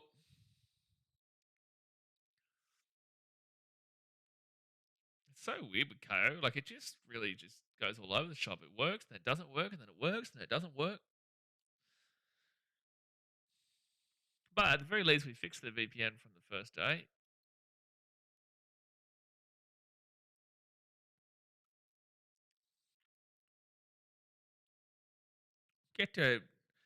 Just get to the 150, and then I'm happy for the day to be called. And shot through. Let's go. Labba, labba, labba. That should be 2 runs there. We'll get to 47. Brent says, birth of my son. Well, congratulations, mate. Good stuff there. Looking forward to a new Titans fan coming in. Forget the sex change thing, but you know what this channel is. We've got to keep up with the insults and sledging, especially with the NRL season coming up. But congratulations, man. Hope it all goes well.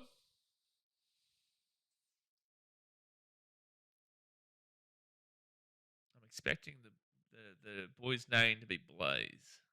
That's a pretty fiery name. Don't know why I'd say that, but I think Blaze is a good name for your boy. I wouldn't go with something like Brenton. That's not what I would do. Or maybe you can call him Harrison. Maybe you can call him Harrison. I reckon that could be the go there, Brenton. Harrison says, feel like I'm behind bars in that timeout. Wasn't me who timed you out. It wasn't me who timed you out. How long were you timed out for? I understand why you were timed out, but it wasn't me who timed you out. Thanks, fellas. I'll tell you if I time you out. Next bolt. And that's going to be a single for Travis Head on 74. You getting nervous yet, Harrison?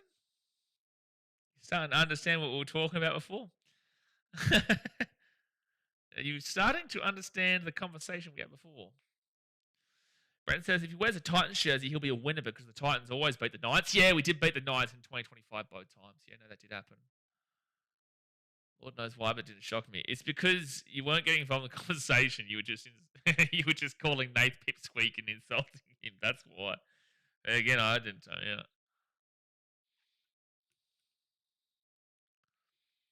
Travi, yeah, what a knock this is.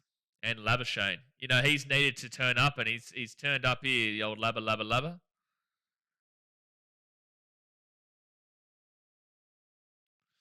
Partnership of 89 from 96 balls. Great partnership here, Bill, between these two. Still 30 minutes left of the day's play if we can get it.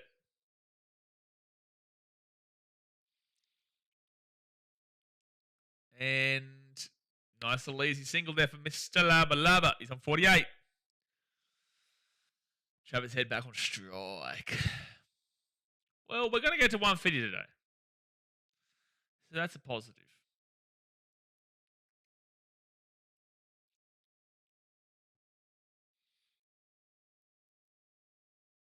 Trails by 237. Great spot for Australia to be in right now. Things can change very quickly. They can drop and switch up on a dime. But right now, Australia would be fancying themselves. Ben Stokes. Ooh. Ooh, he nearly got done there, Travi. Going for a decent swing.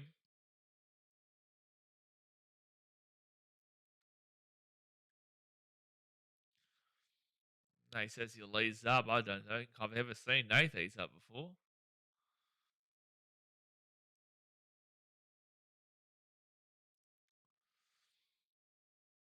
Finish it off with a bangy, lads. Come on, Trav. Another boundary would set the world alight. It will be a dot ball. Set the world alight with a boundary. Smack a 6. Smack a 6 and get to the electric 80s. Now that is what we're talking about, Travi. Come on.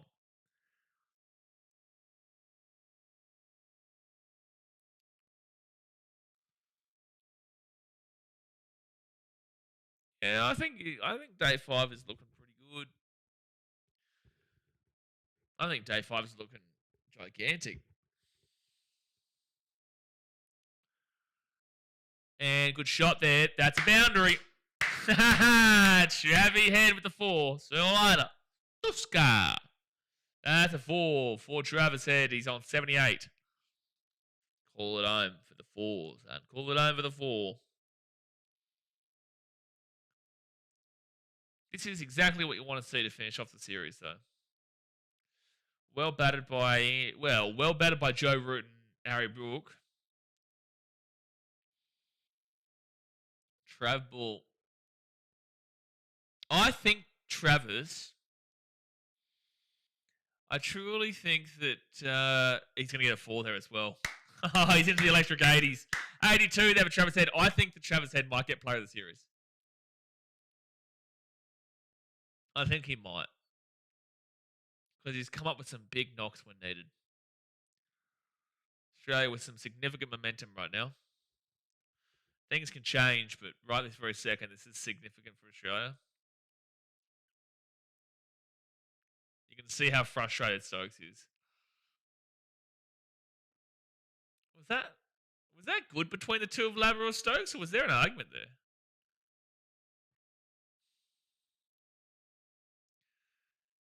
Yeah, they've just hit 2 4s in that over. Surely common sense shows that the lighting should be fine right now. But the umps are talking again.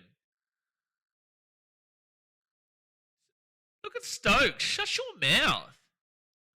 Shut your mouth, Stokes. Look at ya. You got out for a duck, you clown. Shut your mouth. What is Stokes yelling about? It's not fair. What's he saying isn't fair right now? I don't understand what Stokes is complaining about. Stokes the fight of children, though. What's he complaining about? Is he complaining that Australia doesn't want to go off the field due to bad light? If that's Ben Stokes complaining, dude, the bad light situation is on the behalf of batters. It has nothing to do with bowlers, if that's what he's complaining about. What a weird situation. What a really weird situation from Stokes. What are you complaining about? Throw a bunch, Stokes, you Kiwi cat. I just don't even understand what he's doing. That was a little bit of a swing there from Travier, but he does miss it. What's that? The batsman can see the ball. What, the batsman can see the ball? Yeah, I don't know what he's complaining about. I would love to hear Stump Mike. I'd love to hear the audio of that. There will be audio. We'll see it on social media today.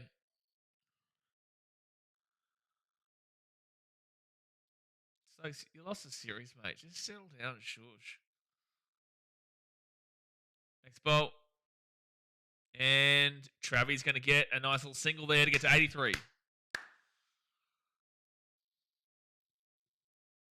I need Marn to do it now. I'd like Ben Stokes to be on a Marn if he does what we're thinking about. So, partnership of 100, by the way. Good partnership here, lads. He's complaining they won't hit the ball to them. I feel like he's complaining about the lighting and that Australia want to stay on and that he wants to go off. And the umpires are thinking about... Like, I don't understand. I'm trying to figure out what he's complaining about. Bowl better if you wanted to get him out in that situation. Instead, you gave away a 4. Ooh, that was a good bowl from Josh Tongue. That was a good bowl. Big swing, big miss.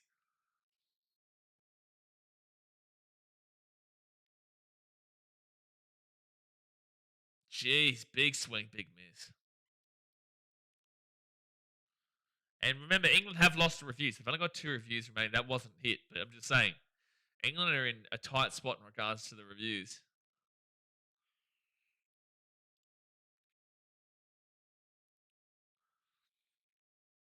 It was going for a big cover drive just then. Next bowl from Tongue. No run. Leaves it. Could be a crease thing, but don't know, just a guess. Jeez, I don't know. I might quickly try and check out Twitter after this over to see if anyone has... There's usually pretty good lip readers out there that give it a crack in regards to what's being said. Again, Fox and all that will put it on their Instagram later on today, talking about it. And they'll probably say what he was talking about. Because it don't make sense otherwise. Next bolt. Got ball, no run.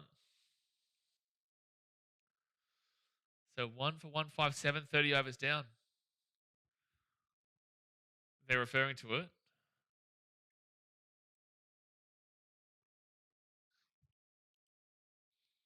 Nothing new that they're talking about.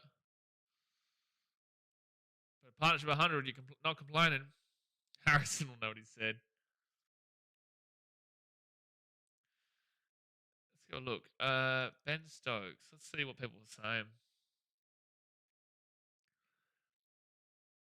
Surely that's Stokes and Labuschagne sorting night out plans for later on, and Ben's got form. Search Ben Stokes nightclub for more. Jeez. Another commentator's talking about cricket is not a physical sport when Ben Stokes put hand on Marner's shoulder and squeeze it, but talk about banning Akashdeep, even though Akashdeep was friendly, not fiery like Stokes. Not everything has to do with what you're talking about. Fake tough guy Ben Stokes at it again. Silks in press conferences and now trying to pick a fight with Marners. that nightclub thing was so... That nightclub thing was so funny. That is so funny. That's too funny. Someone says the mask slipping off the coward puncher Ben Stokes as Australia is battering England. Next ball. And top ball. It is Stokes bowling right now, by the way. Get Labba on strike. Get Labba on strike to do a Steve Smith to Joff. How good is Peter Siddle bowling at the moment? Peter Siddle, I haven't been watching the Stars, to be fair. How good's Peter Siddle? What a man. What a man.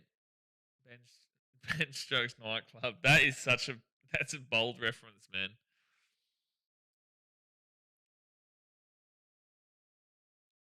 Luckily, the rain has split either side of the SCGs. Oh, that's a good bowl there from Stokes, but it will be prevented from Trav. Ben Stokes knows his way around some nightlife. Don't forget to give the stream a like, you mongrels. Yeah, exactly right. That can be the near pin comment for the last 20 minutes.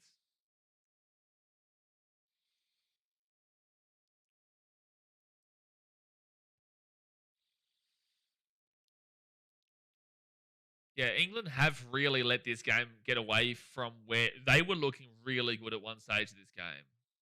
And they've really let this game get back to a shabby head with a boundary. Trap ball, baby. Get that one in your esophagus, Stokes. Get that one in your 87 for Travis Head.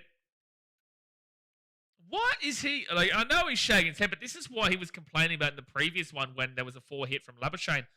Is that why he's so upset right now? Is that why he's crying? Is it just because he's getting hit around for a couple of boundaries? When England were 3 for 226, I was getting a bit worried. I agree, because they were 3 for 55 and then 3 for 226. I agree.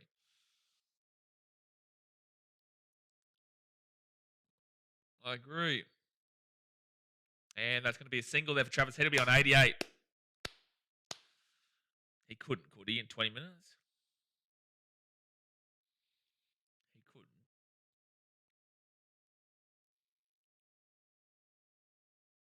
Labuschagne on 48. Travis Head on 88. Labuschagne's got one ball to face here and it's over. Lagan says it's a shame he was actually one of the more liked on the team before today. I respect his work ethic. I don't respect the way that he carries himself a lot of the time because he is a professional whinger. He is. But I do respect his work ethic at times. To be fair, in this test, he got bowled for a duck, so I don't think he should be joining the batting conversation. Labbert's gone. Oh, you're spewing after what just happened as well. You're spewing after what just happened as well that Labber goes to this clown. Oh, dude. Labber, why are you playing at that? Why are you playing at that, Labber? Why are you playing at that, Labber? That was silly. That hits the Labber ego there. That hits the Labber ego there. It's a fine ball, but it's nothing special. Labber shouldn't have been playing at that. No, he should. He should just have been doing better with it. Man, shut the fuck up, Ben Stokes. You are going to lose the series. You are going to be criticised. You got out for a duck. This guy is a clown, dude. Dead set. Yeah, he did mouth off to him on the way off. Dead set. He's a clown, dude. You're going to lose another series here. Australia are looking strong in this game. They're going to bring out Michael Neese here for the final 17 minutes, by the way. Ben Stokes, you are a clown, dude. Why don't you get more than 0 runs and then talk? Maybe he's rocks and diamonds. But in his career, he's been incredible as a batter. Like, he's been a brilliant, consistent batter throughout many of his years. But right this very second, not so much. Michael Neese will come in now, though. He did give him the stare down. Like, clown, dude. Clown. So Australia trapped by 222 with 8 wickets remaining. They did need a wicket really badly, though. They did need a wicket really badly. Yeah, if Mann gets through tonight, he could have been on for a big score, but obviously he didn't. He's still talking about Mann. Stokes is still, like, he's living rent-free in Stokes' head. Mann is currently living rent-free in Stokes' head right now. My God, the dude's still talking about him. Going, how's that? Get a grip of yourself. My goodness. It must have rattled him so much when he hit that boundary. Congratulations on getting the wicket. Like, it's a good wicket. Mann should have been doing better with the bowl. It wasn't anything special, but Mann should have been doing better with the bowl. Congratulations on the wicket, but you're still yapping.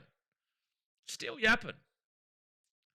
These are pretty good for a night watchman. Yeah, you don't mind it. You don't mind the old niche show. He did pretty well in the first innings of Melbourne.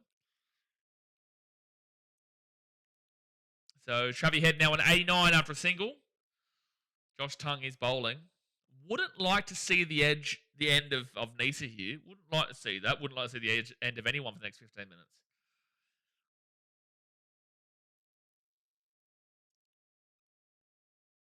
5.23 run rate is a healthy run rate. 35 in Melbourne for Nisa was good. Hopefully he could do something similar. Ooh, big bouncer. No ball. No run, sorry.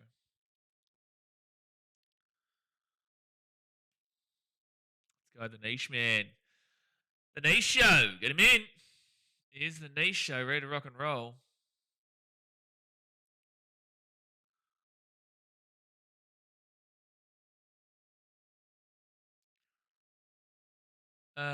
Yeah, people are talking about the fact that Ben Stokes could be receiving a 50 to 100% fine of his match fee and one or two demerit points.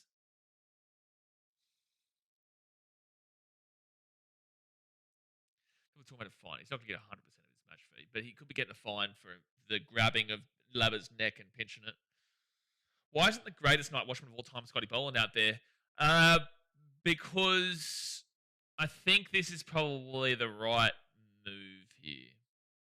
Because we would like to see Michael needs to be able to carry on through to tomorrow and keep up the consistency. We don't want the wicket early tomorrow. So I guess putting Michael Neser in, they want to keep someone in who can still create a bit of a partnership and hopefully doesn't get out. Obviously, it's going to be hard for him, but hopefully doesn't get out in this next 14 minutes and then they can still put on a little bit of a partnership tomorrow and he can help out Travi Head on 89.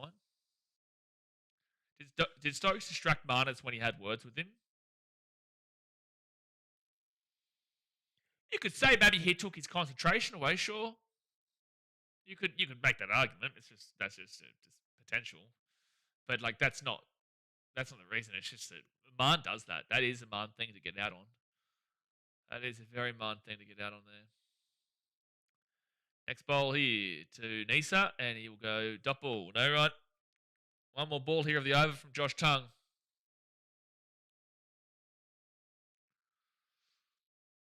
Bit nervy times now. It's still 30 minutes. We will get through the final 30 minutes. It's not as dark as it was before, too.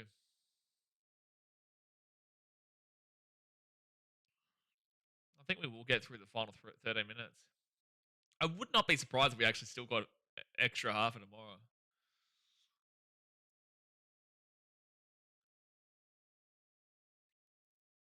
Final ball of the over. Come on, Nisa. Just get through it.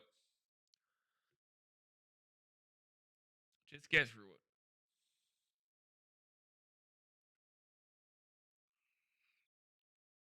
It just opens the door briefly for England, but it does. Especially when they were looking as comfortable as they were. That's a dot ball. 2 for 163, trail by 221 runs. Labber and oh yeah, here we go. Okay. So yeah, because Labber wasn't on strike.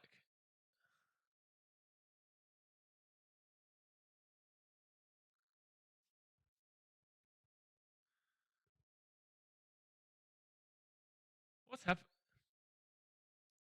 It's like they're trying to pick up the sound, but they can't. And he kept doing this in his face. And then he told him to shut the fuck up. You can see his mouth say that. The squeeze in the neck is not trying to calm him down, mind you. Marnus talks it up big time in the slip, so he's getting a bit of his own back, to be fair. I don't disagree with that, but it's just the carry on from Stokes in a lot of ways of what we just saw. Stokes is the last laugh for sure, but with that being said, it's just the carry on of grabbing him grabbing him in the neck like that. Again, it's fine. I don't think he should be getting fined any match fee, but it is carry on there.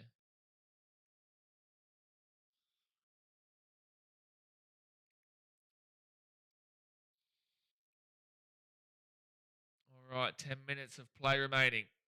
And shot Travi. It's just single, actually. I thought there wasn't going to be a man out there, but it is going to be the naughty 90s here for Travis Head. He's on 90. Trial by 220.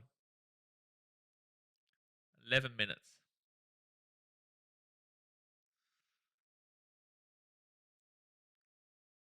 Wow, commentary's just champed.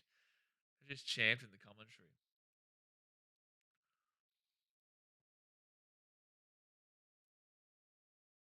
To be fair, when you do think about it, Nate, that you are right. Like Marn does give it, and it did look like Marn may have said something to him to encourage it. It's just the reaction of grabbing him around the neck.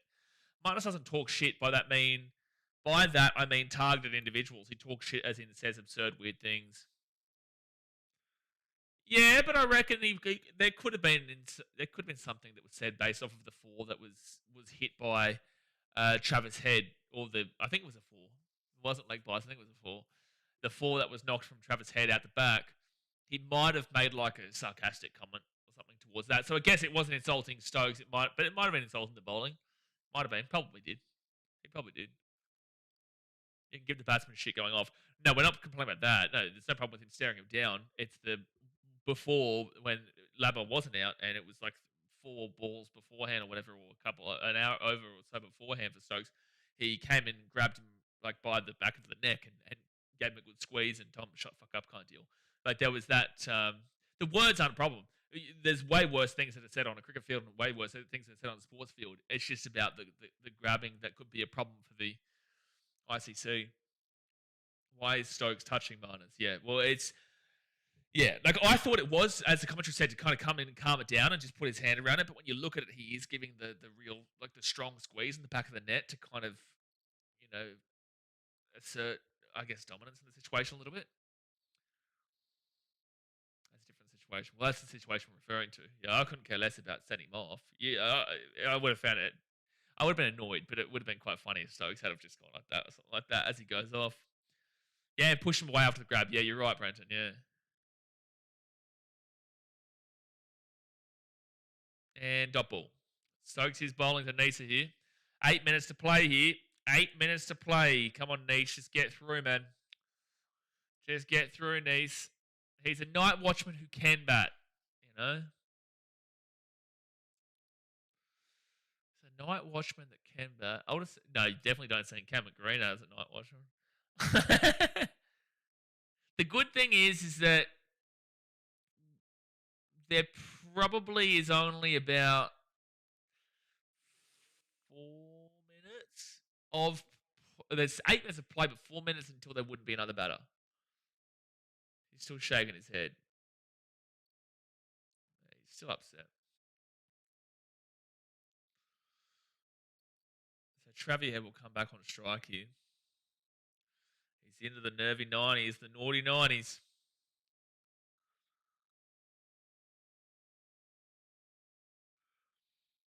I've seen some good scores in this test so far. We saw a great 80 from Harry Brook. We saw a fantastic 160 from Joe Root. We've currently got Traviehead in the 90s. We had Marn get 48. We saw, I think, was it Will Jacks? Was it Will Jacks who got into the 40s? No, it wasn't Will Jacks. It was, I can't remember. Was it Will Jacks? Shot Travie.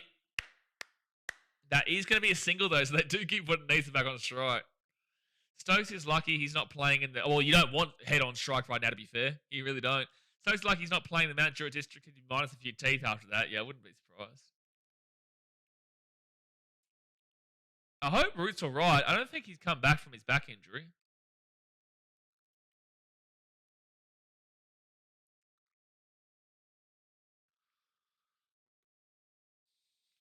He has not come back since.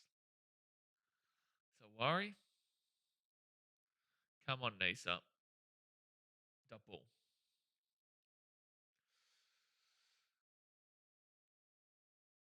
Jack, I just want to say congratulations on another 50 from Marnus. Great knock. Was a great knock. It was the third highest that your team scored. So 34 tongue. That's scoring 384 and being 65% underdogs.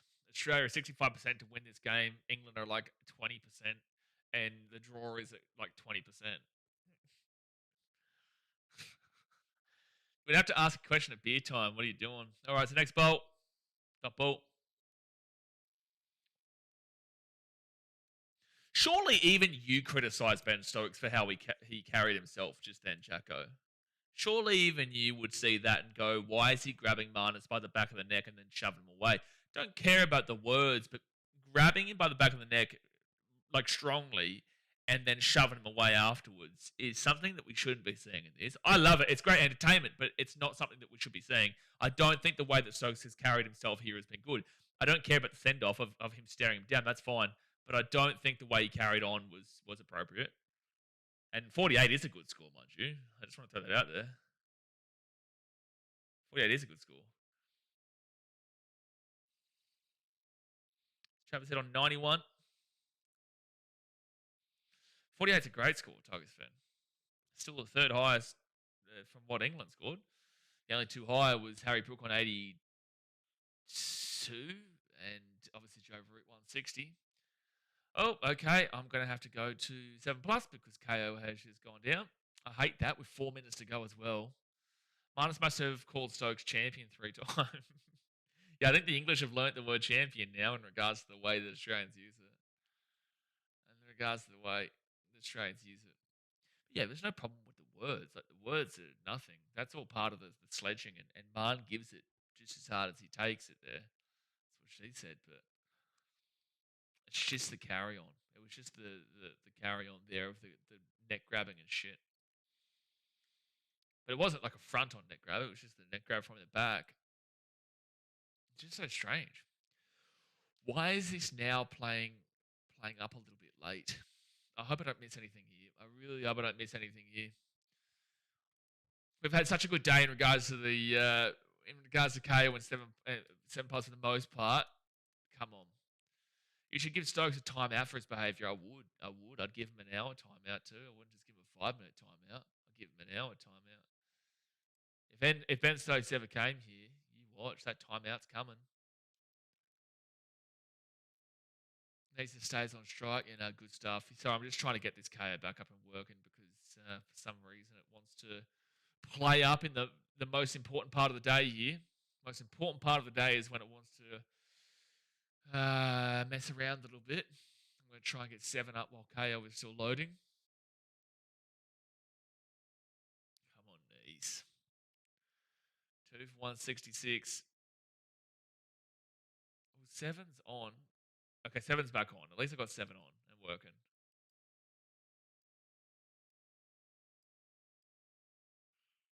$4,000 first-class runs for Michael Neser, average of 28.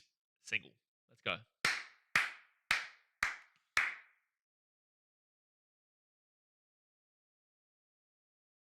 Okay, we're back on, by the way, guys. So you're on to the next over. I'm not onto the next over just yet, but it's fine. Donald Trump hints at which countries could be next, eh? Jeez. I did see he said something about Colombia or something. I'm going to try and get KO back up there because that's well behind. Okay, just stay in though, Nice. I know it's tough now, especially with getting hit on the thumb, but just stick in. At least this is a good game. This is a good thought-provoking game. This is a good thought-provoking game right now. So Nisa is he's currently getting checked in for his thumb. God bless him. Straight trouble 218. Greenland is next. Greenland. Now, I did see he said something about Colombia or something. I just love all the offended Americans who obviously side with the opposite political party who are complaining on behalf of Venezuelans. And it's like Venezuelans are literally celebrating in the streets. Like they're literally celebrating. And they're saying, I'm so sorry on behalf of America. I'm so sorry. I saw plenty of those comments too, Nath. So Stokes 2 for 30. I think this might be the last over of the day. Free my dictator, yeah. I love their no kings protests. No kings, but then they're celebrating the legitimacy of a guy that was never Maduro, who no one ever said was a legitimate president of Venezuela. No one ever said it. No country has legitimatized the presidency being under Maduro. Oh no, there's light rain. This might be it. Oh lads, oh that actually is it. Oh my gosh, that's actually it. Well, we got through the end of the day, lads, but that's actually it. They've called stumps.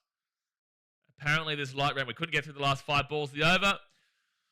Well, I'm happy with it. That's a great day for Australia. 2 for 166 is a very, very positive day. Australia trailed by 218. We've still got plenty to go here. Disappointed that obviously Labba went down, but overall, Australia should be very confident that they're well and truly back into this match and do have the advantage again, despite obviously giving up 384 runs to England. I think they're well and truly back into the fray. Rain right on 6 p.m. Yeah.